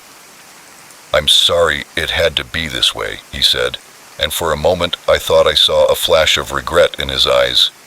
"You seem like a good guy. Wrong place, wrong time, I guess." I closed my eyes, waiting for the shot that would end it all, but it never came. Instead, I heard the sound of footsteps retreating, and then a car door slamming. I opened my eyes in time to see my car disappear in a cloud of dust. Jim was gone, leaving me stranded in the middle of the desert with nothing but the clothes on my back. It took 2 days for someone to find me. 2 days of scorching heat and freezing nights, of thirst and hunger, and the very real fear that I was going to die there. When a park ranger finally spotted me, I was delirious, sunburned, and on the verge of collapse. The police never found Jim or my car, and I was told I was lucky to be alive, that many victims of similar crimes weren't so fortunate. But as I lay in the hospital trying to make sense of what had happened, I didn't feel lucky. I felt violated, betrayed by my own compassion. It's been years since that night, but I still see Jim's face in my dreams. I still feel the pressure of that gun against my ribs, and every time I see a hitchhiker on the side of the road, I feel a mixture of fear and guilt as I speed by with my windows rolled up. I learned a hard lesson in the desert that day. Sometimes the most dangerous predators are the ones who look like us, the ones who take advantage of our kindness, our empathy. And sometimes the choice to help a stranger can lead us down a path from which there is no return. Next story. On the first night in our new house, I heard footsteps when everyone was asleep. On the second night, I found a door that wasn't there before. On the third night, I knew with chilling certainty that we weren't alone in this place, and that whoever was sharing our home didn't want us there. We were so excited about the move after years of living in a cramped apartment. Sarah and I had finally saved enough for a down payment on a house. It was a little run down, but structurally sound, as the real estate agent emphasized. The price was surprisingly low for the neighborhood, but we didn't question our luck. We were so excited about the prospect of space for our growing family. Sarah was 5 months pregnant with our first child. The first few days were a whirlwind of activity. The house creaked and groaned, but we attributed that to its age. I dismissed Sarah when she mentioned hearing strange noises at night. I was so focused on getting everything ready for the baby that I hardly noticed the odd cold spots in certain rooms, or the way shadows seemed to move in the corners of my vision. It was on the third night that things changed. I was up late painting the baby's room when I clearly heard distinct footsteps coming from upstairs, but that was impossible, as we didn't have an attic and Sarah was fast asleep in our bedroom on the second floor. With the paint roller still in my hand, I went upstairs to investigate. The sound had stopped, but when I reached the top of the stairs, I saw something that made my blood run cold.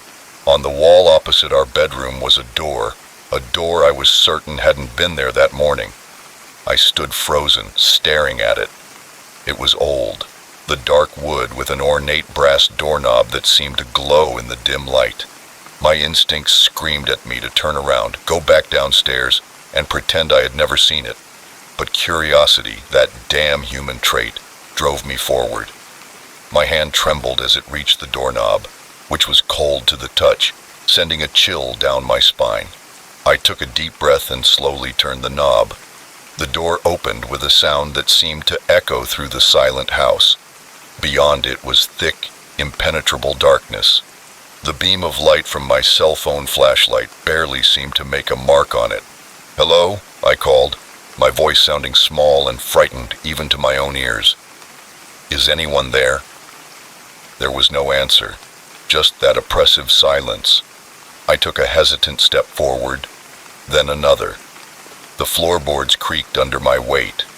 The air felt thick and heavy, with the musty smell of long-abandoned spaces. Suddenly, my light fell on something that made my heart leap into my throat, a motionless figure in the darkness. I staggered backward and a scream of terror caught in my throat, but it wasn't a person. When my eyes adjusted, I realized it was a mannequin dressed in what looked like clothes from another century. Around it were piles of boxes and old furniture, all covered in a thick layer of dust. I let out a shaky sigh and was relieved that it was just an old storage room, probably sealed off for years and forgotten. Nothing sinister, nothing supernatural, just a strange oddity in an old house. I was about to turn back when something caught my eye. A glint of metal nestled among the boxes. Curiosity got the better of me once again, and I approached to investigate. It was a medallion, stained by age but still beautiful. There was an inscription on the back, but it was too worn to be understood. As I fumbled with the clasp to try to open it, I heard something that made my blood run cold, footsteps coming from behind me. I spun around, my heart beating so hard I thought it would explode in my chest. But there was nothing there, just the open door leading back to the familiar hallway of our house. That should have been my cue to leave, close the door, and never look back. But I didn't. Instead, I put the medallion in my pocket and continued exploring the room, which was larger than I had initially thought, extending into shadows that my light couldn't penetrate. The further I moved away from the door, passing mannequins and piles of old furniture, the colder it got, until I could see my breath. That's when I realized that the door was missing in front of me. That's when I heard a whisper so faint I almost didn't hear it. "Who's there?" I asked, the beam of my flashlight dancing wildly around the room, trying to keep the fear out of my voice. "Get out!" The whisper had become a roar that seemed to come from everywhere at once. I ran like I had never run before, through the maze of forgotten things toward the door, but it wasn't there. Where the door had been was now just another wall, more darkness. I was lost between walls, screaming for help, but my cries seemed to be swallowed by the oppressive silence of the room. When despair was about to overwhelm me, my hand brushed against something, the doorknob. With a sob of relief, I turned the knob and stepped out, slamming the door behind me. I stood in the hallway, panting, my heart racing. Had this really happened? Or had I fallen asleep while painting and had some kind of vivid nightmare? But the weight of the locket in my pocket told me it had been real, all too real. I staggered back to my room, my mind reeling. I should wake Sarah and tell her what had happened, but how could I explain something I barely understood myself? In the end, exhaustion won out. I dragged myself to bed, telling myself I would figure it all out in the morning. But when morning came, the door was gone.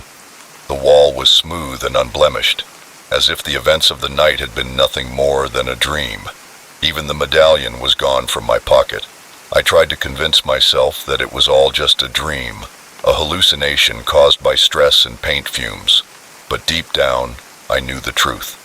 Something was in our house, something that didn't want us there. In the weeks that followed, strange occurrences became our new normal. Objects moved on their own, doors closed without warning, and there were always footsteps at night. Sarah noticed it too. Sometimes I would catch her staring at the walls, a look of confusion and fear on her face, but we didn't talk about it.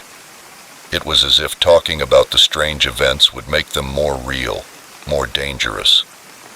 Then came the night when I woke up and found Sarah's side of the bed empty. I searched the entire house, calling her name. I was about to call the police when I heard her.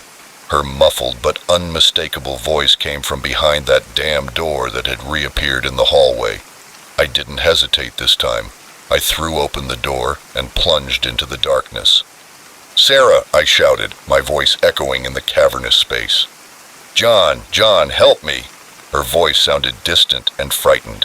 I ran toward the sound, barely aware of my surroundings, passing shapes and things I couldn't identify, but none of that mattered. All that mattered was finding Sarah. I found her in what looked like an old nursery, surrounded by old dolls and a rusty crib. She was curled up in a rocking chair, her hands protecting her swollen belly. "Sarah," I breathed with relief. "What happened? How did you get here?" She looked at me with eyes wide with fear. "I don't know. I woke up and I was here. John, what is this place? What's happening to us?" Before I could answer, a cold wind swept through the room, and the dolls' heads turned, their glassy eyes staring at us. And then we heard that voice again, no longer a whisper, but a bone-chilling scream. "Get out!" We ran hand in hand and fled through the impossible, tortuous space of that hidden room. Behind us we could hear things moving.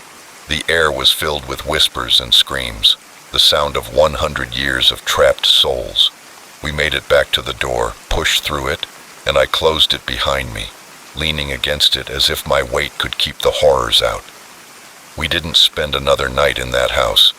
We packed what we could and left, abandoning most of our belongings and any hope of recovering our down payment. But our lives and our unborn baby were more important than money. Later, we learned the history of the house, of the tragic deaths, the disappearances, and the string of owners who fled during the night. We were lucky, according to the local historian, lucky to have escaped. But sometimes, late at night, I still hear those footsteps, still feel the cold touch of that medallion in my pocket, and wonder about the souls trapped in that hidden room. And I pray that they remain there, locked in that house where reality is distorted and nightmares come to life. Because I know the truth now. Some houses are never truly empty, and some doors, once opened, can never truly be closed.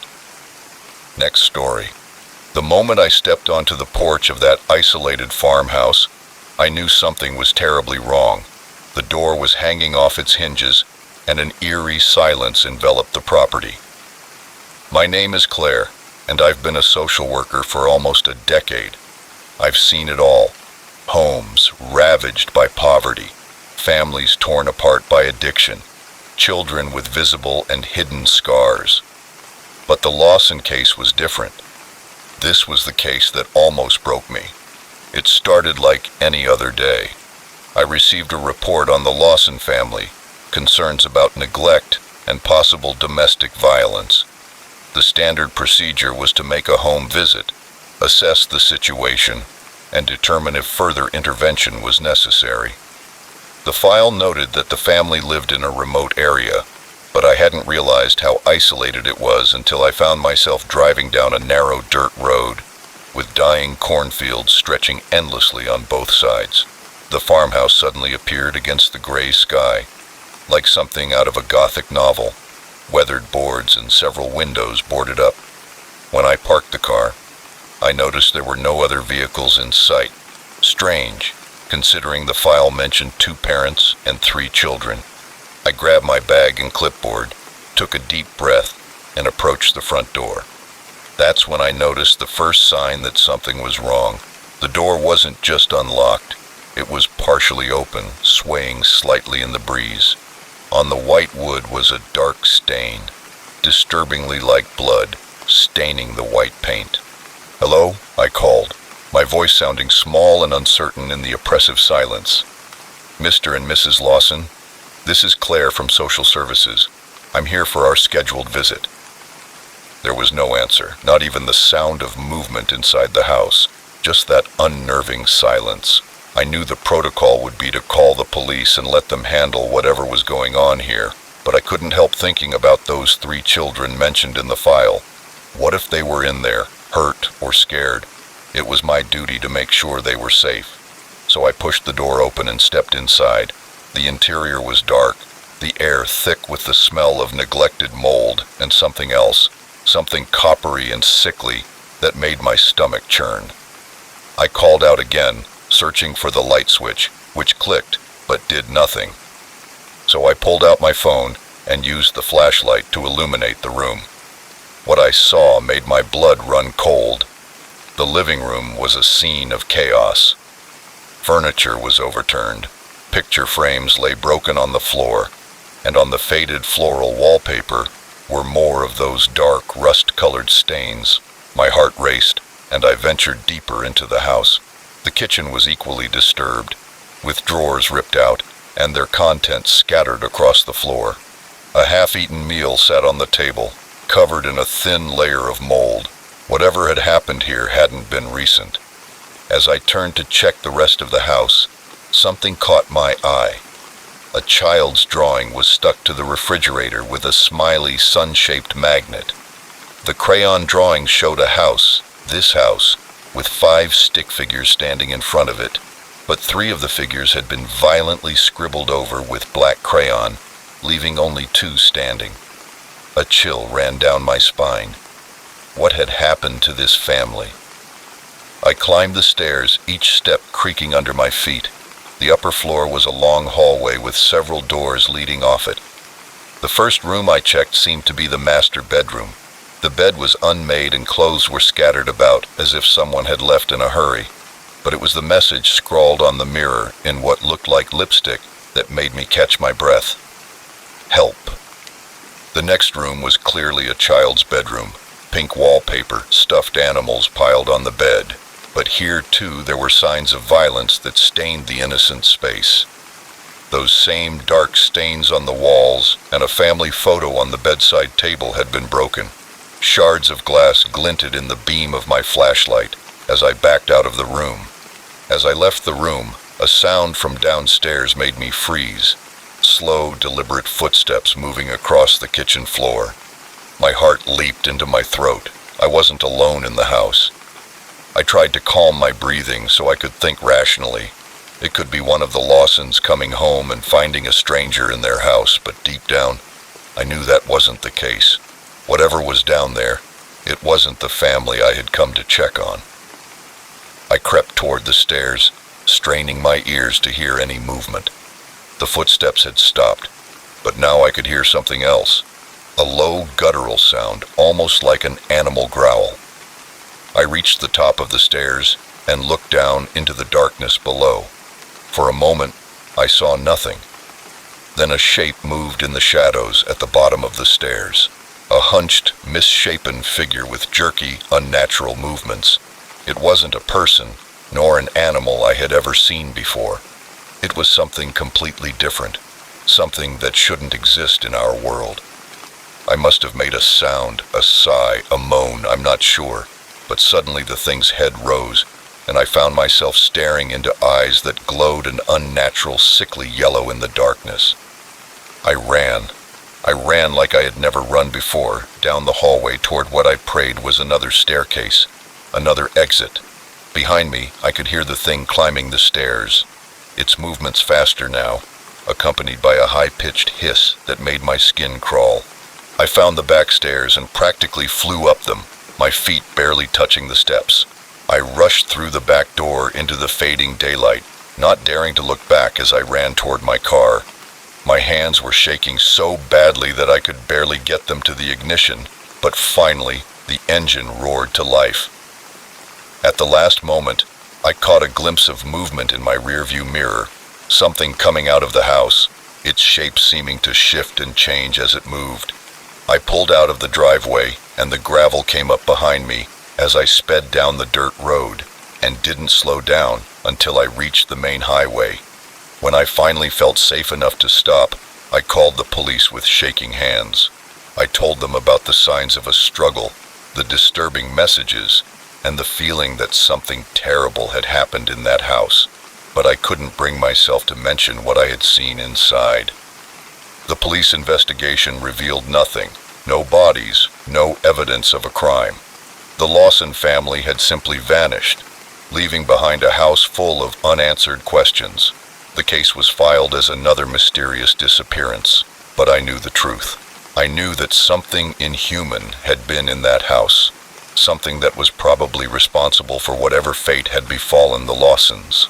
And sometimes, late at night, I still see those bright yellow eyes in my dreams, still hear that disturbing sound that was half growl, half laugh. I quit social work soon after. I couldn't face the possibility of entering another house like that, of coming face to face with whatever nightmare had taken up residence in that isolated farmhouse. Some days I can almost convince myself that it was all a stress-induced hallucination, but then I glimpse something moving in the shadows, or hear a sound that isn't quite right, and I remember that there are things in this world that defy explanation, things that lurk in the dark corners of isolated homes, waiting for unsuspecting visitors. And I say a silent prayer for the Lawson family, hoping that whatever fate befell them was quick, because the alternative, that they are still somewhere in the clutches of that unnatural thing, is too horrible to contemplate. That's why I keep my doors locked, my lights on, and never venture into isolated farmhouses again. Because once you see behind the veil, once you glimpse the horrors that lurk out of sight, you can never truly feel safe again. Next story. The first splash of red caught my eye, a stark contrast to the dull green of the forest floor. I felt my heart race, a sinking feeling in my gut. By the third splash, I knew we had stumbled upon something we should never have seen, and the distant sound of engines told me we were no longer alone. It was supposed to be a relaxing weekend camping trip, just me and my 3 best friends, Mike, Sarah, and Tom. We had been planning this for months, eager to escape the hustle and bustle of city life and get away from the noise. The spot we chose was deep in the national forest, far off the beaten path. No cell phone signal, no worries, Mike said with a smile as we set off down the winding, narrow trail. The hike was tiring, but the reward seemed worth it when we came upon a beautiful clearing next to a bubbling stream, the perfect spot to set up camp.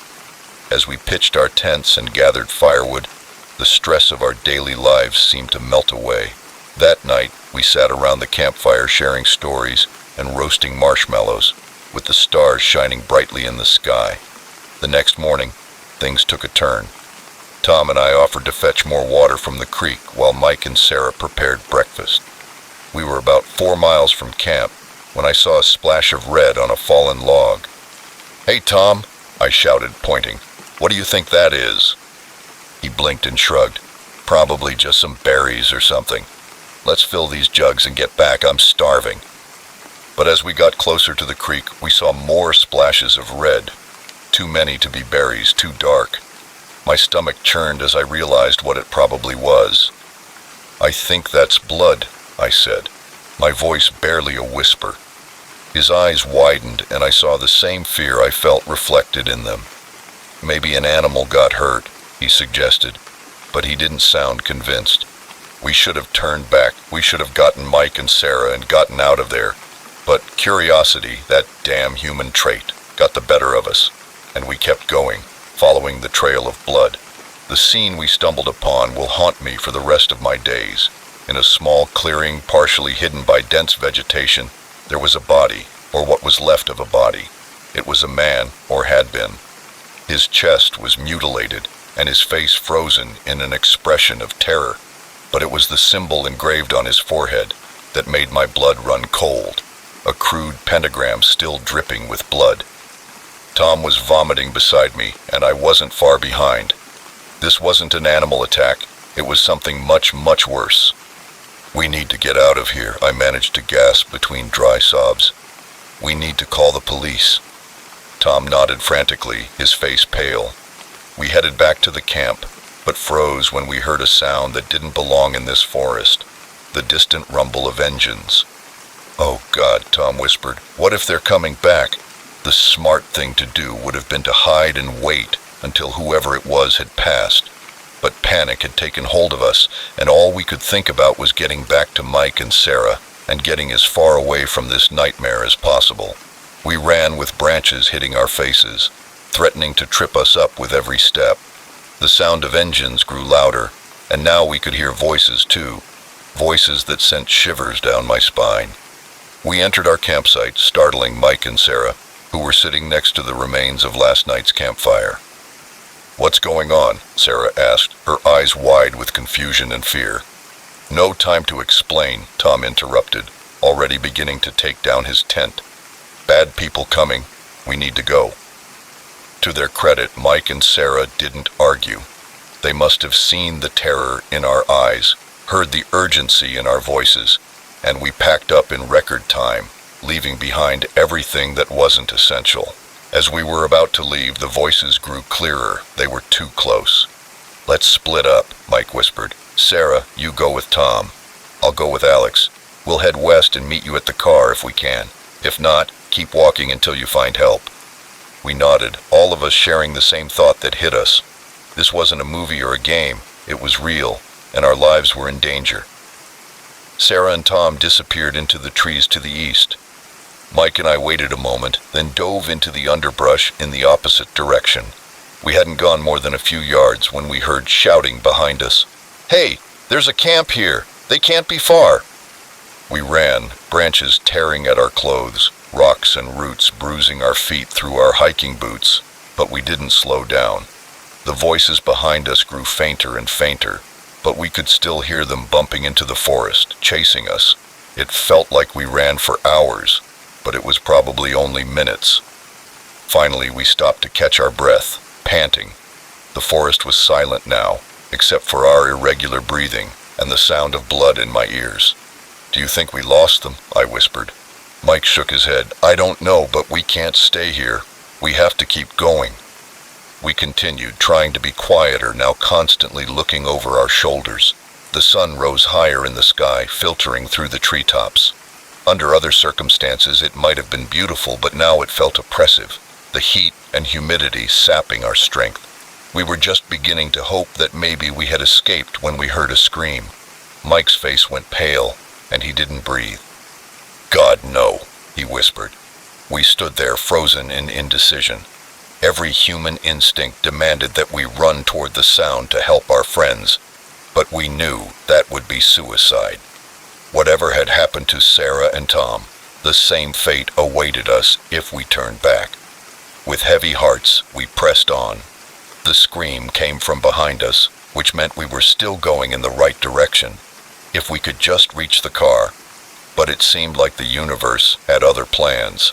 As we reached a small hill, we found ourselves face to face with two men dressed in dark clothing, their faces hidden by ski masks, and they were armed. Well, well, one of them said, his voice muffled by the mask. Looks like we found the stragglers. We turned to run, but more figures emerged from the trees behind us. We were surrounded. What followed was a blur of terror and pain. They took us back to the camp, a collection of trailers and tents hidden in a large clearing. There were other people there, all masked, all armed, and in the center of it all was a dark altar with dried blood. They tied us up and threw us into one of the trailers. Through the window, I could see them preparing for some kind of ritual. The sun was setting, casting long shadows across the clearing in the darkness. They lit torches, and the flickering light made their masked faces even more terrifying. I don't know how long we were there, maybe hours. We didn't speak. We couldn't speak. The horror of our situation was overwhelming. What had happened to Sarah and Tom? Just when I thought all hope was lost, we heard sirens, many of them approaching. The campground descended into chaos with people screaming and engines revving. In the confusion, someone must have forgotten about us. The trailer door opened and there was a police officer with his gun drawn. "Are you okay?" he asked quickly and began to untie us. "Can you walk?" We nodded, and he guided us out of the camp past other police officers who were rounding up some of the cultists. An ambulance was waiting, and paramedics swarmed around us, checking for injuries. After hours of questioning and medical examinations, we learned the full story. A hunter had stumbled upon the cult's previous camp, found evidence of their rituals, and alerted the authorities, who had been tracking the group for days. Our lucky encounter with the search party led them directly to the cult's new location. Sarah and Tom were found alive, thankfully, beaten and traumatized, but alive. The body we found had not been their first victim, and if the police hadn't arrived when they did, it wouldn't have been their last. I will never go camping again. I can't stand being in the woods because now I know that sometimes the most dangerous predators aren't the ones with claws and fangs, but the ones who look like us, hiding behind masks, waiting in the shadows to attack the unsuspecting.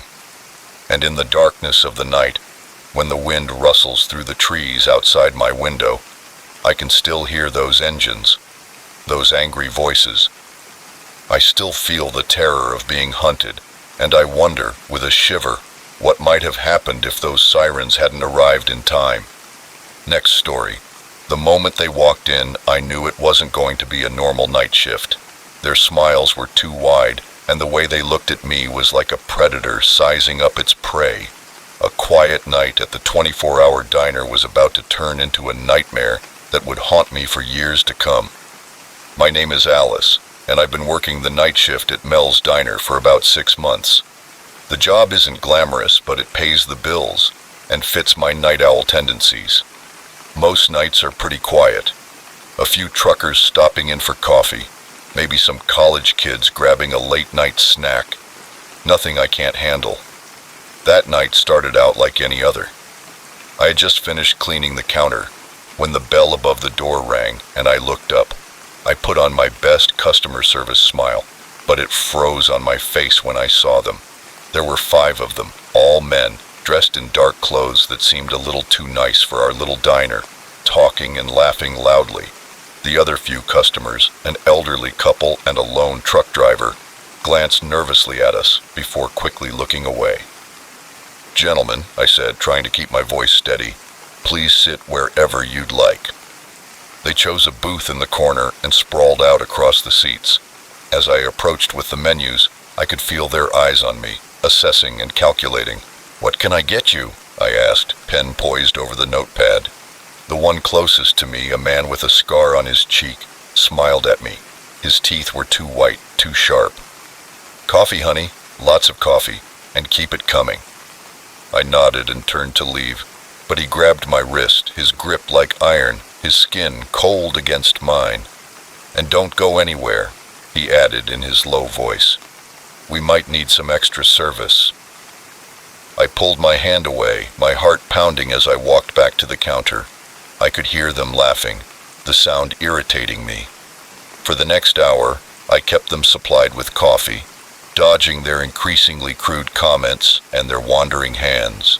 The other customers left quickly, casting sympathetic glances in my direction as they hurried out the door. I was refilling their cups for what seemed like the 100th time when things took a turn. The man with the scar grabbed my arm again, pulling me closer. "You know," he said, his breath hot in my ear, "we're not here for the coffee." I tried to pull away, but his grip tightened. "Please, let me go," I said, my voice shaking more than I would have liked, and he laughed with a harsh sound that sent shivers down my spine. "Or what? Are you going to call for help?" He pointed to the empty restaurant. "There's no one here but us, sweetheart." That's when I saw the glint of metal tucked into his waistband. A gun. I realized the magnitude of the trouble I was getting myself into. He continued, slowly getting to his feet. "Now, why don't you be a good girl and open the cash register for us?" My mind raced. The phone was on the other side of the counter if I could reach it, but they were too fast. Two of them jumped over the counter, blocking my escape, and the others spread out, blocking the exits. "Alice," the scarred man said, reading my name tag, "don't make this any harder than it needs to be. Open the cash register, give us the money, and maybe we'll let you out of this." I knew he was lying. The look in his eyes told me they had no intention of letting me go. Whatever had happened here tonight, they couldn't leave any witnesses. My hands were shaking as I walked over to the cash register, my mind racing, trying to find a way out of this nightmare. I remembered the silent alarm button hidden under the counter. If I could reach it without them noticing. I opened the cash register and made sure to gather the bills slowly. "Here, that's all we have." The scarred man took the money from my hand and counted it quickly. His face darkened. "Is that all you have?" I nodded, trying to look scared and helpless. It wasn't difficult. "Business has been slow, please. That's all there is in the cash register." He exchanged glances with his companions, a silent communication between them, and then, without warning, he struck me across the face with the back of his hand. I stumbled, tasting blood. "Don't lie to me," he growled. "Where's the rest? Where's the safe?" I touched my burning cheek and tears welled up in my eyes. "There's no safe," I said. "I swear that's all we have." He grabbed me by the hair, pulling my head back.